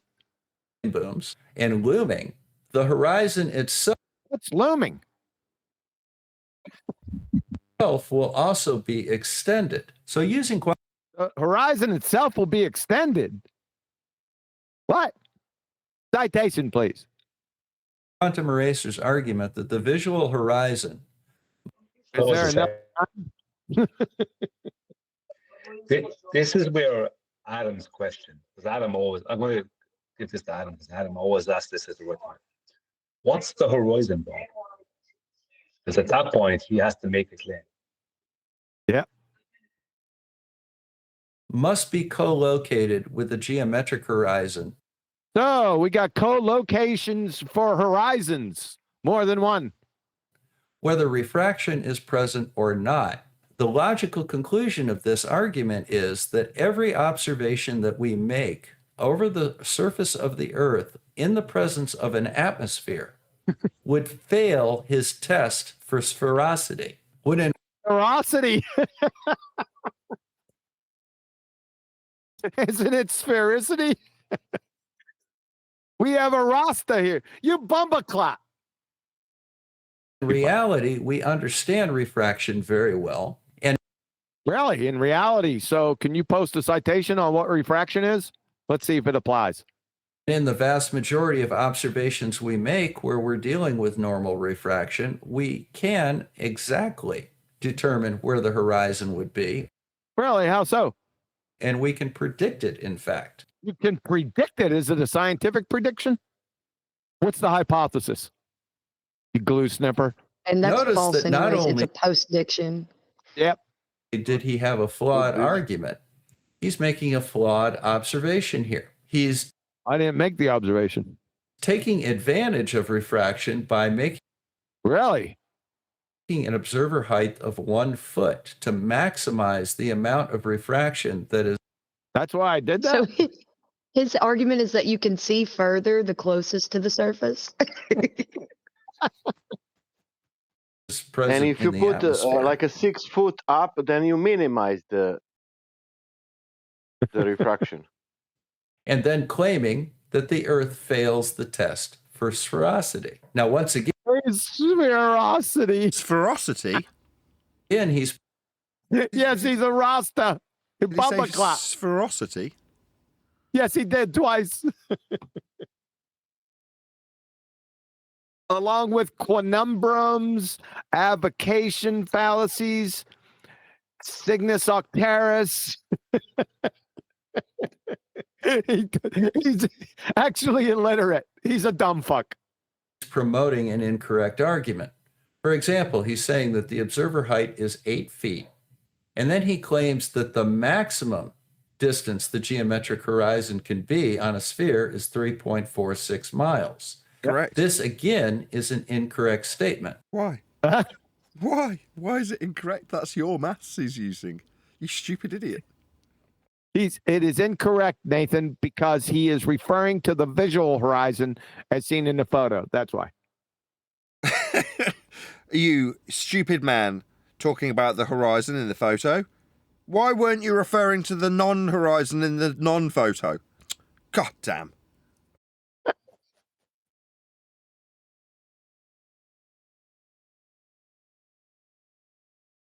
This should read, the minimum distance to the horizon will be 3.46 miles.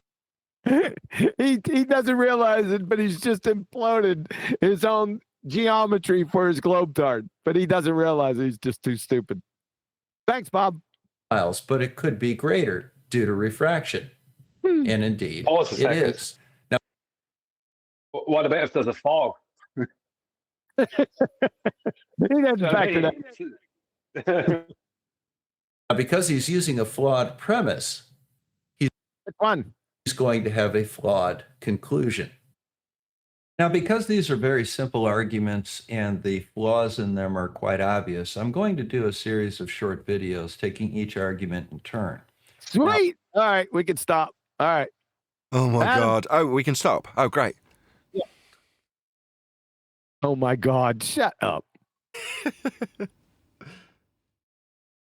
Right, let's do the book.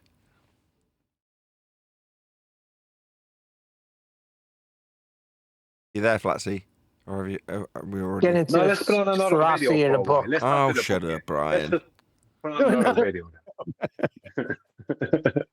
Yeah, because he's trying to force it so much. I want to put on another video just out of spite. Yeah. Bloody Irish. You're all the same.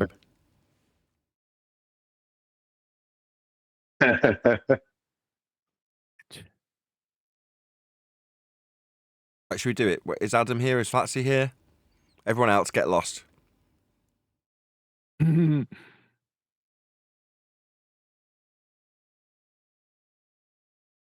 here. I'm just working on a few bits already. So. I wasn't paying attention to the video. Go see up to that mic. Sure. Mumble. You know, I have to say. Are you waiting on me? I'm sorry, guys. Yes. It's chaotic here. We weren't, but thanks for letting us know. Well, we give it another 15 minutes, Flatsy, yeah? What do you reckon? 15 minutes? Would that help you? 20? No. Half an hour? No, How long? it's going to be chaotic no matter what. So there's no like. Would we setting fit another anything. video in by any chance? Oh, come on. Yeah, I mean, you do whatever you want to do. I'm here. Ideally, I'm we'll start presenting and we'll just crack on from here. Just waiting on you, Flats. Brian's just trying to drag it out because he's a dick. Oh, Ryan's I gotcha. breaking balls. Well, remember. I'm just a bit stressed. I'm sorry, guys. I'm like almost about to cry. Really?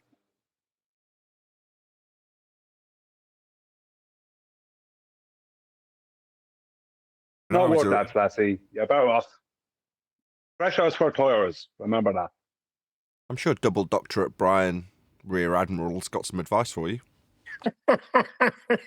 I'll be right back. Okay. Yeah, well, what we should do to help out the situation, to relieve some of the stress off of Flatsy, is do another video and give it a half an hour. Or we could check in with what Adam and see what he's doing. I'm just working a bit with AI to see if we can do the sea sparrow. Yeah, sounds like we might have to cancel this because of Flatsy. She sounds pretty stressed there, making light of it.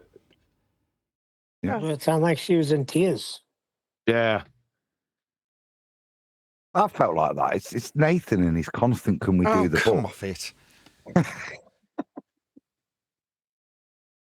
I actually blame Brian. Let's wait for her to come back. Let's see how because she, remember I told you she had a difficult situation on the home front. Remember that the other day?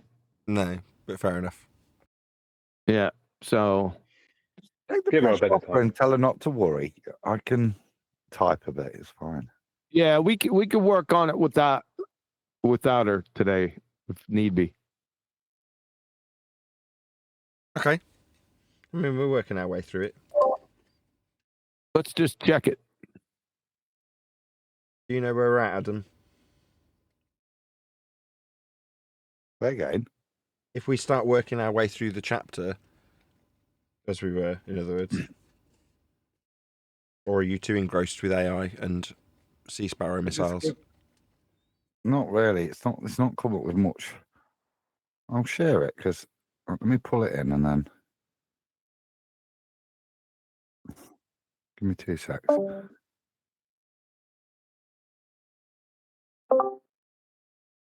Can I jump in? Sure.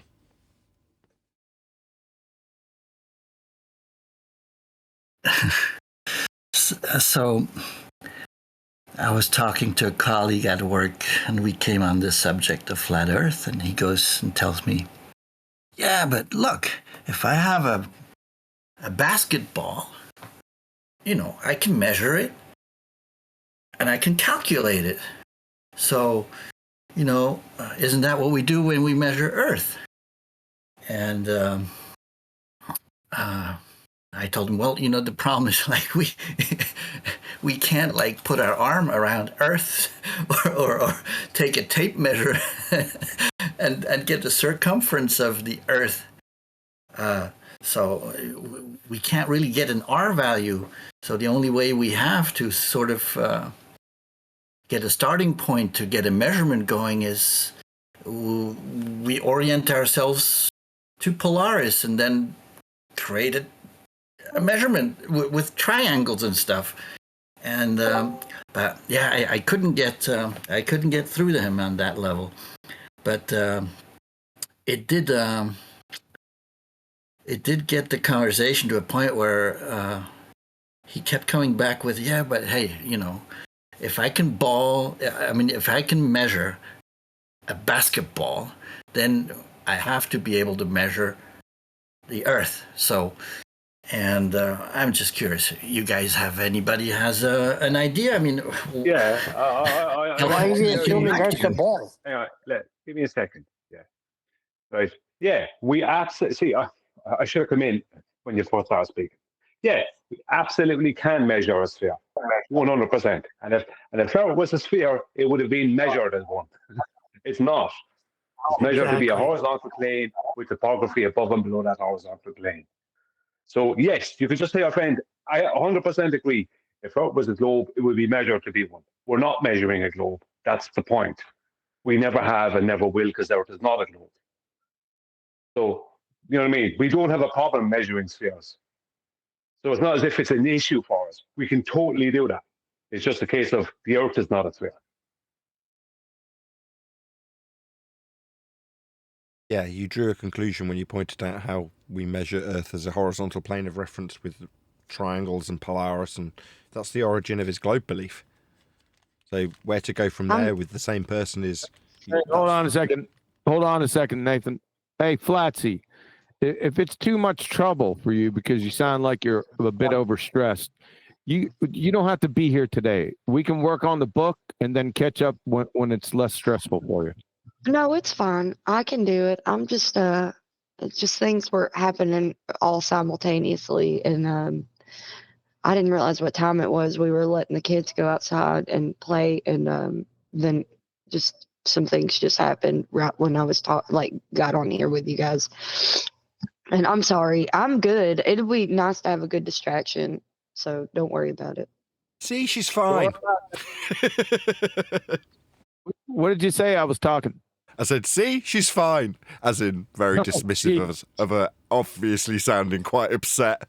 She's fine. Let's get on with it. Shut up, Brian. Button for you. Yeah. I translate that as I can't do that right now. Yeah, we'll be all right without you, Flatsy. We've already got it queued up with Adam. He's just being a bit awkward. as is always the case. I have it queued up too. I'm ready to share my screen if you. Yeah, but I don't mind. It'll be good to have a distraction.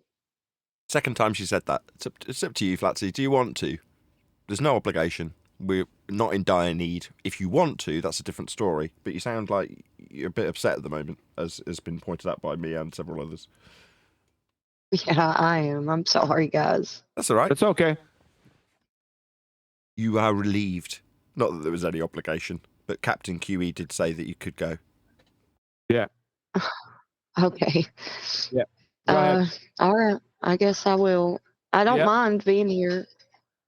It doesn't, we're not kicking you out just because you won't type. We're just saying, just chill and have a laugh with us. It sounds like you could probably do with a bit of shits and giggles. You can do it that way too, Flatsy. Just chill with us if you want to. Hold on, let me just check if that's okay. Yeah, that'd be good. Mm, Yeah, that's good. yes, okay, it's fine. You can stay as well. Okay, thank you. Sorry, guys. Please forgive No, me. you're good. You're good. You're good. Life happens, man. You're good. You're fine. You can stay and we'll just continue. Adam, pull some shit up here, man. Okay, 1 minute. All right. Give me 3 minutes. Got to brush my teeth. I can knock a friggin' buzzard off a shit wagon right now. I got to brush my teeth.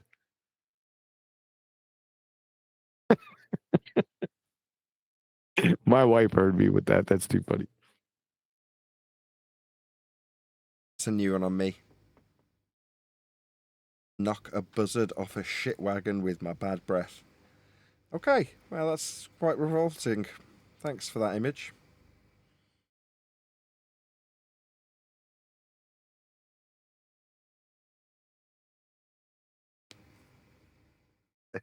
Kind of tickled me, that one. Should I dump the Discord server? We're currently in Discord. You know, is the We've got an audience. Does that matter? Does anybody care that we're still in Discord? I'm not fussed. I'd say for legal reasons, I wouldn't. No offense to Discord, because I am going to join Discord. For legal Like a friendly. reasons? What the hell? Disconnect from Discord. For legal reasons? Or you can argue with me if you want. You can argue with me. It's up to you.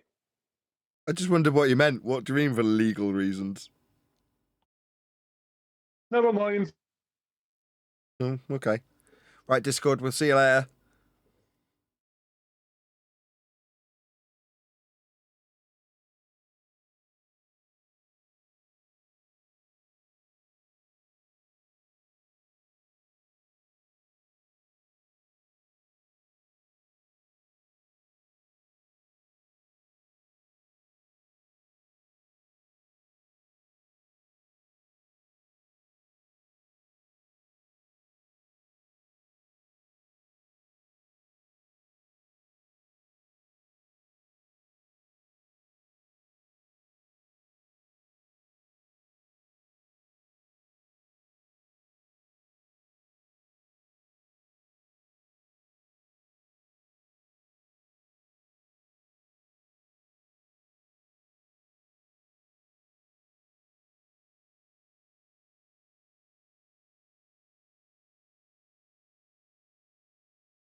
Why did we cover Bob today?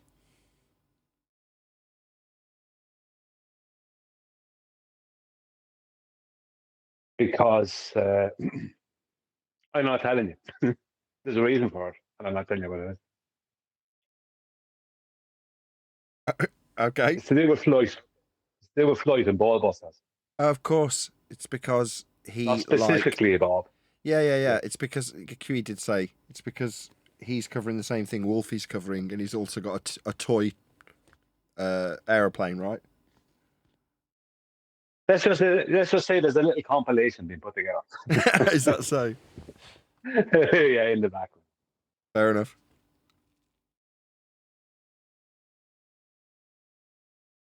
You know, I don't really want to directly involve Bob in it, but Bob is directly involving himself in it. You know, kind of way. Bob is bringing this kind of nonsense on himself because he can't help himself. Like things like what he's saying there concerning QE's military career. He doesn't know the background of it. He doesn't know any of the background of it, but he's kind of implying that there might be a bit of stolen valor, and then he's turning it into some kind of ego trip that QE's on or something. You know what I mean? It's just like you can't do that stuff. That's like someone calling one criminal calling another criminal a rat. It's the worst thing you can ever call someone. In military world, the worst thing you can ever do is employ that someone that's stolen valor. It's the absolute worst thing you can do. It's like, yeah, he's employing it without saying it. It's like you get what you're looking for at that stage, isn't it? You can't be doing that. But that's like why, right? He's playing the big hand in that regard by the sounds of things. Because it's like, no, it wouldn't be calling it stolen valor. It's obviously a big deal, so let's make a big deal of it, rather than assess the argument. That's what it really is. Isn't it? Yeah. If I do something really egregious that'll piss you off royally, you'll address that. Happy days, because then my argument doesn't get called into question. That's what he's trying to achieve, and he's been successful. Sorry, I was off mute. No, that's all right. I'm just saying he's been successful. He's achieved his ends. He wanted that, and he's got it. Yeah, I think it would be fair enough. It'd actually be fair to start calling him Bob the straw man guy, because he seems to just constantly create straw man arguments. He doesn't address, like he did with the Black Swan up to a point. He addressed most of it, but there's certain things he left out, like you said, measurement. It's like he starts creating a situation for him to debunk in some way. Now, he ends up causing himself more problems than anyone else, but he still is not being honest. He's not being honest. Even when it comes to the pitch data, he's not addressing us. He didn't come near ball busters. He didn't come near the presentation. It's all on Angels of Light. No offense to Angels, but the origin is here with us. It's hard to say what you're saying without causing offence to Angels of Light, which is to say he's going after the weaker of the targets, isn't he? Yeah, Angels. Even if Angels was just as strong, right, which he's not yet, right? He's just one person. We're a whole group, so we can make more noise than Angels can for Bob. If you know what I mean? Yeah, we can shine a bigger light on him, and that's what he's not doing. So he's going after Angels instead of addressing us. And we also, for the nonsense he's coming out with, we will have better answers than Angels. Oh no, Angels doesn't need much answers. Like that's what they all do, though. Yeah. Well, you're going to go after the weakest target, is what you're saying. Yeah, the lower hanging fruit. No offense to Angels, but he's going to be in this scenario, the lower hanging fruit. Not even that, just us. They're just staying clear of us. Yeah. They never want to address us. Sorry. Rather than lower hanging fruit, we'll call it the lesser of two evils. Yeah, because I mean, Angels is pretty good. You know what I mean? When it comes to debating stuff, you'd have to say he's not bad. Yeah, he's very good. There's things you could critique him on, but I suppose they all can be critiqued indeed at the moment. But that's why Bob is going after him. Because he's making it about Angels of Light instead of about, as well as that, it's just one person. It's easier for him to discredit Angels because Angels is just a guy on Discord, in his 20s, on TikTok, right?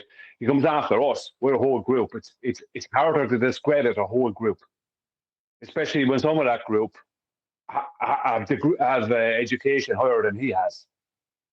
You know what I mean?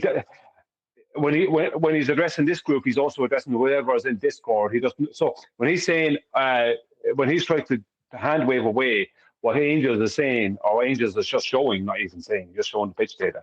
When he's trying to hand wave that away and say, he's not a pilot, he doesn't know what he's talking about, or whatever, he can't do that as easy with us because we're a whole group of people. A whole group of people can make a point of getting that simple thing wrong? No. It's just weakness, really, with them. But even at that, I would still consider Bob one of the better of all of them, to be honest with you. Why? Because he's got a set of balls. Yeah, he's got a set of balls. That's about it. Yeah, he has. You know what I find with a lot of the newer bowlers? They are trying to be tricky and they all want to be the big men, but they're not as good as the older bowlers. The bowlers we dealt with before were better. I think they were smarter. You know, as a group, in general, they were actually better bowlers. Go back a few years ago than the newer ones that are around today. From what I'm meeting on YouTube and stuff, anyway, that's what I'm finding. You know, I mean, like if you go, you have Bob, Blue Marvel Science, Ruhif, Rumpus. You had George before he passed away. You know, that was a more, I would say, a tougher group to deal with than what's around today, which is mostly a load of people with big claims and faceless accounts and all this sort of stuff, which doesn't mean that, does it? And even the ones that do have some education, that's all they have to. They have nothing else. It's just like I have this degree, so that means something, kind of thing. To me, they're weaker now than they were. There's more of them, but they're weaker. Maybe it's just my perception. Yeah, I think you're right, but by the same token, we were more ignorant back then, so you see it with a sort of skewed view that they seemed more intimidating back then because you knew less. It can't not be the case. I wouldn't say intimidating because they weren't intimidating. I would say that what they were is they worked well. What I'm saying is they worked better as a group than they do now. Now they're kind of splintered or something. I don't know what way to describe it. They still all support each other, but what they have, you go back some years ago and you have a lot of guys on YouTube who would be disagreeing with you, but a lot of those accounts, you could actually find a person. But now you just have loads of accounts and you go and try and find, it's a nothing account. There's no end of sock. What I mean is that there's a lot more sock accounts going on now than there once was. Now there's less people with the faces out there. So that means to me it's weaker, they're weaker. That's a sign of being weaker. You know what I mean? As far as I'm concerned, they're weaker when they go that direction. Because they have to hide their identity because it's like they know they're going to be getting stuff wrong. So in case of that happening, which will happen, they won't look so bad because nobody knows who they are. Now this kind of a thing, it's like a fear thing with them. Maybe, as I said, it might just be my perception. Maybe. I haven't given it that much thought, but now you make me think about it. People are a bit worried about. You're suggesting that they don't want to put their faces out there because they're concerned that they'll be shown to be wrong. That kind of ties into what I had on today's live show, right? They all know deep down it's flat, so therefore, why have your face out there when you could be shown to be wrong at some point? Yep. Well, Wolfie stopped coming to my channel on his main account, started coming on what's called Wolfie's alternative account. And the reason he stopped doing that is because he started making himself look stupid. And I started making him look stupid. So I eventually banned his alternative account and told him, you're not allowed on my channel unless you're on your main account, otherwise go away. I banned him because I said, no, you can't come to my channel on your alternative account. You don't get that grace. You have to be here on your main account. You don't get away with that. And he won't come back for that reason. Well, he hasn't come back. I'm dying staring at my typo. What, the measurement? It's been fucking Yes. with me. Me too. I'm over here dying, wanting to say something. Can you please put an E in there? Goodness. Oh my gosh. And take the Z out. You're just being a turd at that point. I know it's my typo, so it's just like this is driving me insane. Okay. Go on, Brian. You can blather on about a nothing burger some more. Oh, well, you weren't around. You said you went off to do stuff. And I was now that you've come back, suddenly you'll come back and the first thing you do is try and insult what we're talking about. We wouldn't have even been talking about it if you'd stayed around. What we're talking about sounds like it wasn't we weren't doing anything. It was just you. You should brush your teeth right when you wake up. Word. I should, but I don't want to miss anything. Yeah, I brush I'm minding Booger's teeth first thing. Yeah, you should. I knew you I should. smelled something, Dragon. Hey, I brush my teeth and mouthwash 3 times a day. Just not We early. just brush our teeth twice a day. He's got little pearly whites. He's good. All right, where's Adam at? It's like, give me 10 more minutes. Okay. Boy, that's another video. I'm just kidding. Yeah, I would have absolutely got another video in that time. From the time that he made us turn off the last one. And actually, it's not my fault I'm talking rubbish. It's because he forced us to turn off the other video.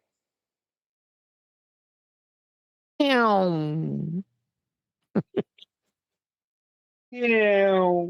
I've been doing that for the past few days, man, ever since the show ended. I just randomly. Meow. I used to do that with Booger. We would, when he was little, we would act like we were, we had wings, and we would run really fast towards him and then past him and go the. Meow. He used to laugh. So cute. Give him a hug and tell him you're sorry.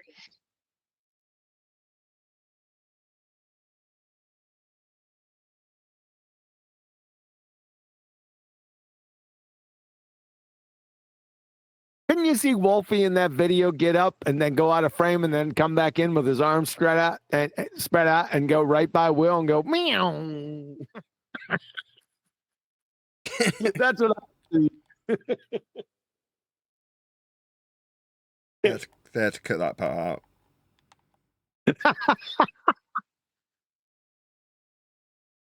It's saying edits.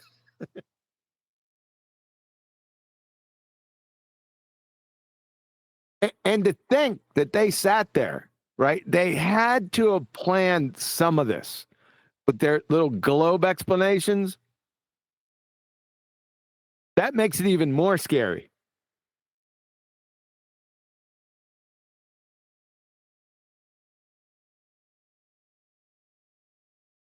Right. If that was planned, oh boy. Right, Adam, what are we doing?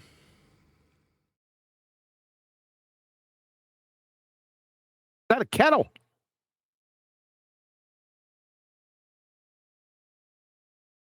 What? What's he got there? Right on the picture right there. Looks like a kettle with 3 smaller ones. The hell is it? Just so you know, I'm not wasting your time. Give me a second. That is a picture of the meter. A meter? Mm.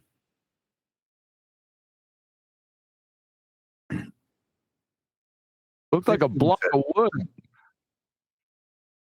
Distances are inherently straight line measurements, a fact grounded in how these units are derived and applied in geometry and surveying. The meter, the foundational unit of the metric system, was originally defined in 1791 as 1/10 millionth of the distance from the equator to the North Pole along a meridian, a conceptual span, but practically standardized in 1799 via a platinum bar representing a fixed, uncurved length. Where I'm up to. So you're on the nautical mile and all that stuff argument. Linear. Yeah. Gotcha. I've done that, and I've got a bit of C-spar that I've put in already, but I say just bear with me, I won't be long. Okay.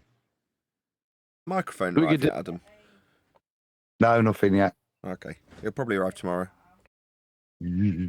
I will not be getting up at 5 to check. You get deliveries at 5? No, he's saying that I was stressing about mics that weren't being delivered, and I was up at 5 a.m. looking at tracking data. He's saying I won't be up at 5 looking at tracking data. I gotcha. A little inside action. It's an unnecessary dig, if I'm being honest.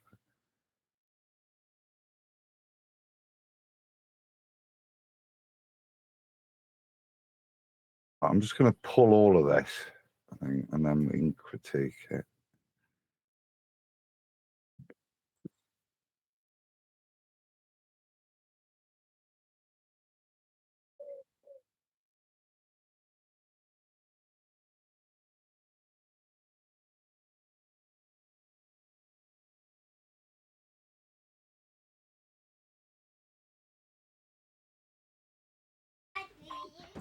Yes, sausage.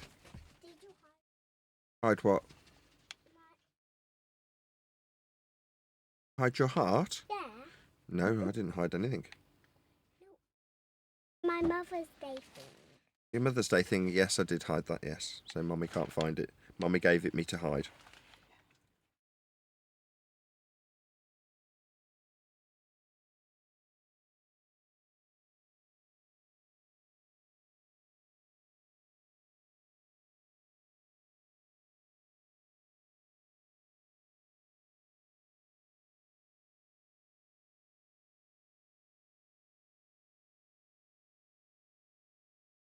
I don't know where it is. Down there, sausage, it's on that table.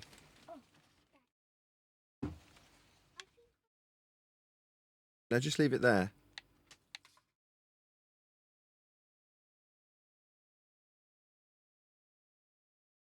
This. It's anti-fine because it's Mm-hmm.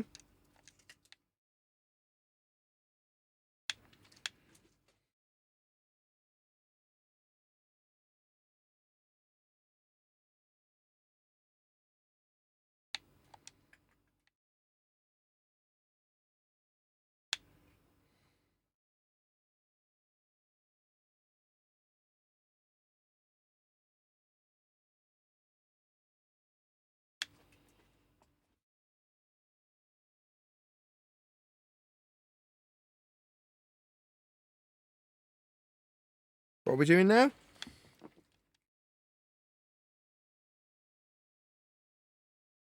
Asking the people in the hangout what we're doing. Waiting for Adam. We disconnected from Discord for legal reasons.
I was just thinking there, QE,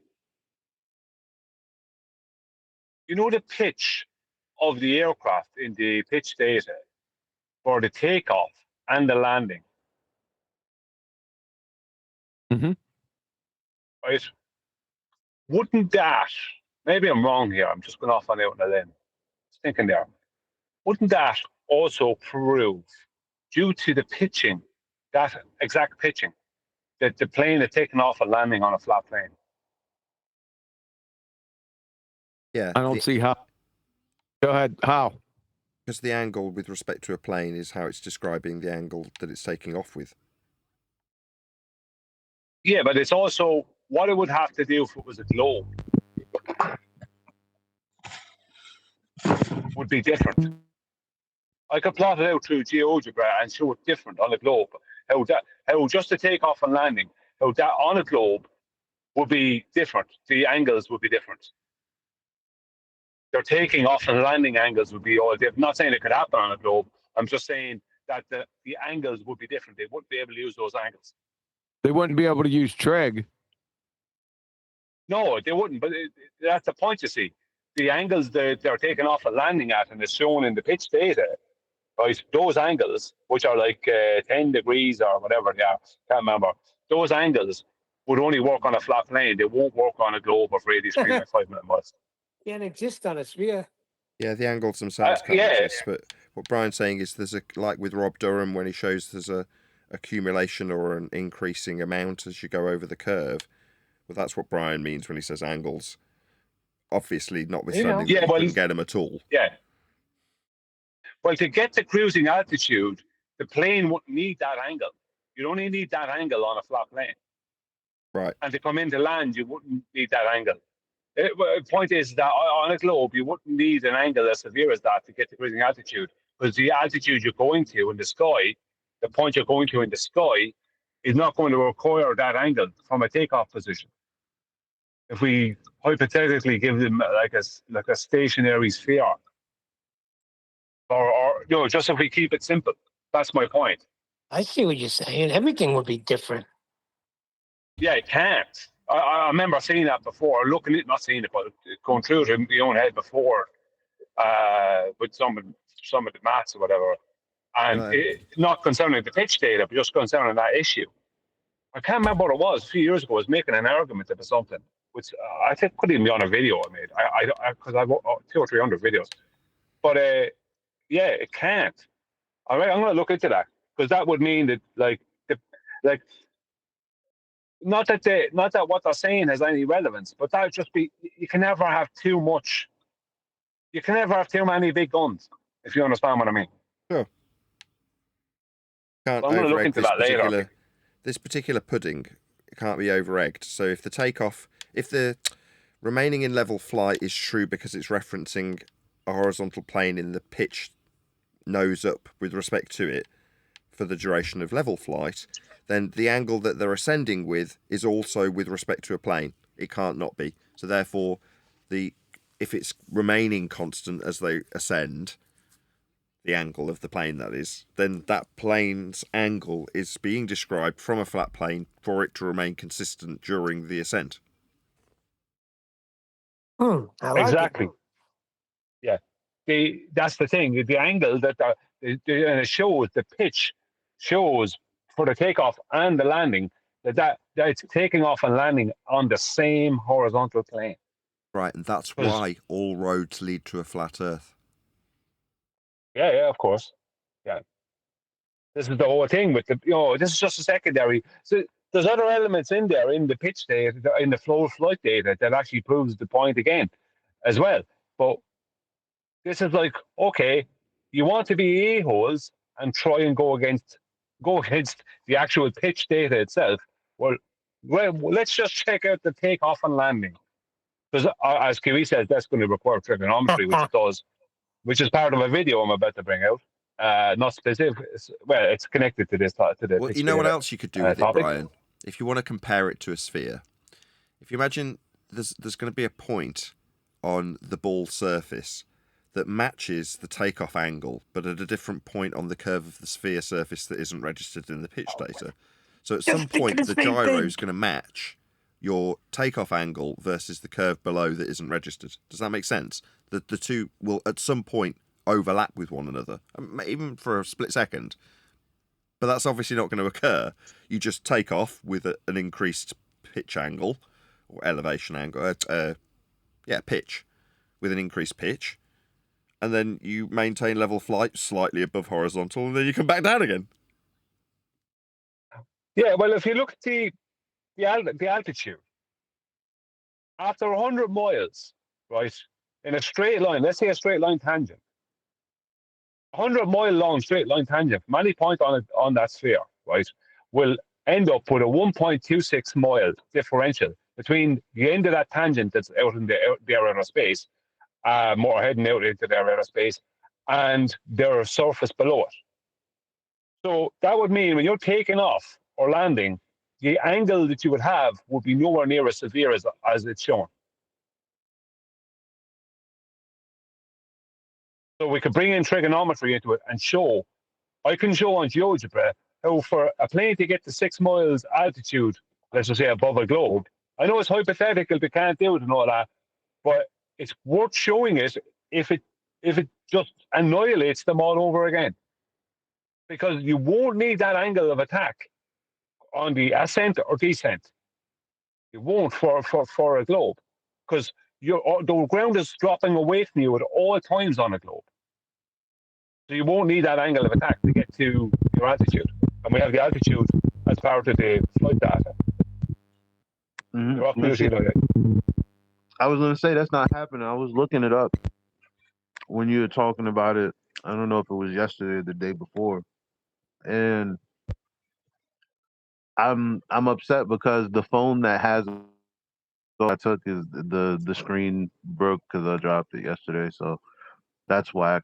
But something about taking off and landing, it talks about all that goes into the calculations of helping a plane land, which goes from descent all the way to them landing, and none of it it's all trigonometry. Like, yeah, every bit of it. Yeah. Actually, in fairness, where you get a lot of this, where who put a lot of effort into getting the information about that. Great, Mike. Thanks a lot. Can't hear at me, Eli, with off mute. Moon. My God, what are you banging on a tuba? Oh, it's terrible. Yeah. But actually, Witsit actually got put a lot of effort into putting the information together only a while ago. But he made it so convoluted. He tried to make it so smart that it didn't come across correctly. But he put that information together. So you could actually get information straight off of whatever. It was on Globebusters there late last year. So you could actually get some information off of what he put out. But not that we need it, but I'm just saying that would be an instant resource. But yeah, it's using trigonometry. So look, I have to go off this call now, and I'll call back to you a bit later. But I'm going to look into that later, because that would absolutely prove the pitch that is shown on that data absolutely proves that it's taking off and landing on a horizontal plane. Yeah, what you need to look for, Brian, is the axis along the bottom of the graph. If that bends, then they're sorted.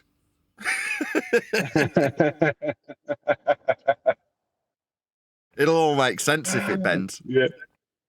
Yeah. Does it bend? No. Bend it like Beckham. Gotta go. I'll be back to you in a while, okay? Okie dokie.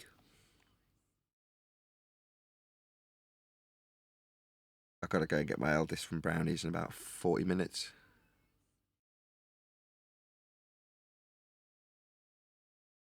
Maybe we'll get something done. Adam's beavering away, as you can see. Yeah, I know. Adam's always working. You count on him. At some point, we'll no doubt be asked for an opinion on something, perhaps. Neil? There we go. Just have a little read. There's little bits I want to add, and I've just stumbled across Bowditch's whole section on this, so it might be worth a little read of that between us. Sorry, I've just dropped my mouse. You there? Yeah. Let me go to what I've done. So there you go. Read from there, QE, and then just see if I'm on the right lines. Distance and linear measurements Distances such as meters to kilometers and inches to miles are inherently straight line measurements, a fact grounded in how these units are derived and applied in geometry and surveying. Meter, the foundational unit of the metric system, was originally defined in 1791 as 1/10,000,000th of the distance from the equator to the North Pole along a meridian, a conceptual span, but practically standardized in 1799 via a platinum bar representing a fixed, uncurved length. Yeah, I see it now. Good. A meter is now established as a base unit of length in the metric system, is defined as the distance light travels in a vacuum at 1/299,792,458 of a second. Now, national systems inherently a linear span. This is what I wanted to maybe elaborate on, because we know that light travels in a straight line, don't we? Yep. And that's why I just wanted to put some things. So let's say it's a bit rushed. I've not got everything in I wanted to do. Because it don't write it for you, AI. I wish it did. So can we put a little bit of that there? Light travels About in light a traveling straight. in a straight line. Yeah. Do we need to? At this Yeah. No. You don't need to. Then You already got it. Well, the only reason I wanted to put it there was because that's now how it is. I'm not doing a TED talk. The only reason I'm raising this up now isn't to attack the metric system or to point out it's now standardized by a different mechanism. It's to point out that the new standardization is a straight line path. You get me? It's not an arc. Again, it's defined by the path of light, and light travels in a straight path. Kind In a of vacuum. well, however, yeah. Not through a lens, it doesn't. Oh, no. Well, it does. Travel straight through the lens. It's just the angle of incidence means it may not be a continuing straight line from the point it enters into the different medium. No way. But that, you see what I mean? I don't want to go there. Or do I just drop that? A meter is now established as a base unit of length. No. Keep that. Right. So just succinctly, then, I need to say, I would remind you.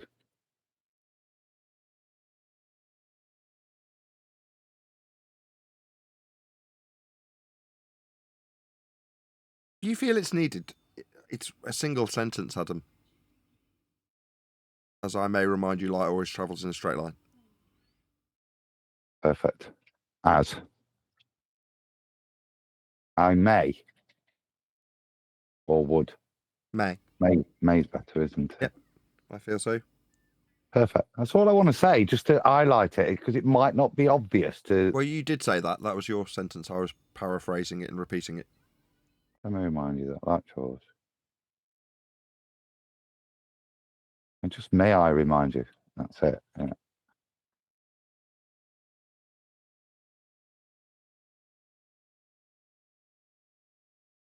It's actually quite a nice punctuation to that. That's good. Yeah. Don't need to explain it, do we? That's perfect. Because it's just right in the imperial system. I feel okay. All right, sorry, I was looking up straight paths. Where am I? There.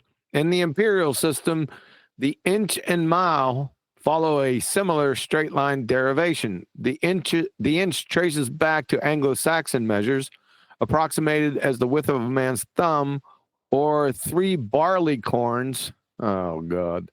Laid end to end. Yeah, this is a bit much. We get Stadia in there too. Sarcasm. That's coming. The melee. Don't worry, melee. Yeah. It's now exactly 2.54 centimeters. National Institute of Standards and Technology, the NIST reference on constraints, constants, units, and uncertainty. A precise straight distance derived from metric linearity. The mile evolved from the Roman millipassus. What? Millipassus, 1,000 paces. Or 1,000 paces, where a pace was 2 steps, about 5 feet, totaling. Why is there a red mark under there? Totaling 5,000 feet. Later adjusted in English statute to 5,280 feet. Oxford English Dictionary mile. And yeah, this derivation counts consecutive straight steps along a path, and modern standardization locks it as 63,360 inches, a direct multiplication maintaining linearity. Surveying illustrates this. Surveying illustrates this. Practitioners measure with chains or tapes stretched taut. I like that word, taut. Between points, recording distances as straight line spans. Anderson, McGow, survey. Yeah. Converting inches to miles, dividing by 63,360 keeps the measurement along a single undeviating axis. As the process scales, the inches fixed. As the process scales, the inches fixed linear essence. A little bit wordy. What? This is a bit much. It is, but but if I can either work for another half an hour on my own, or show you what I'm working with. This is a lot about nothing. Yeah, I know. Which ordinarily you wouldn't be subject to. The straight line nature of these units shines through their derivation and use. The meter's origin as a physical bar on Lite's path, and kilometers, 1,000-fold extension rely on unbroken direct lengths mirrored in geometry's focused on the shortest line between points. You should put shine instead of shines. Like, take that S off. Or just, never mind. It's not there anymore. These units don't inherently bend or twist. Their definitions and scaling, meters to kilometers via multiplication, inches to miles via division, treat distance as a flat Euclidean span. This rigidity in derivation and application underscores their identity as straight-line distances designed for precision along a single uncurved dimension. I like that. That's pretty. Preserving the original meters or foot's linear integrity without introducing bends. Why is this in parentheses? Oh, it's a citation. Sorry. From Boden, American Practical Navigator. Preserving the original meters or foot's linear integrity without introducing bends. Early navigators pasted out via long lines, knotted ropes reeled out astern, counting straight distances over time, reinforcing its practical basis as a flat span. That's really friggin' good, Adam. It goes from dodgy and difficult to read to absolutely superb. Yeah, I like that. He must have had his third glass of wine at that end part right there. I'm only on one. So in fact, I'm up for two.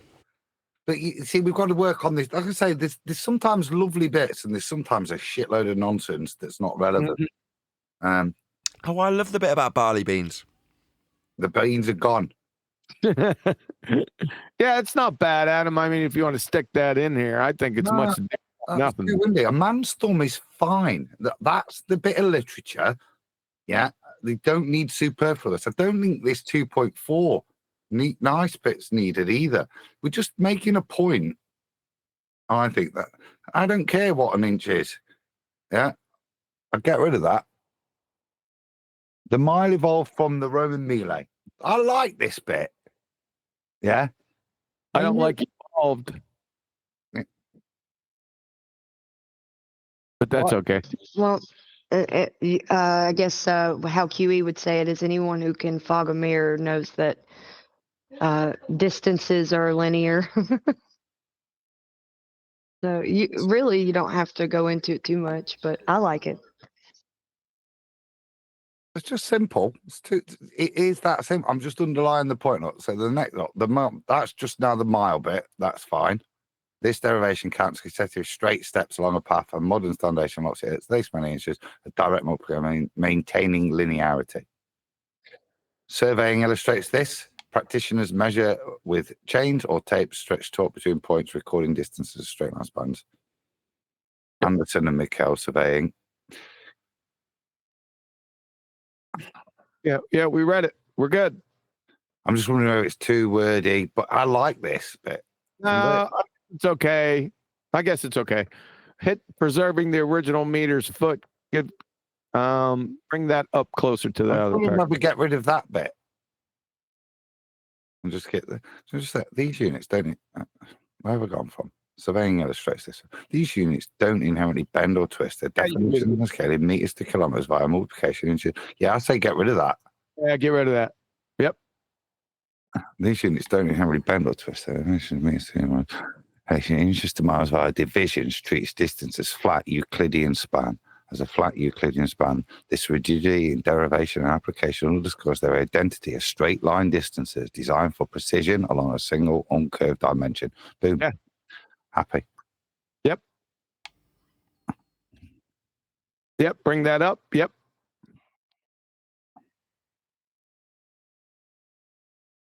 Good. Save. Right. Then the next bit that I've done. Oh. That's still a good link, Adam, because some of my links have gotten a bit old.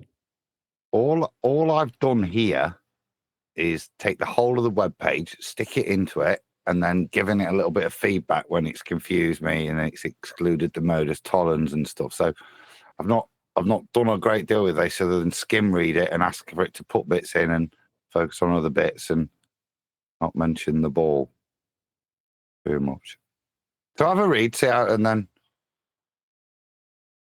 Evolved Sea Sparrow missile ESSM Block 1, operational since 2004 as a radar-guided weapon, needing the launch ship's target illumination radar to track surface targets like ships or sea skimmers with a 2-degree RF pencil beam. Yeah, that's good.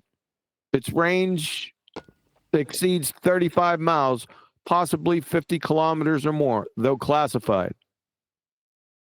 Hit that link. Deal can.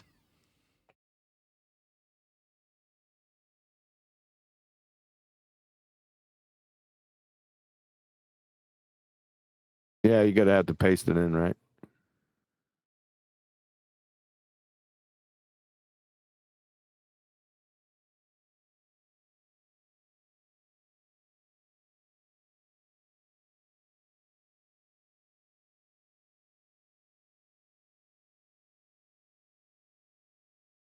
Yep, I guess that one still works, right? Yep. That, as long as it's good, it's in there. Okay. At 50 feet radar height, Earth's curvature should block targets beyond 8.65 miles or 13.9 kilometers by 463 feet. Yet, Block 1 hits targets, yet the Block 1.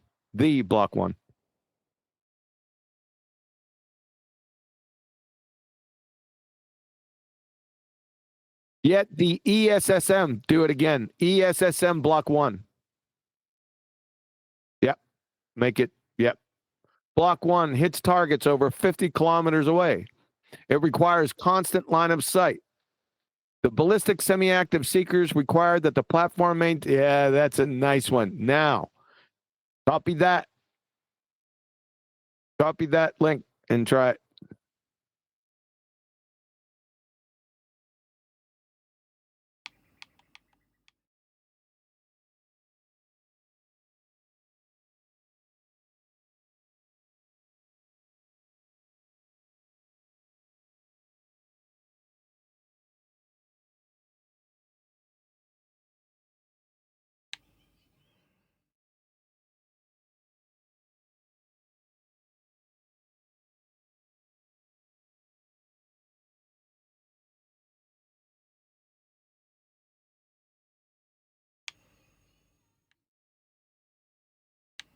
No, it doesn't like it.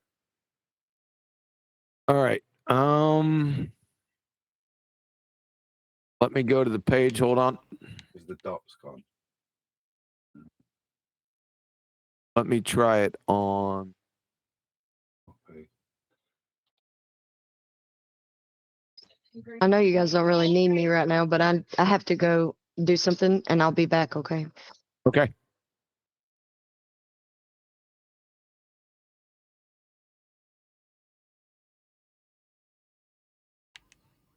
Is it just meat.com media? Hold on. Is that- I'm going right to the. Is there a typo there?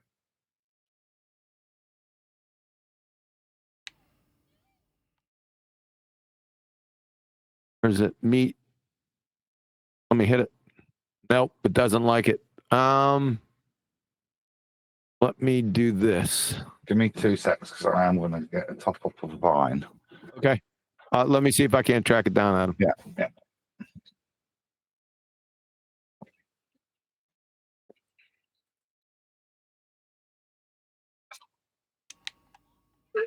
Yeah, I just copied something. Shut up.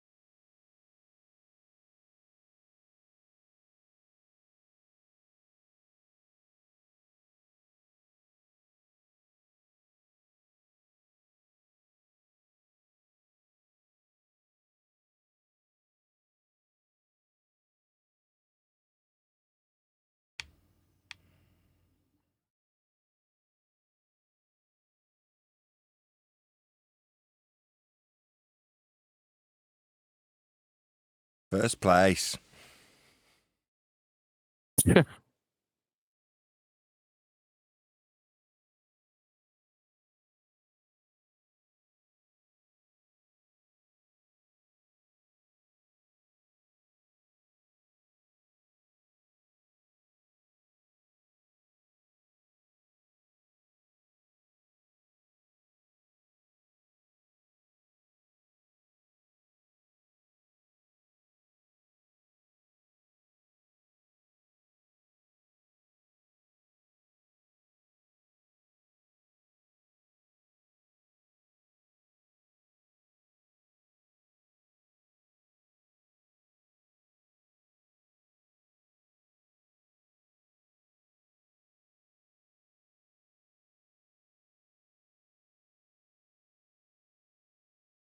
Found it.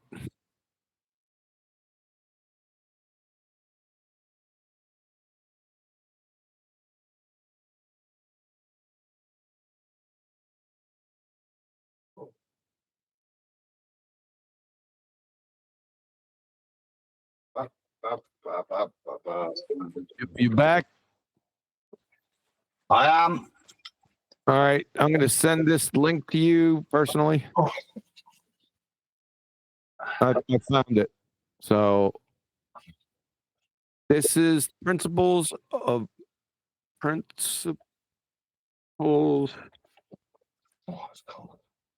modern radar. Principles of modern radar, and there's the link. What's up? Why does it pull up from my download?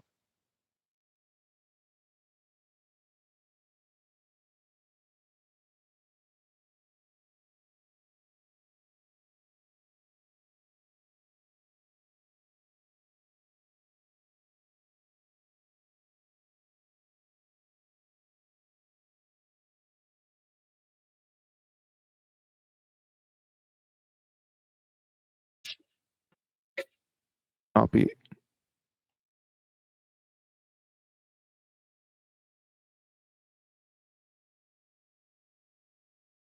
How do I do that?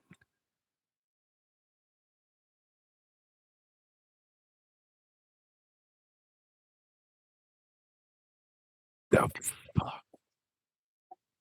No,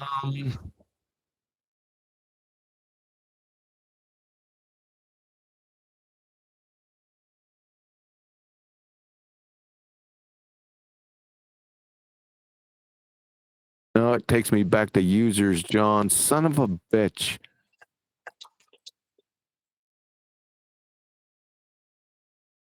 I can't get a link to this PDF, dude. Yeah, I've got nothing there. It's weird. Principal. Anyway, Here, let me share it. Hold on. Watch this, Adam. Let me take over.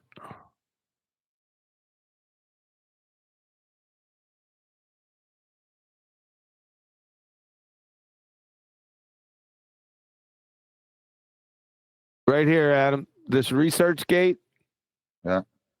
Principles of modern radar. It's that one. Can you snatch that? It appears I can't. Let me try and do what you're doing. You get a page and I'll pull it out.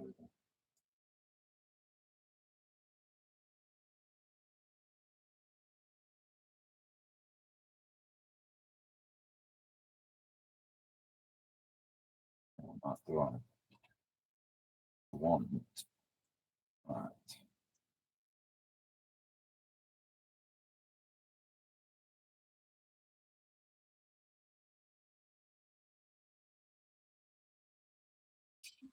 All right. Let me stop sharing. Just a second.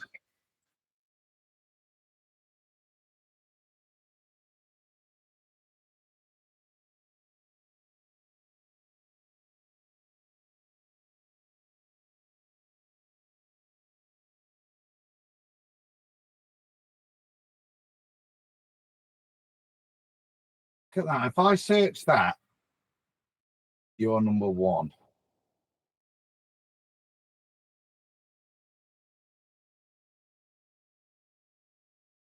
What was your search criteria? It had more in it. It had bisomatic. Yeah.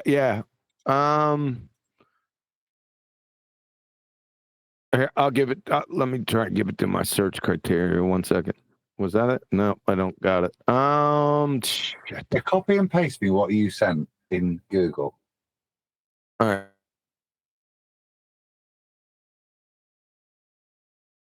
Was today's show 2306?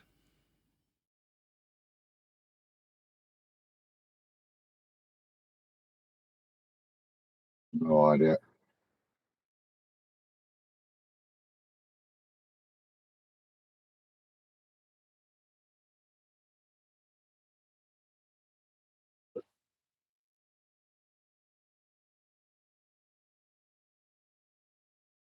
Cool. Right.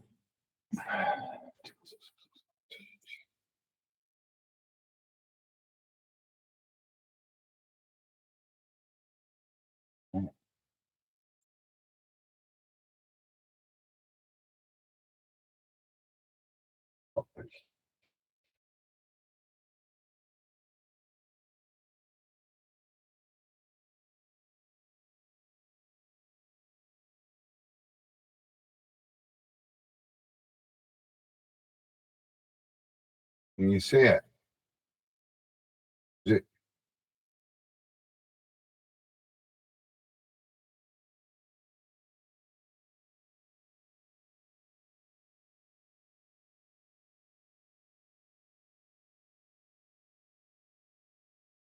I'm back. Feeling good. Shut up. That's that search there. What's the name of the page we're after? The research gate one. It's modern. Where'd it go? Principles of modern radar.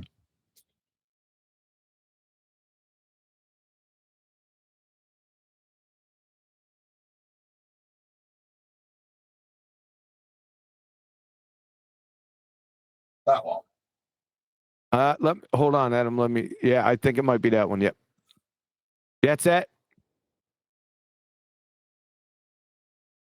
There's 962 pages. That's okay. If you want to put the page number, go search out that part of that sentence that I sent you.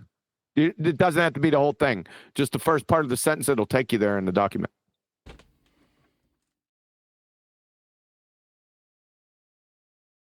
There you go. Find out what page that is. 43. There you go.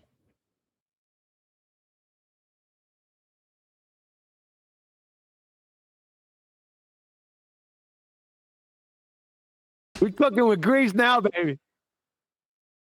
You want to take some slacks in the bins?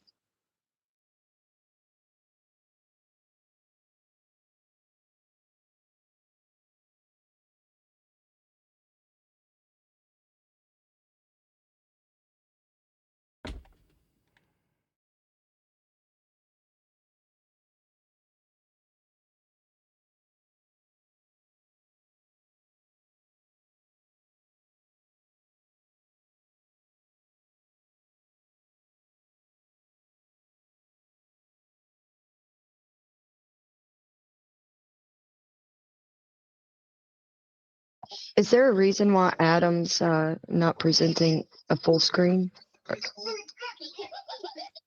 He is presenting a full screen. Well, normally I can, it's like full screen presentation on my end, but it's not right now. It's just like the same size square as all of you. You click on that screen and press the pin button, and I'll be big.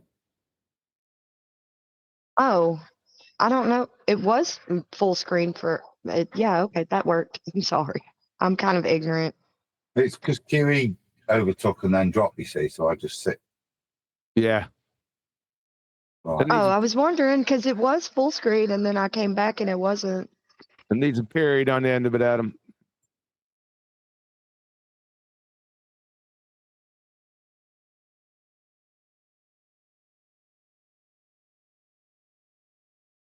Minutes and I've got to go. Over. All right. What the flying fuck kind of? You see that, Adam? The size of that, yeah, it's just one of them. It's just one of them. You could go and turn it into a mini thing, but I'll just leave it. It's just one of those things. You just gonna leave it? Put down. There's nothing you can do about it. That is the address. You know what I mean? I got you. Put under there. Put the title as the principles of. Oh, I get rid of them. What was it?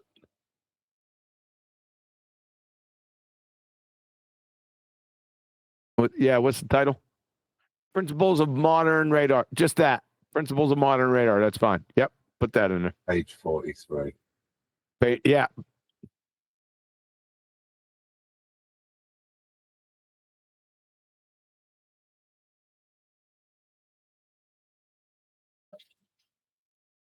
Yeah, you can do it that way. It's no problem. And it's there, isn't it? Yep. Okay, so let's go back then. Okay.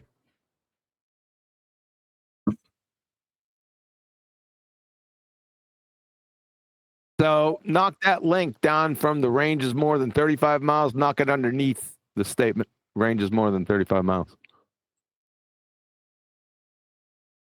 Right. Yep. Face back. Yep. Yep.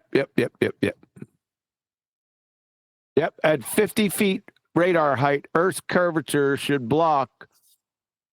At 50 feet radar height, Earth's curvature should block targets beyond 8.65 miles to 13.9 kilometers by 463 feet. Did you trust my math, Adam? Yes, sir. Yet the ESSM Block 1 hits targets over 50 kilometers away. It requires constant line of sight. Yep. Bistatic semi-active seekers in the nose of the missile receive a reflected signal from a target that is being illuminated with an RF signal transmitted from a fire control radar on a standoff platform. E.g., for example, aircraft, ship. Such systems require that the platform maintain a line of sight to the target until it is engaged by the missile. That's sweet. Principles of modern radar. It's all over for them. I put that extra sentence on at the end. I thought that really outlined it. Require, maintain line of sight. Perfect. Yeah. Yep. I ain't pissing around here, man. Unlike what the block 2. Unlike the ESSM block 2, full, yep. Always do the full name. Unlike the ESM block 2 fielded in 2020 with an active seeker, the ESSM block 1, yeah, do it, Adam. I don't give a shit if it's repeated. Fuck it.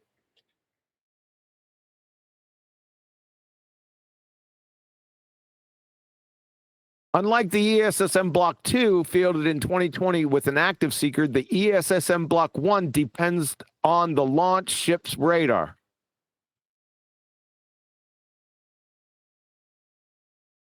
Yeah, don't change within the citation, though, Adam. Oh no, I have done, haven't I? I didn't realize it was. Yeah, I know. Just go back.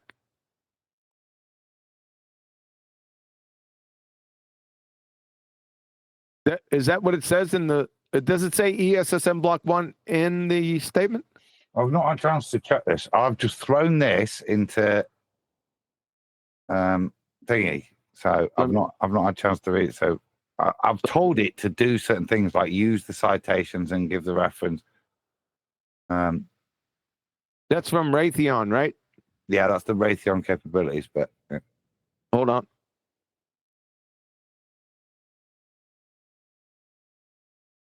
Raytheon at technology.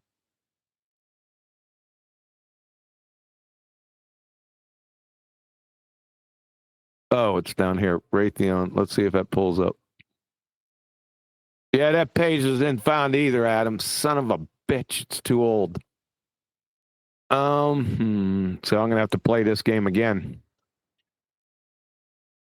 1 second.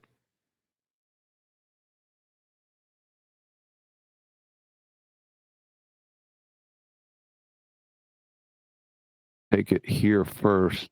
Copy.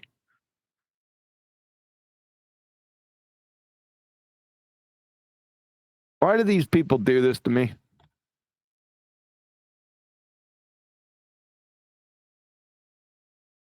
Adam, please tell me why. Why? Hold on. I'll way back machine these sons of bitches. They try to pull anything. Even then, sometimes they take it out of there. Bastards.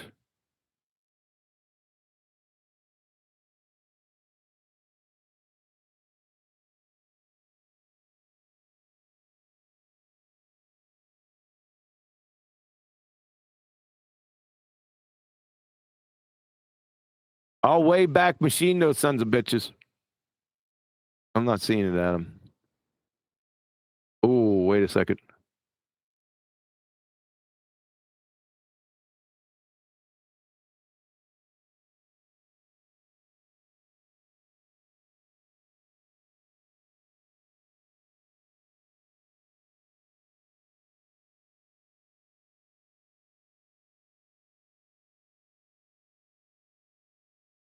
Statement in there.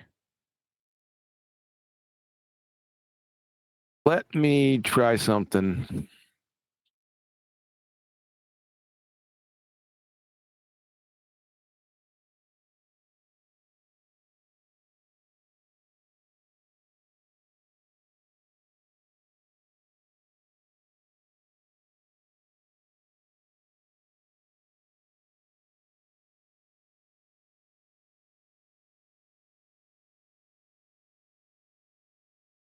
Gotcha, you bastard.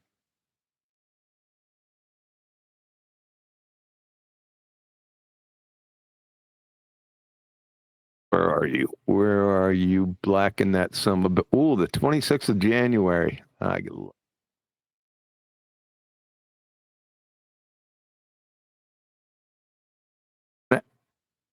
Oh, that son of a bitch didn't snatch it.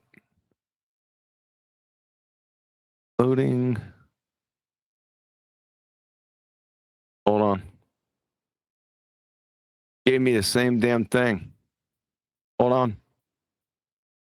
Go back to 2024. Go to 3rd of August. One snapshot.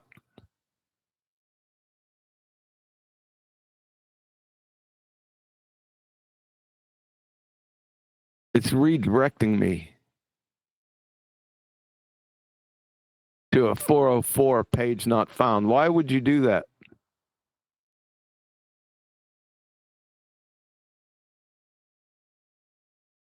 Come on, give it to me. Shit. Yep, it sent me. It says it's got it, Adam, but then it says not found. Why would you do that, you fucking bastards? What's that? Let's go back to 2018. That's fine.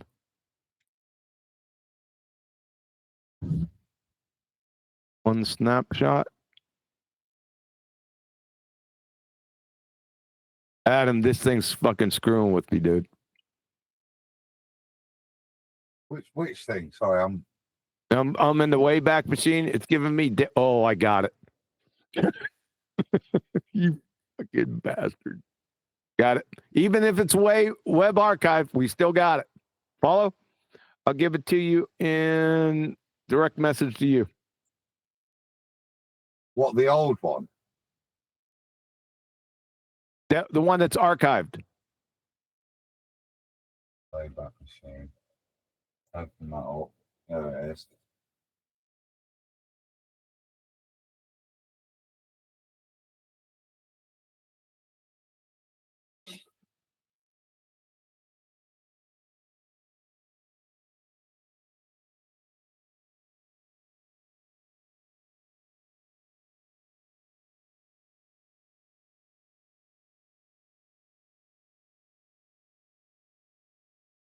Right, I've got it now. Now then. Yep. And it's on page 60.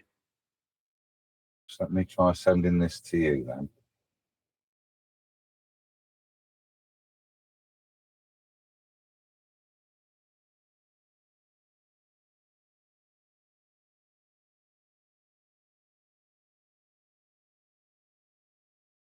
Right. Now you try and open the link I've just sent you. Why? Just because I've downloaded it as a PDF file, not from the Wayback Machine, so it still exists. Is if that link exists. Okay, why do I need to open it up? To see if it works. Hell yeah, it works. Yeah. So now we've got that and we've got a reference to it. Yeah. Yes, sir. It's good to go. Friggin' fargin' bastages taking their shit down off the web. Weird. Right. Where were we then? Right. So we still got it. Yeah. Did you want? You said you wanted. Right. I'll be back shortly. Okay.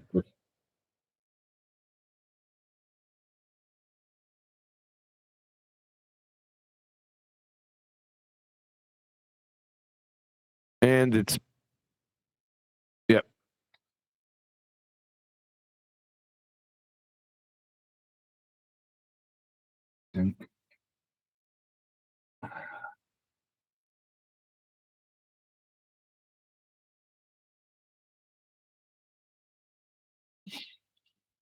Now, do you want to? Yeah.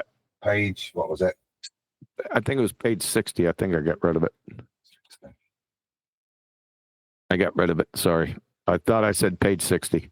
Yeah, but you're going to have to fix that Raytheon.com, or is it going to go to it?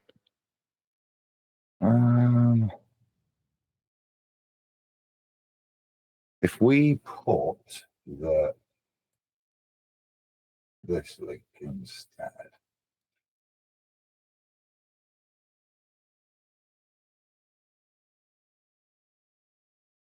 There.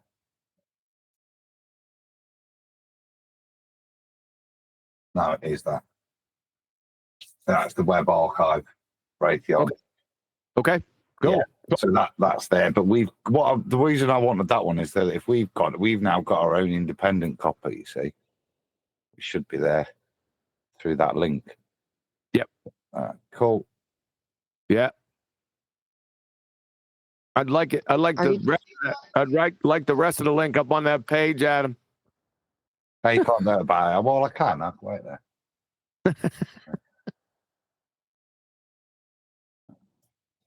No, you can't unless you can't pull it.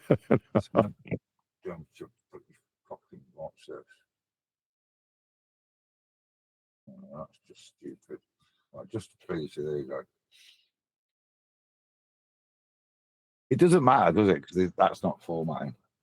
Yeah, it's not. Yeah, it doesn't matter. You can take it back. Not a problem. You can have the format in there, or you can have it there. It doesn't. Yeah, exactly.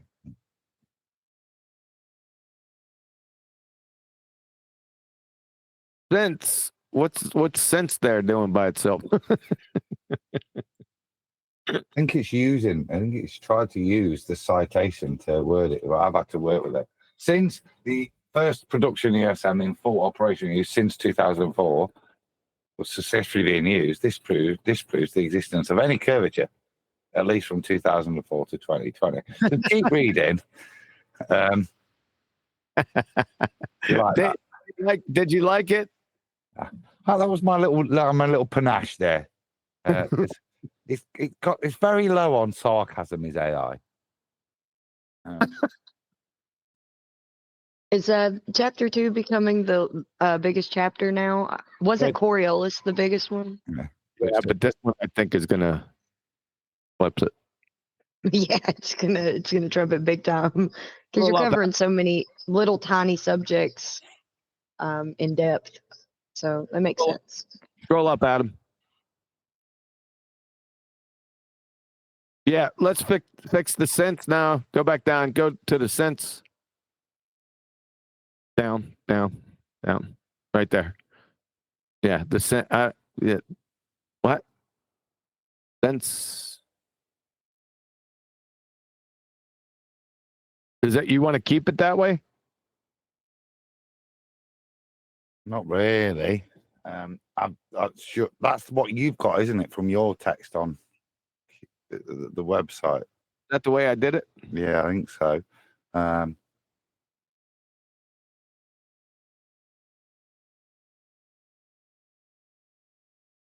don't have sense. No, I think it's put that in.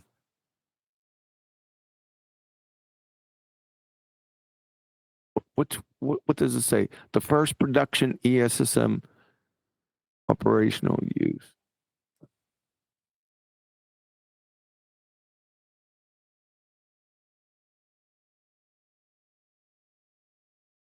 Was delivered in late 2002. You didn't put the full thing in there. You would dotted me. It's dotted you, not me.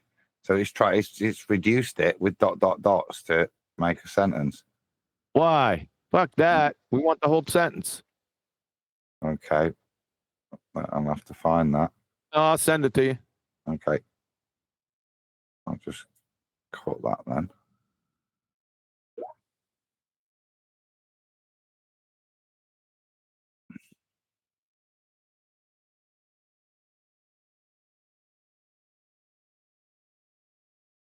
And that link has to work, or did the Navy take that one down too? No, it says page error. You sorry bastards. All right, we got to play this game with this one too, Adam.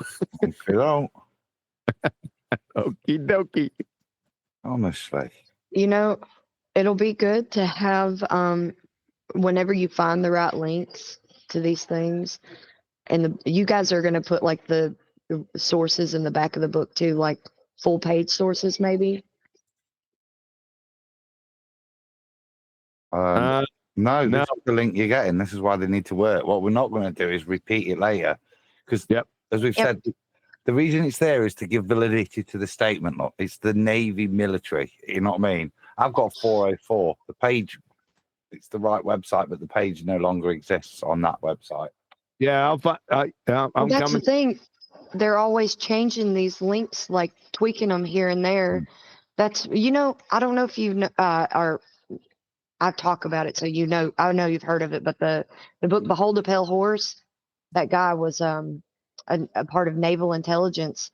So he used the sources that he had and had them in the back of the book, like full page sources. You know what I'm talking about? Oh, so the actual whole page from that bit of text. Well, just the relevant page where you're referring to would be fine. I You got don't it. need everything, but you know what I'm saying? Like, because once these links are dead and they don't work anymore and people are reading the book, they're not going to be able to find it. And some people can't figure out the Wayback Machine or whatever, you know what I mean? Well, that's their problem. I got it, Adam. Yeah. As long as we've got the way back and we can give them the link to the correct link, so all they've got to do is click that and it will take them way back or not. It's what we've got to correct, isn't it? And I think that's what we've got there now. All right, let's hope.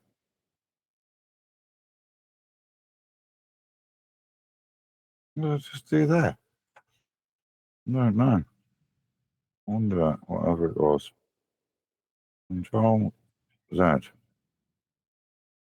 Okay. Delete.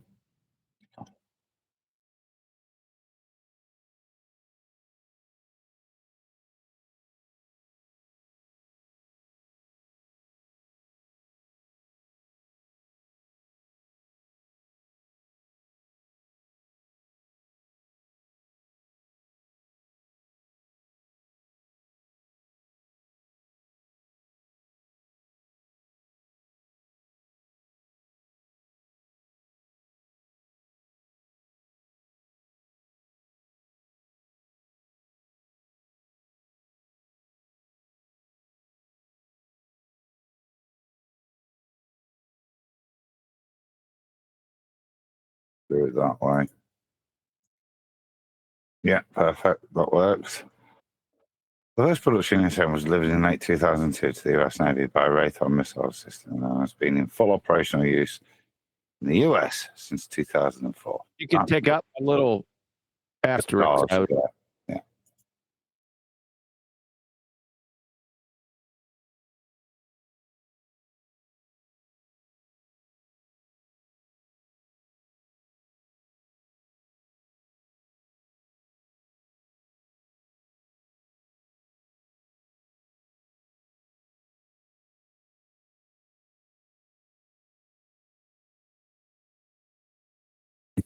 I like that little statement. That's really friggin', really a thumb in the nose or a thumb in the eye.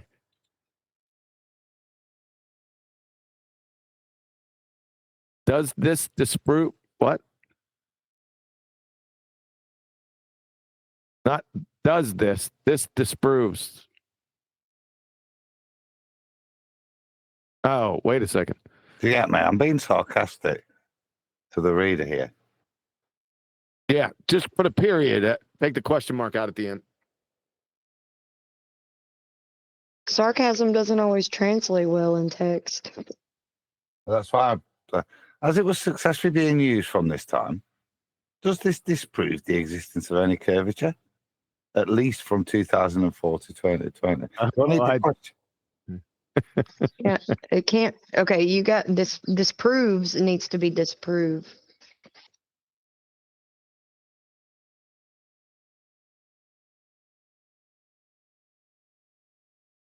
Where's the question mark? I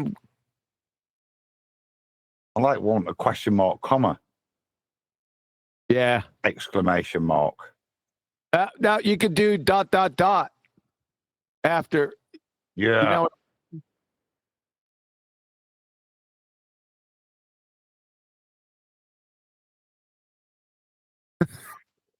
I like. I would put another if it's supposed to extend the question, put the question mark and then the exclamation point. What?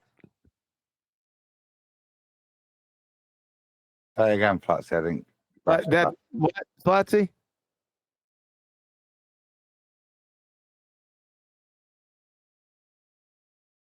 As it was successfully being used from this time, does this disprove the existence of any curvature?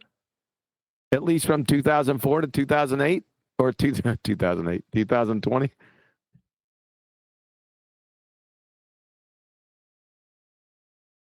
Looks good to me. Or at least from 2004 to 2020. I think that's just sarcastically. I like that. Yeah, I do. I like it too. Right. Patsy, are you there to correct the the punctuation? She's gone. All right. Otis Tollins, if the Earth is a he reworded this. If the Earth is a 3959 mile radius sphere tard P, then line of sight from a 50-foot radar should be limited to 8.65 miles due to curvature. But targets are engaged beyond 35 miles, not Q. So the Earth is not a sphere. Is not. Instead of the isn't, is not would be better. What I was saying earlier, sorry, I got had to go check to why they were screaming back there. That would be an extension of the question, or at least from 2004 to 2020 would be. Is that still an extension of the question above? Not really. It's a sarcastic quip. I wouldn't want. Yeah. Okay, that's fine. I just was saying. You see what I mean? Because we're asking the question: does this disprove the existence of any curve, or at least from 2004 to 2020? I love it. Well, that's why when I'm I want to put an exclamation point at the end of a question. I put the question mark first and then the exclamation point after that, like together. I don't know. I'm just. Well, so a question mark here as well. You're saying? Oh. Well, maybe. Yeah, yes. That's what I'm saying. Yes, do it. Yeah. Because the exclamation point would be exclaiming the question. You know what I mean? Like it would be. You know what I mean? It would need to go before the exclamation point. So the exclamation point. Yeah. Okay. This is my logic, my line of reasoning when it comes to double punctuation like that. Is it a question though? The second bit. Is it an extension of the question you asked before, even if it's sarcastic? Yes. That's what I mean. It's not really a question. It's more of a statement of indictment.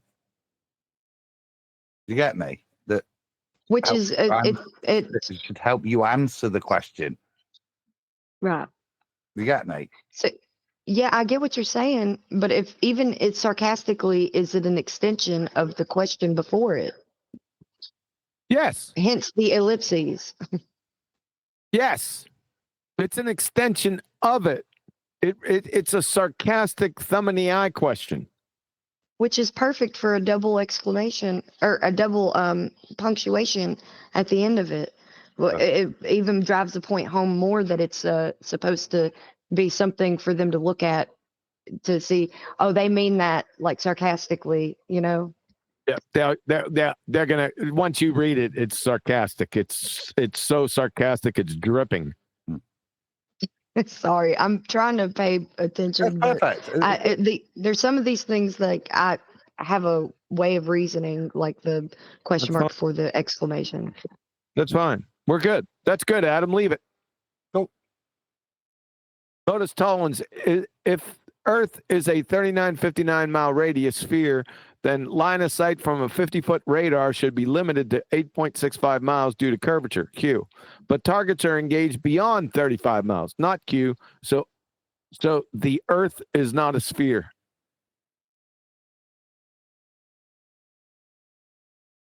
Is that the same as what you've got? No, You tweaked that. Yeah, but are you I happy hope with it? Or should we put it back?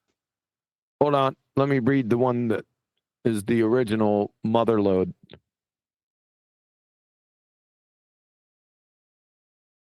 that Bob the pseudoscience fallacy guy, his ears are ringing with you reading out that sentence. If the Earth is a sphere with a radius of 3959 miles p, then illuminating surface targets, including sea skimmers with an RF pencil beam, would be limited to 8.65 miles q. Not q, surface targets are illuminated, then engage at distances greater than 4 times that limit, therefore not p. Earth is not a sphere.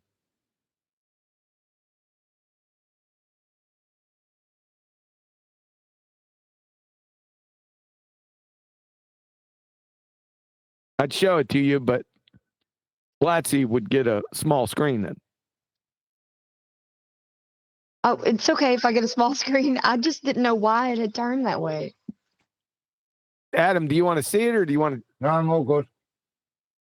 Or do you just want to keep it the way you got I've used a bit of both. So do it again. So first bit I don't like. If Earth is a sphere, if Earth is a 3959 mile radius, it's awful. It's awful the way it's worded. So if Earth is a sphere. Yep, I'll tell you again.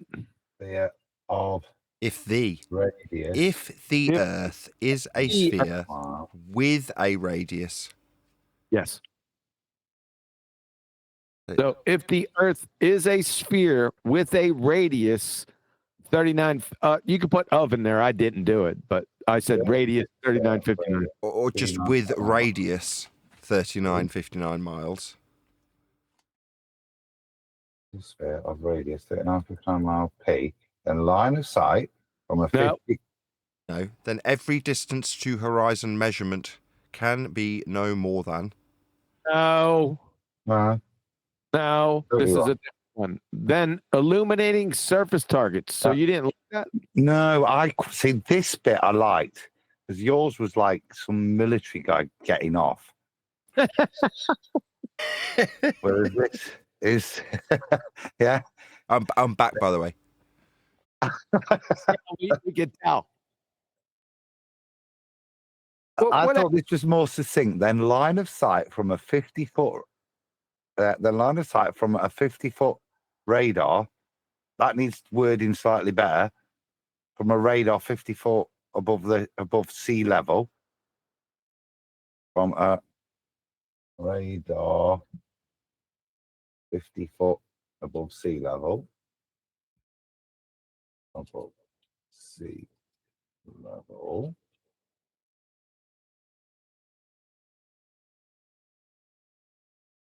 Should be limited to 8.65 miles due to Earth's curvature. Adam, look at you. You're able to delete a word from behind, like in front of it. Like that's so cool. Time, Flatsy. I know, but that's cool. I wish I knew how to do that. one's backspace and one's delete. So if you press delete, it'll pull it from in front of where the cursor is. Yeah. Good to know. Okay. Next block of instruction: how to sit down. Then And point at a freaking horse. I got you. Thank you.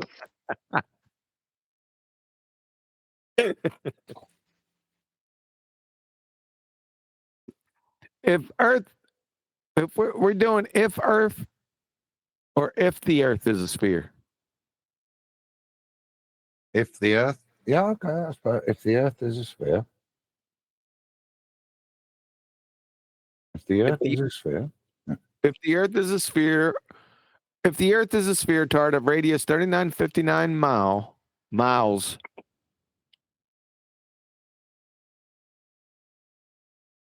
P, then line of sight from a radar 50 foot above sea level should be limited to 8.65 miles due to Earth curvature Q. But targets are engaged beyond 35 miles, not Q. So therefore not P. Earth is not a sphere. I want line of sight in here, but target. Yeah. Yep. You got to put the line of sight in there.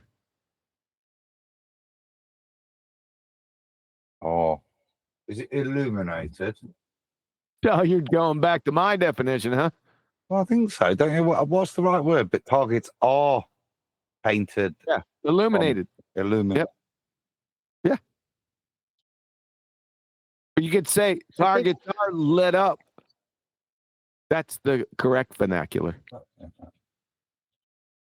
I think it's so much like more. It's so much funnier when you're doing like like narrating or your color commentary, like when you're reading through it and it says sphere, but you say sphere tard instead. It makes it so much more like or much funnier than if it was already written in there. I know. Just saying. I do it constantly, if you notice. I know, but like, you know how some people would be like, no, we got to write sphere tard in there because, and you can't have a sentence that starts with but. Okay, for your modus tollens. And yeah, like when you read it sphere tard and it says sphere, it's the best. Yeah, I know. That's why I do it.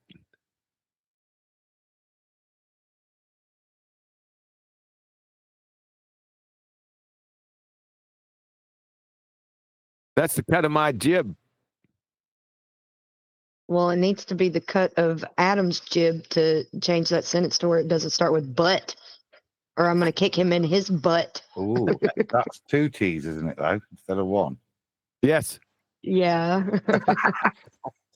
However, butt targets are illuminated. yeah, butt targets. That's better. Maybe childish, but it's still funny. Yeah, so how are you going to do that, Adam? If the Earth is a sphere tard of radius 3959 miles P, then line of sight from a radar 50 foot above sea level should be limited to 8.65 miles due to Earth curvature. Targets, however. Or yeah. Yeah, you could do it that way.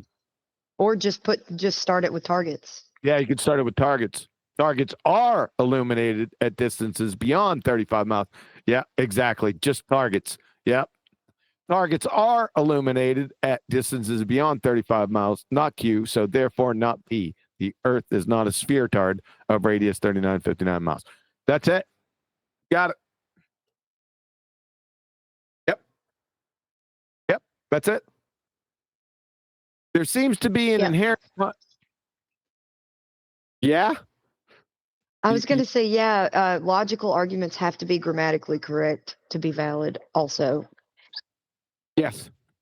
There seems to be an inherent contradiction here. The clash lies between Block 1's proven range and a spherical Earth model. Should Earth be capitalized there?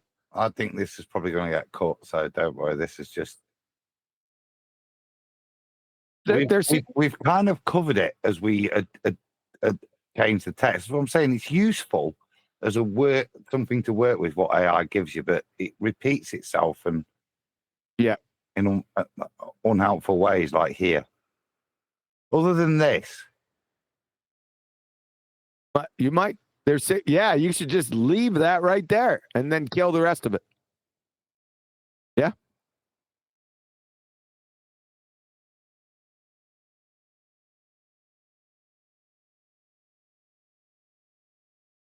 Yeah, there's a lot of redundant. We're saying the same. You're saying the same thing down there. There seems to be an inherent contradiction here. I don't know whether or not.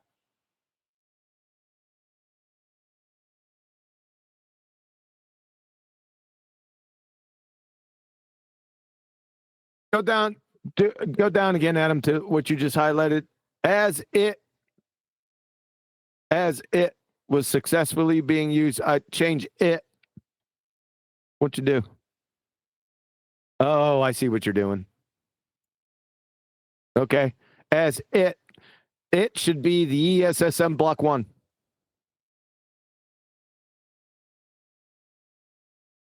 Change that. Yep. Hyper specific.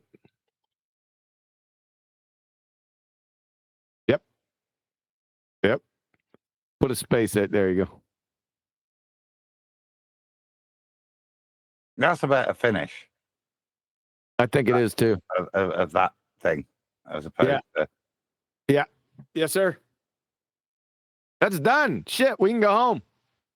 That's really good. That is. Yeah, I like it. We're gonna have it read through in full or what? Yeah. Do you want to do this one first, and then we'll do the other one? Start with this How one, did then do the other one.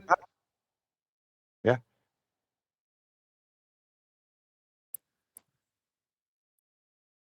We're gonna do the other one. Where's that? We'll do that afterwards. Do this one first. Hold on a second.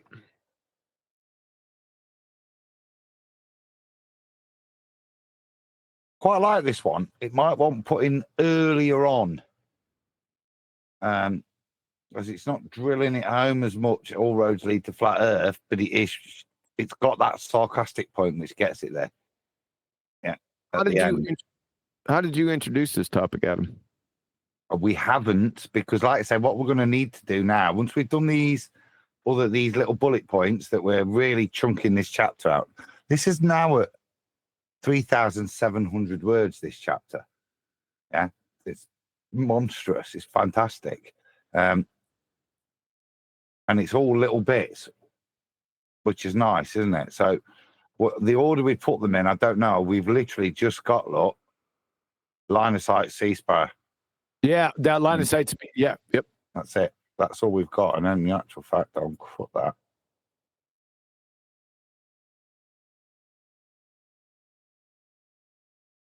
That's literally all we've got anyway. So that's how it sits. Okay. The question, well, we'll come to this when we do the next one, but I wonder whether we've done sufficient. Well, maybe not. No, we need a Brian moment there. Right, Yeah. go on. All right. Line of sight Sea Sparrow. The Evolved Sea Sparrow missile ESSM Block 1, operational since 2004, is a radar-guided weapon needing the launch ship's target illumination radar to track surface targets like ships or sea skimmers with a 2-degree RF pencil beam. Its range exceeds 35 miles, possibly 50 kilometers or more, though classified. So from naval technology, the range is more than 35 miles. Should there be a period on that, or just leave it like that, Adam? What's a flatsy question?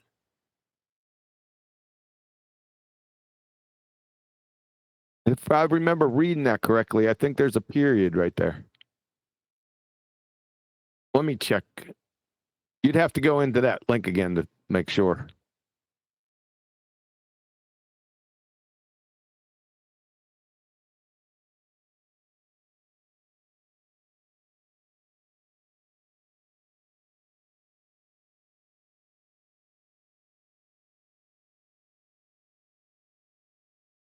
Oh, shit. Where's that going to be?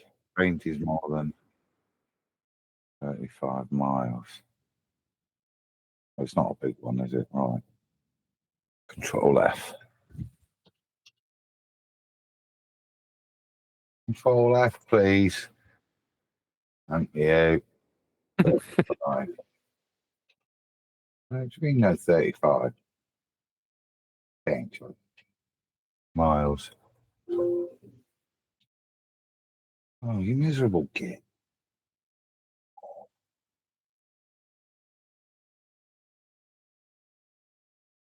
You know where it is in that document? Oh, God, Adam, I'm not looking at the damn document. No, But I am, man. Oh, let me have that pleasure then. Give me a minute. Put miles in the search. Find miles. It's not responding to anything. It's been a knob. Just going bong, bong. It's being a knob.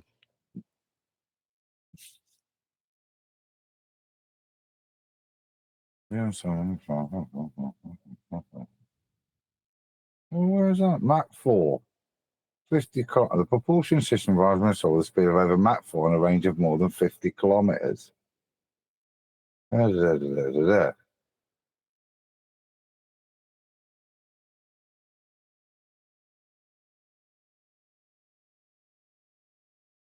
Oh, I'm really distraught because earlier when Brian was here and his mic was making that noise, I wanted to say it sounded like potatoes falling out of the tree, Do it.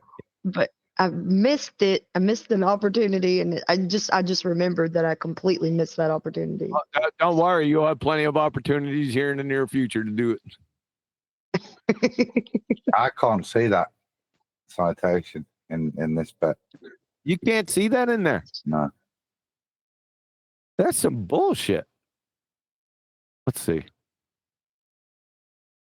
I'll read the whole thing just from start. No, don't read the whole thing. Not out loud. I mean, I've just skim read, but I'm not seeing it.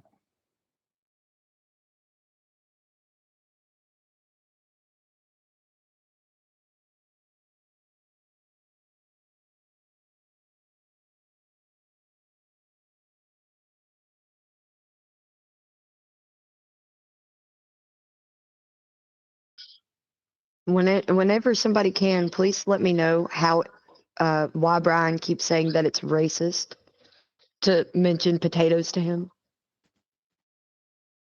Don't sound like Oprah Winfrey. Oprah Winfrey saying Jews aren't a race. No, I'm saying I don't understand why picking at him about potatoes, because I just think it's funny because it's aggravating him. I don't understand why it's racist. What? It's like going to a black American fried chicken. Yeah, there's a cultural connotation to fried chicken with black people, apparently. Yeah. Not racist. And the Irish. And I've got a joke for you. Should I save it for Brian? No. Englishman, Irishman, and a Scotsman. And they're going through deepest, darkest Africa. And they get caught by a load of cannibals. And the chief calls up the first bloke, the Englishman. He says, "Where are you from?" He says, "London."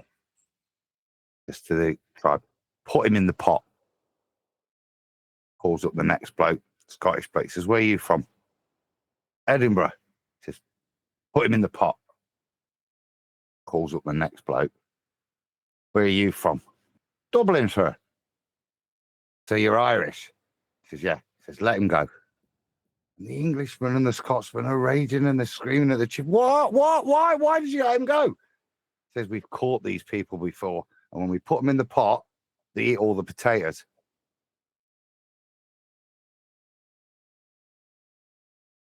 That's terrible. Adam, I wasn't paying any attention to you. I'm not doing that again. I couldn't because the kids came in here blowing a freaking whistle.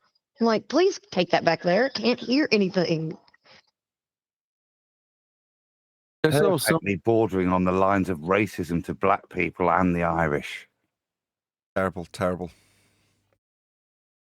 Yeah, Adam, as I remember looking at this and where I got that from, it was like in a little box, like that little box. That's where I thought I'd find it. But the little box isn't there anymore. Friggin' bastages. The little box says the Sea Sparrow Sam is equipped with an improved semi-active radar homing guidance system. I know what it says. I just read it. Oh, no, I thought you had no little box. No, there was a little box on here initially. The only bit I can see, look, the propulsion system provides the missile with a speed of over Mach 4 and a range of more than 50 kilometers. This is the ESSMR RIM 162. Yep. That's 31 miles.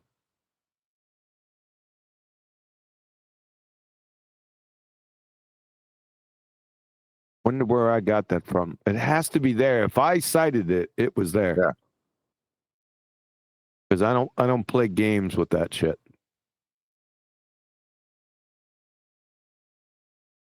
You could change it to 31 miles or 50 kilometers. It's the same thing, but it's no longer a citation. Well, range is more than 35 miles, right there. So we're going to have to just change it to that then. Just a range of more than 50 kilometers, right? Is that what you're saying? Going to say? A range of more than 50 kilometers is what has to change to from where it says right there.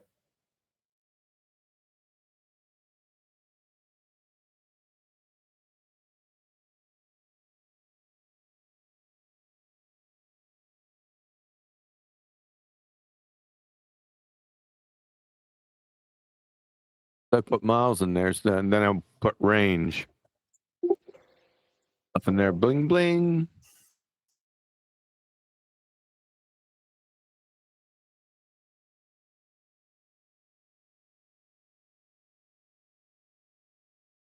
Fuck off. Behave.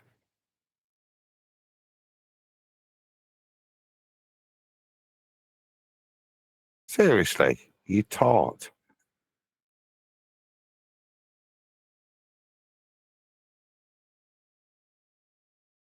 Now, I've done it for a reason. I've extended it. A speed of over Mach 4 and a range of more than 50 kilometers. Nice. Yeah, so relevant, that speed. Yeah. Do you know what I mean? Because it means it's going to be there really freaking quickly. So you've got to be able to see it. Yeah. Do you know what I mean? So yeah. Anyone that adds to me that. Anyway. Yeah, it does. No, you're right. And it says that.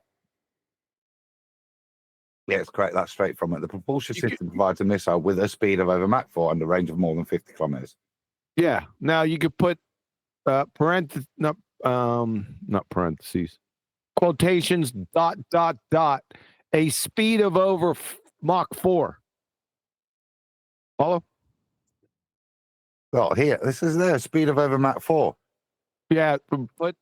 a speed, because you're not putting the whole thing in there. There's something before it. You mean before the speed? Yeah, sorry. Yeah. Yeah, ...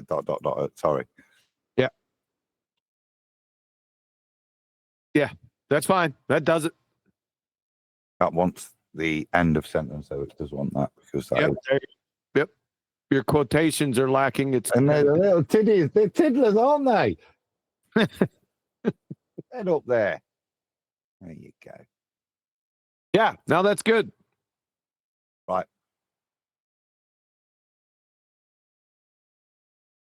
Now, did I use 35 miles down further? Is it in any other part, Adam? Make sure we catch that.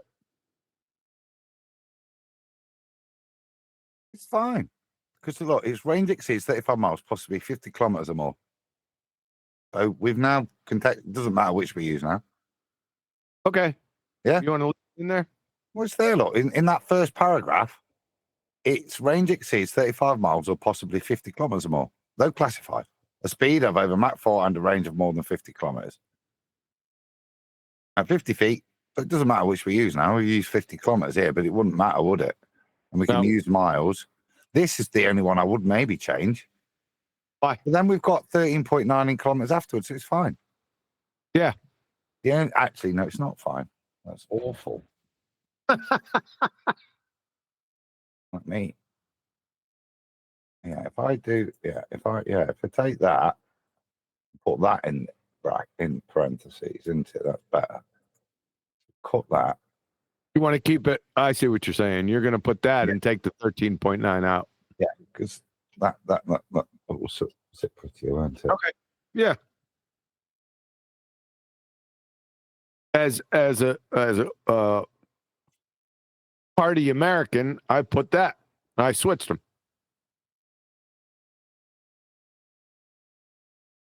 Oh, it's a clusterfuck of inter-unitary. Yeah, it is. But it kind of doesn't matter. 50 feet, kilometers. We've put it in. Hits targets over kilometers. It requires a constant line of sight. Bistatic semi-active seekers in the nose of a missile receive a reflected signal from a target that is being illuminated with an RF signal transmitted from a fire-controlled radar on a standoff platform. For example, aircraft, ship. Such systems require that the platform maintain line of sight to the target until it is engaged by the missile. It's all over, baby. That extra addition there is beautiful. And illuminated is in there, look. Yeah. So it supports our modus tollens in a bit. Yes, sir. Unlike the ESSM Block 1 fielded in 2020 with an active seeker, the ESSM Block 1 depends. Am I saying that? We put something stronger.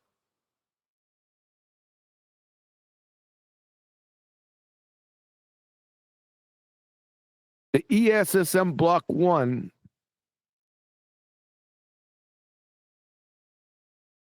solely depends. How about that? Depends, or the other way.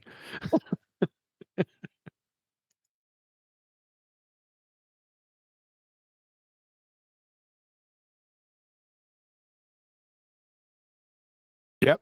Like the ESSM Block 2, fielded in 2020 with an active seeker, the ESSM Block 1 depends solely upon the launch ship's radar.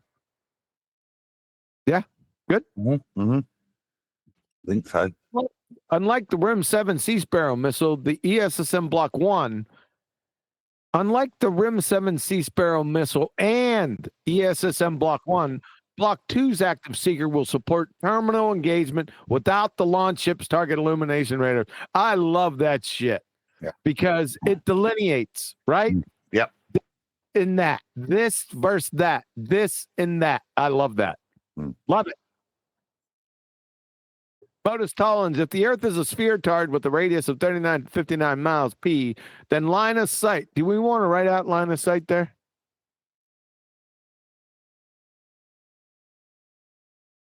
Yes, we do. Line of sight, Adam. Put LOS in parentheses. Yeah. If the Earth is a sphere tard of radius 39.59 miles P, then line of sight LOS from a radar 50 foot above sea level should be limited to 8.65 miles. Uh-oh. I thought you changed that. What? No, that's fine now. We've introduced our own modus tollens. That's what I mean. That's why it's fine, because we've used it in parentheses here, 8.65 and kilometers and stuff. Look, doesn't matter, does it? Which way, whichever way. Which way it goes. Okay. All right.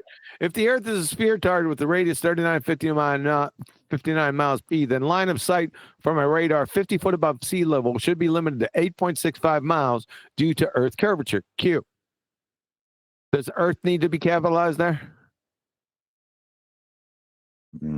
I think it should be all the way through the text, because it's Earth, our Earth. It is a name. But that's just my opinion in it. But Okay, if you do, that's fine. Just within the modus tollens. Well, no, even here, look at the beginning of the sentence. If the Earth. Oh, yeah, it's a name. That's what I mean. So if Adam's curvature, just because it's now got curvature after it, it's still my curves, isn't it? Me being something real. Yes. Which I know Earth curvature isn't, but the Earth is. So the only thing is, when we read this, then due to presupposed Earth curvature, but do we need to do that? That's the only thing. We don't, because if the Earth is a sphere, we've already presupposed it there, haven't we? So it's fine, yeah. Yep. If the Earth is a sphere tard of radius 39.59 miles P, then line of sight from a radar 50 foot above sea level should be limited to 8.65 miles due to Earth curvature Q. Targets are illuminated at distances beyond 35 miles, not Q, so therefore not P. The Earth is not a sphere tard of radius 39.59 miles. There seems to be an inherent contradiction here. Perfect. It works so good, doesn't it? Yes, I like it. The first production ESSM was delivered in late 2002 to the United States Navy by Raytheon Missile Systems and has been in full operational use in the U.S. since 2004. Cited. As the ESSM Block 1 was successfully being used from this time, does this disprove the existence of any curvature? Or at least from 2004 to 2020? I like it. It's beautiful because it's not a chapter on its own. It's just the sea sparrow. and it gives it that little kick at the end, doesn't it? Yeah, I like it. It kicks him right in the friggin' teeth. Yeah. Yep. Right. Give me Like 2 it- seconds. I need a quick topsy. Yeah, like it would have changed from then till now. Yeah. Brilliant. It's brilliant. I think that. You will laugh. You'll chuckle to yourself there. Yeah, that's a point. Isn't it? Yeah, well, Curve came back in 2021. Funny. 2 seconds. All right.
About that. Back in the saddle, back in the room. Back in the room. I like that. I do That's too. good. It's good. Right. Let's have a look at the last one before, which needs the same level of tweaking and trim. Or maybe not, because we did all right there as well. Okay. Bullet points. Yeah.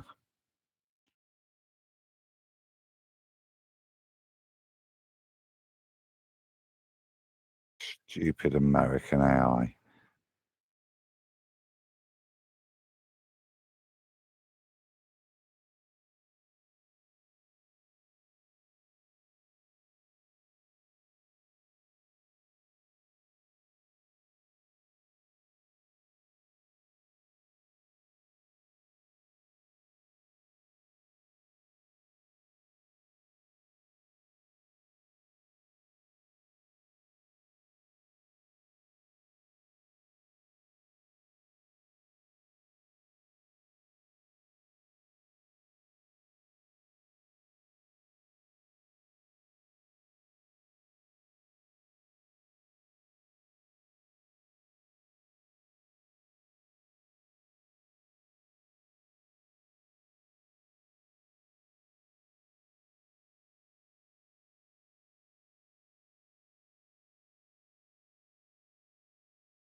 What you doing?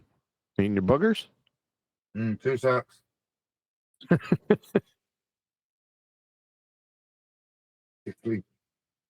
Particularly chewy one. Yeah, yeah, yeah.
So Nathan, when am I going to get my 5 copies free? I can sort that out actually. So anybody that's going to be doing a review of the book, we can send like a code so they can download themselves a free copy. Now I'm talking about hardback. There's no way to manifest something from nothing, I'm afraid.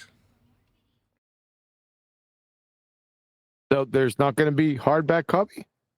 No, there's going to be no free hardback copies. There'll be free digital copies for people who are like promoting it or putting links underneath their video and things like that. They can have a free copy. Or if I'm going to be interviewed by them, obviously I'm there to plug a book that they need to have read, so they'll get a free copy to it. Or a free link. Or a link that gives them a free copy. There we go. Okay, that then let me ask this again. Hardbacks. Is there going to be hardback copies of the book? Yes, so you'll be able to order it through Amazon, presumably, and then just get a hard copy of it. But yes, there will be a facility to get hard copies.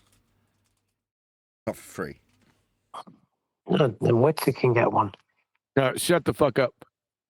Why am I not getting free hardback copies? I will personally pay for you to have a hardback copy once it becomes available. How about that? Not me. I want 5. I can't afford to buy you 5, but I can buy you 1. That no deal. Okay, I'll buy you 5. I probably can't afford to buy you 5. Wait a second. Let me see. I want 1. My sister definitely wants 1. Shut up. She did. She said, you better give me 1. And I said, okay. And 3. I want 3. How about that if I reduce the number by almost half? I can't afford £700 on books. £700? What do you mean? That's not 700. I have no idea. How much you charge how much for it will cost? I haven't got to that bit yet. Oh, I can tell it's close though. We're nearly at the end. I'm only paying about 60% of the attention most of the time at this point. All right, I got you. You need to give it some serious thought. You need to talk to. Who can you talk to, or how are you going to come up with the price of this book? I'll work it out. We'll work it out. I'll speak to Chuck. Okay, next question. So I'm getting 3 hardbacks. Next question. So you said that we need to get with Chuck meaning you need to get with him, and then you're going to give us some type of link that we can put in YouTube so people can order the book? Yes. I need that link personalized for me. Yeah, we'll be as soon as it's all done. That's the next thing, sorting out the affiliate program. But the system's in place already. Okay. Yeah, it's a little bit more involved than me just doing it. So each person will have to give bank details so that when a sale gets made via their affiliate link, they just get paid. So we'll probably have to have a meeting with Chuck, is what you're saying. Yeah. So initially, yes, it'll be me sitting around while you give across your bank details so I can scribble them down and pass them to my Ugandan friend. But that aside, I need to watch the process take place so that I can then hopefully streamline it for next man to just say, yes, you need to just give your details via this form or whatever it gets streamlined with for future people who want to do it. But initially, yeah, you'll just have to sit down with Chuck and we'll go through it and input your bank details and get you a link so that you're set up to be an affiliate. So you might be the first. I might be the what? You might be the first. In other words, the system's been tested out with someone else with their book and their affiliate program, and they've gained themselves an affiliate. That affiliate has sold a book and that person got paid. So in terms of the system functioning, that's already done, but just not for my book and my affiliates. That'll need to be set up on an individualistic basis. All right. So what kind of cut we talking about here? 30%. Really? Yeah. Same as me. Okay. This is where I think that, and I'm not speaking from a personal perspective, in that my time's free in all of this project, but I know it isn't. You want 5 books down to 3 right now. My point is, us 3 should just have a little chat and maybe pull some of our knowledge and quell some of our eagerness and recognize how the position has possibly changed a little bit in your favor, Nathan. And then have a chat with 10th and reset expectations. This is business. And I think that would be the sensible way of moving forwards. I agree. Fair enough. Not for my betterment, yours, mate. Indeed. We might have to talk about a higher cut than 30%. Obviously, 5 books as well. One guy, 5 books. 3 books. I need to put some marbles in my mouth, tug on my cufflinks, and say, we're all reasonable men here. Shit like that. Shit like that.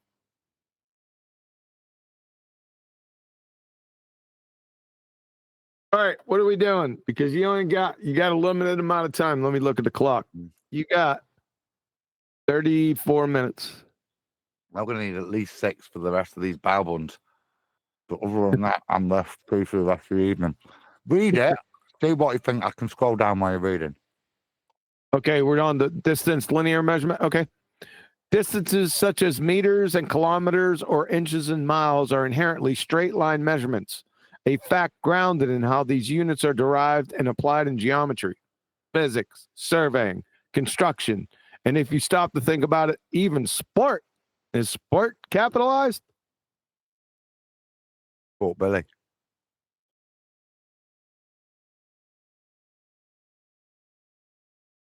Scroll down, scroll up, up or down, whatever you want. I want the top up there. The meter.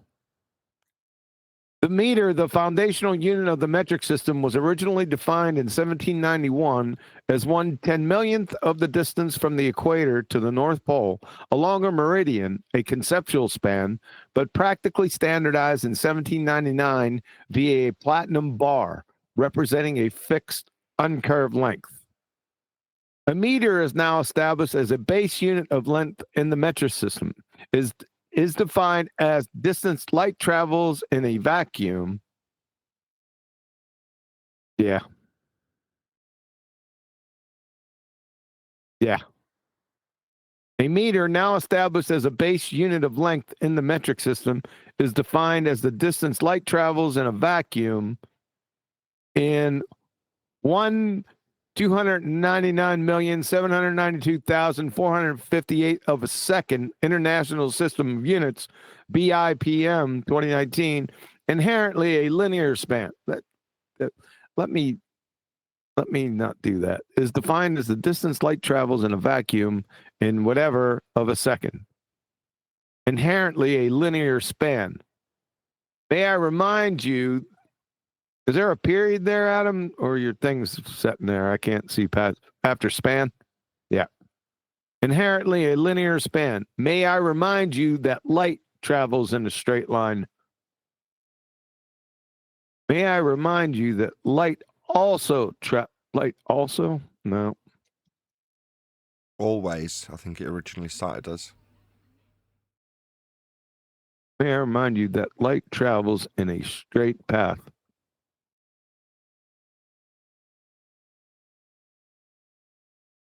You're going to get Egypts complaining about that. You know that. I'm not sure myself. Not straight.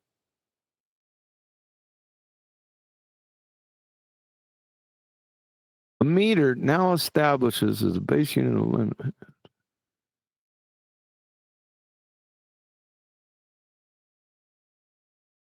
As the distance light travels in a vacuum. Yeah, you already said in a vacuum up there. Okay.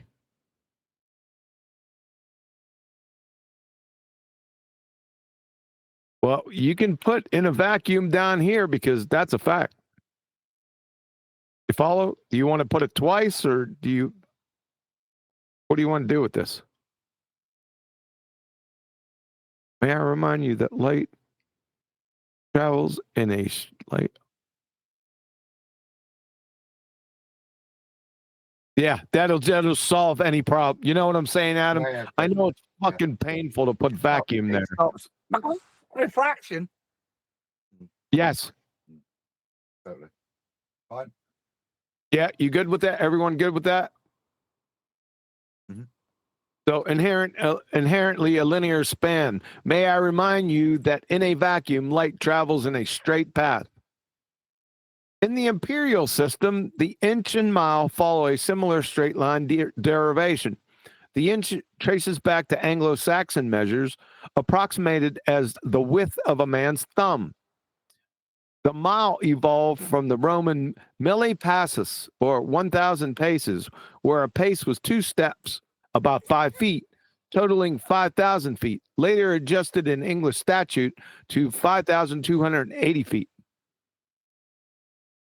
Yeah, I was wondering why that wasn't, the whole thing wasn't. Yep. You that in a vacuum should be encompassed in commas. Oh, yeah, may I remind you? May I remind you, comma, Yep, that's what I that in a just said. vacuum. Yeah. Oh, sorry. My bad. In a vacuum, comma.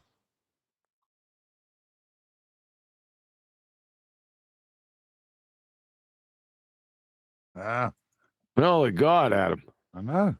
Like, I had motor function issues there. Is it the wine, or have you even drank wine? Not enough to do that. Actually, more of it would help you have better motor function. Huh? It's a bit like that sweet spot when you're playing pool or darts. Like, no beer, you're not as good as when you've had a couple of pints. 4 or 5 That's pints, how you're crap. Yeah. Yeah, that's how I am when I'm performing music. If I get like a glass of wine or two before I go up on stage, I play so much better than I would if I didn't have any. Yep. Or if of course, I'd play better than if I had too much. So yeah, I agree with you. What about all this landslide stuff in Ballbusters? Yesterday when we were talking on Skype or on G Plus, whatever it is, I was muted and I was playing guitar yesterday until my hand hurt like 3 times, and I missed something. All of you guys leaving, and it was just you, but you were gone. You were AFK, QE. And Brian and me, and Brian was saying bye. And I was like, whoa, where did everybody go? I was like, I was playing Landslide. And he was like, you should record that. And, so we can see you playing it. And I was like, I do better live. So on a call like this, I could just play it live. I do better that way. Or somebody just happening to record me playing it live. You know what I mean? You throwing down some Stevie? Yeah, I do Landslide, Dreams, and Rhiannon on guitar. Oh, that's really good. We'd like to hear. You need to do that. Oh yeah. Yeah, I like all those. Yeah, I like them too. Okay. In the imperial system, the inch and mile follow a similar straight line derivation. The inch traces back to Anglo-Saxon measures, approximated as the width of a man's thumb. The mile evolved from the Roman milli passus, or 1,000 paces, where a pace was 2 steps, about 5 feet, totaling 5,000 feet, later adjusted in English statute to 5,280 feet. This derivation counts consecutive straight steps along a path, and modern standardization locks it as 63,360 inches, a direct multiplication maintaining linearity. Pause. Surveying. Go ahead. When Okay. I hear you, because you can read, when I hear you struggling with a sentence, that's when I want to just recheck it again. You get me? That was that you were on that. It was. So this derivation counts consecutive straight steps along a path, and modern standardization, it's just the size of the words, isn't it? And modern standardization locks it as 63,360 inches, a direct multiplication maintaining linearity. That's like a sentence that D Rose would be proud of. Yeah, but he'd try to come up with synonyms for standardization. A whole long list of them. Yeah. Yeah. It's okay. It's okay though, isn't it? You just stuttered a bit, didn't you? But it's okay. No, locks it. The modern standardization locks it at, I would say, at. That's what stopped me. But I don't know if that's correct. I'm just saying that's what I would. It's better at. Yeah, at is better. You're expecting that, aren't you? In your read. So. Yep. It's along a path, and modern standardization locks it at. Yeah. See, it's much better. Works better, doesn't it? Right. Yeah. Surveying illustrates this. Practitioners, this is a citation, practitioners measure with change or tape stretch taut between points, recording distances as straight line spans. So now, are you parenthetically? Yeah, yeah, that's what I was going to ask you. Yeah.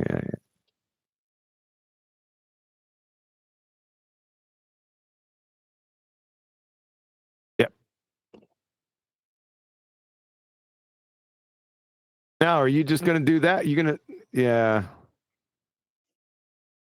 Oh, let's look at you. Fucking. Oh, boy.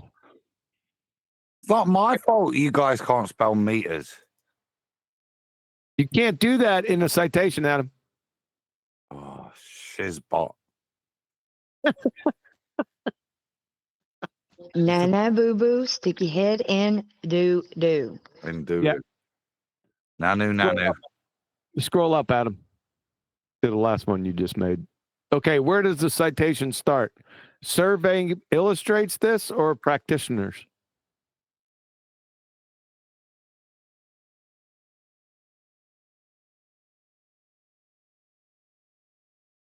Surveying illustrates this. Practitioners measure with change or tape stretch taut. See what I'm talking? Yeah. You got it. You have to do it. If it's, yep.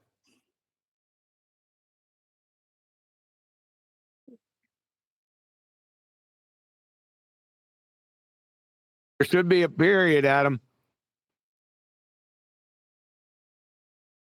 And the period, we've had this discussion before, haven't we? Mm. That's fine. Yeah, that's good. Okay. We call them full stops, by the way. Do you? Yeah, a period's what a woman has. Okay, fair enough. Scroll down. We already read that. That's good. Are you telling me that you've been using full stop without knowing that it meant period all this time? So you No. didn't know the context you were using it in? Not QE. I don't use full stop. Only sometimes when I think it's necessary. I don't use it. Only sometimes. I really, not for periods, I don't. Well, that's the way that it's supposed to. You've been using it correctly, but you didn't know that you were using it correctly. Yeah. Sometimes I write it out. Period. Period. Right. See, and we would write, if we were going to accentuate it, we would write full stop. Right. Yeah. See, there's a song we learned. You learn them all. I am an apostrophe. Come and take a look at me. I'm not a comma. I'm not a full stop. Don't put me on the line. I go at the top. Where's full stop? Maybe that's why all of you didn't Graduate. I don't know. I was trying to be a turd, a shithead, and say something about whatever. It doesn't matter. I ruined it. Graduate. Now, scroll down, Adam.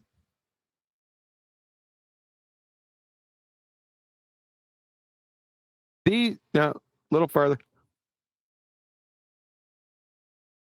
These units don't inherently bend or twist. Their definitions and scaling. These units don't inherently bend or twist. Their definitions and scaling, meters to kilometers via multiplication, inches to miles via division, treat distance as a flat Euclidean span. This rigidity in derivation and application underscores their identity as straight line distances designed for precision along a single uncurved dimension. Very nicely done. I know it sounds like a load of cotwaffle, but it's really important. Divide, multiply. All you have to do is that. Yeah, it's fine. It's fine, Adam. I like that paragraph. From Boden, it's American Practical Navigator, preserving the original meters or foot's linear integrity without introducing bends. Early navigators pasted out via long lines, knotted ropes, reeled out astern, counting straight distances over time, reinforcing its practical basis as a flat fucking span, you abject retards. Period there, Adam? I think we're missing a period at the end of that. Span. Yep. Oh, good. Yeah, that's an what? Still doing it. Why does it look like an opening quotation? Adam will fix it. There we go. Aha. That's done the There you same there. Stupid. Yeah, why isn't it doing it right? Hey. There you go. Oh. No, it's doing it the wrong way. It's all over is. my web page also. Fucking Davey. There you go. Now pull it there and give it to him. There you go, Adam. How to finagle it to do it correctly. That's with me. Okay, that's really good. That's done. That's good. I think so, because it's only talking but that's beautiful, isn't it? Citation. There's the French with their straight rod. Yeah. The only thing is, I mean, there's so much historical, but this is all the measurements wrong. You know? Yeah. Yards, furlongs. No, I think you did it. Where's my citations at, by the way? I've not nothing of yours. This was just my work. This one, I've pared it back. I really wanted to go into the detail why there is this change. You know why it was called mille passes, right? 1,000 paces, and why it was changed from 5,000 feet to 5,280 is because, you know, the Romans, Neil, the native Italians, short little buggers, right? So by the time we were pacing it, 5,000 English pacers is 5,280 feet. Yeah. Now, my question again: why aren't my citations in here? Which ones? The ones for statute. Throw them, mate, and let's get them in there, because citation is missing slightly here. It's narratively very rich, but it is a bit short, isn't it? In terms of, I gave them to you, sunshine. Where are the Papa? They're got to be in the book. Where is it? Book review. Oh, right, like back. Okay. Yeah, it's they're back a little bit. There it is. On. Okay. Yeah. You found them? Yeah. We got the first one.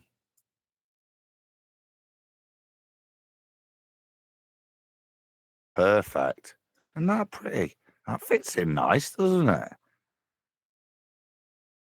You could put it at the end. You could put it at the beginning. First one's going after that even sport.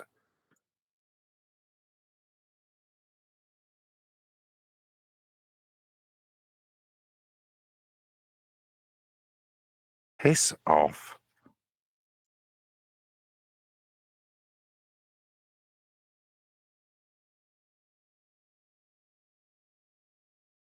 Hey, Adam, I'm just suggesting that maybe we should capitalize linear in all these. Bear with. Okay. And why is that?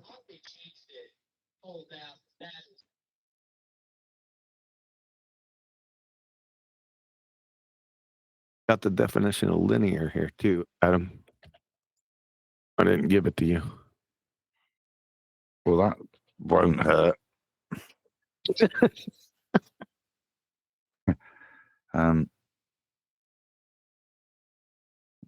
I'll just send it to you personally. They're lovely. So they just reinforce it. It's really nice that you don't have to say any more. Yep.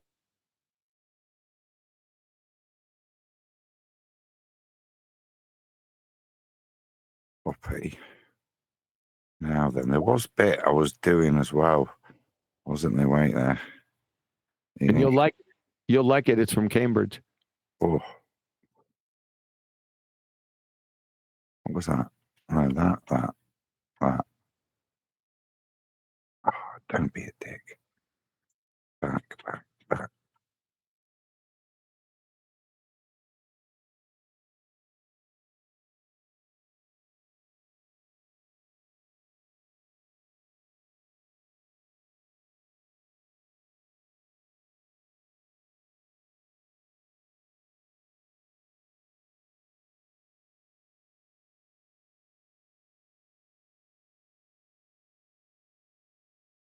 Boom. And I sent the linear to you. Was that in book review or? It's in personally. Tonight, yeah. Okay, got you. Needs to go at the beginning.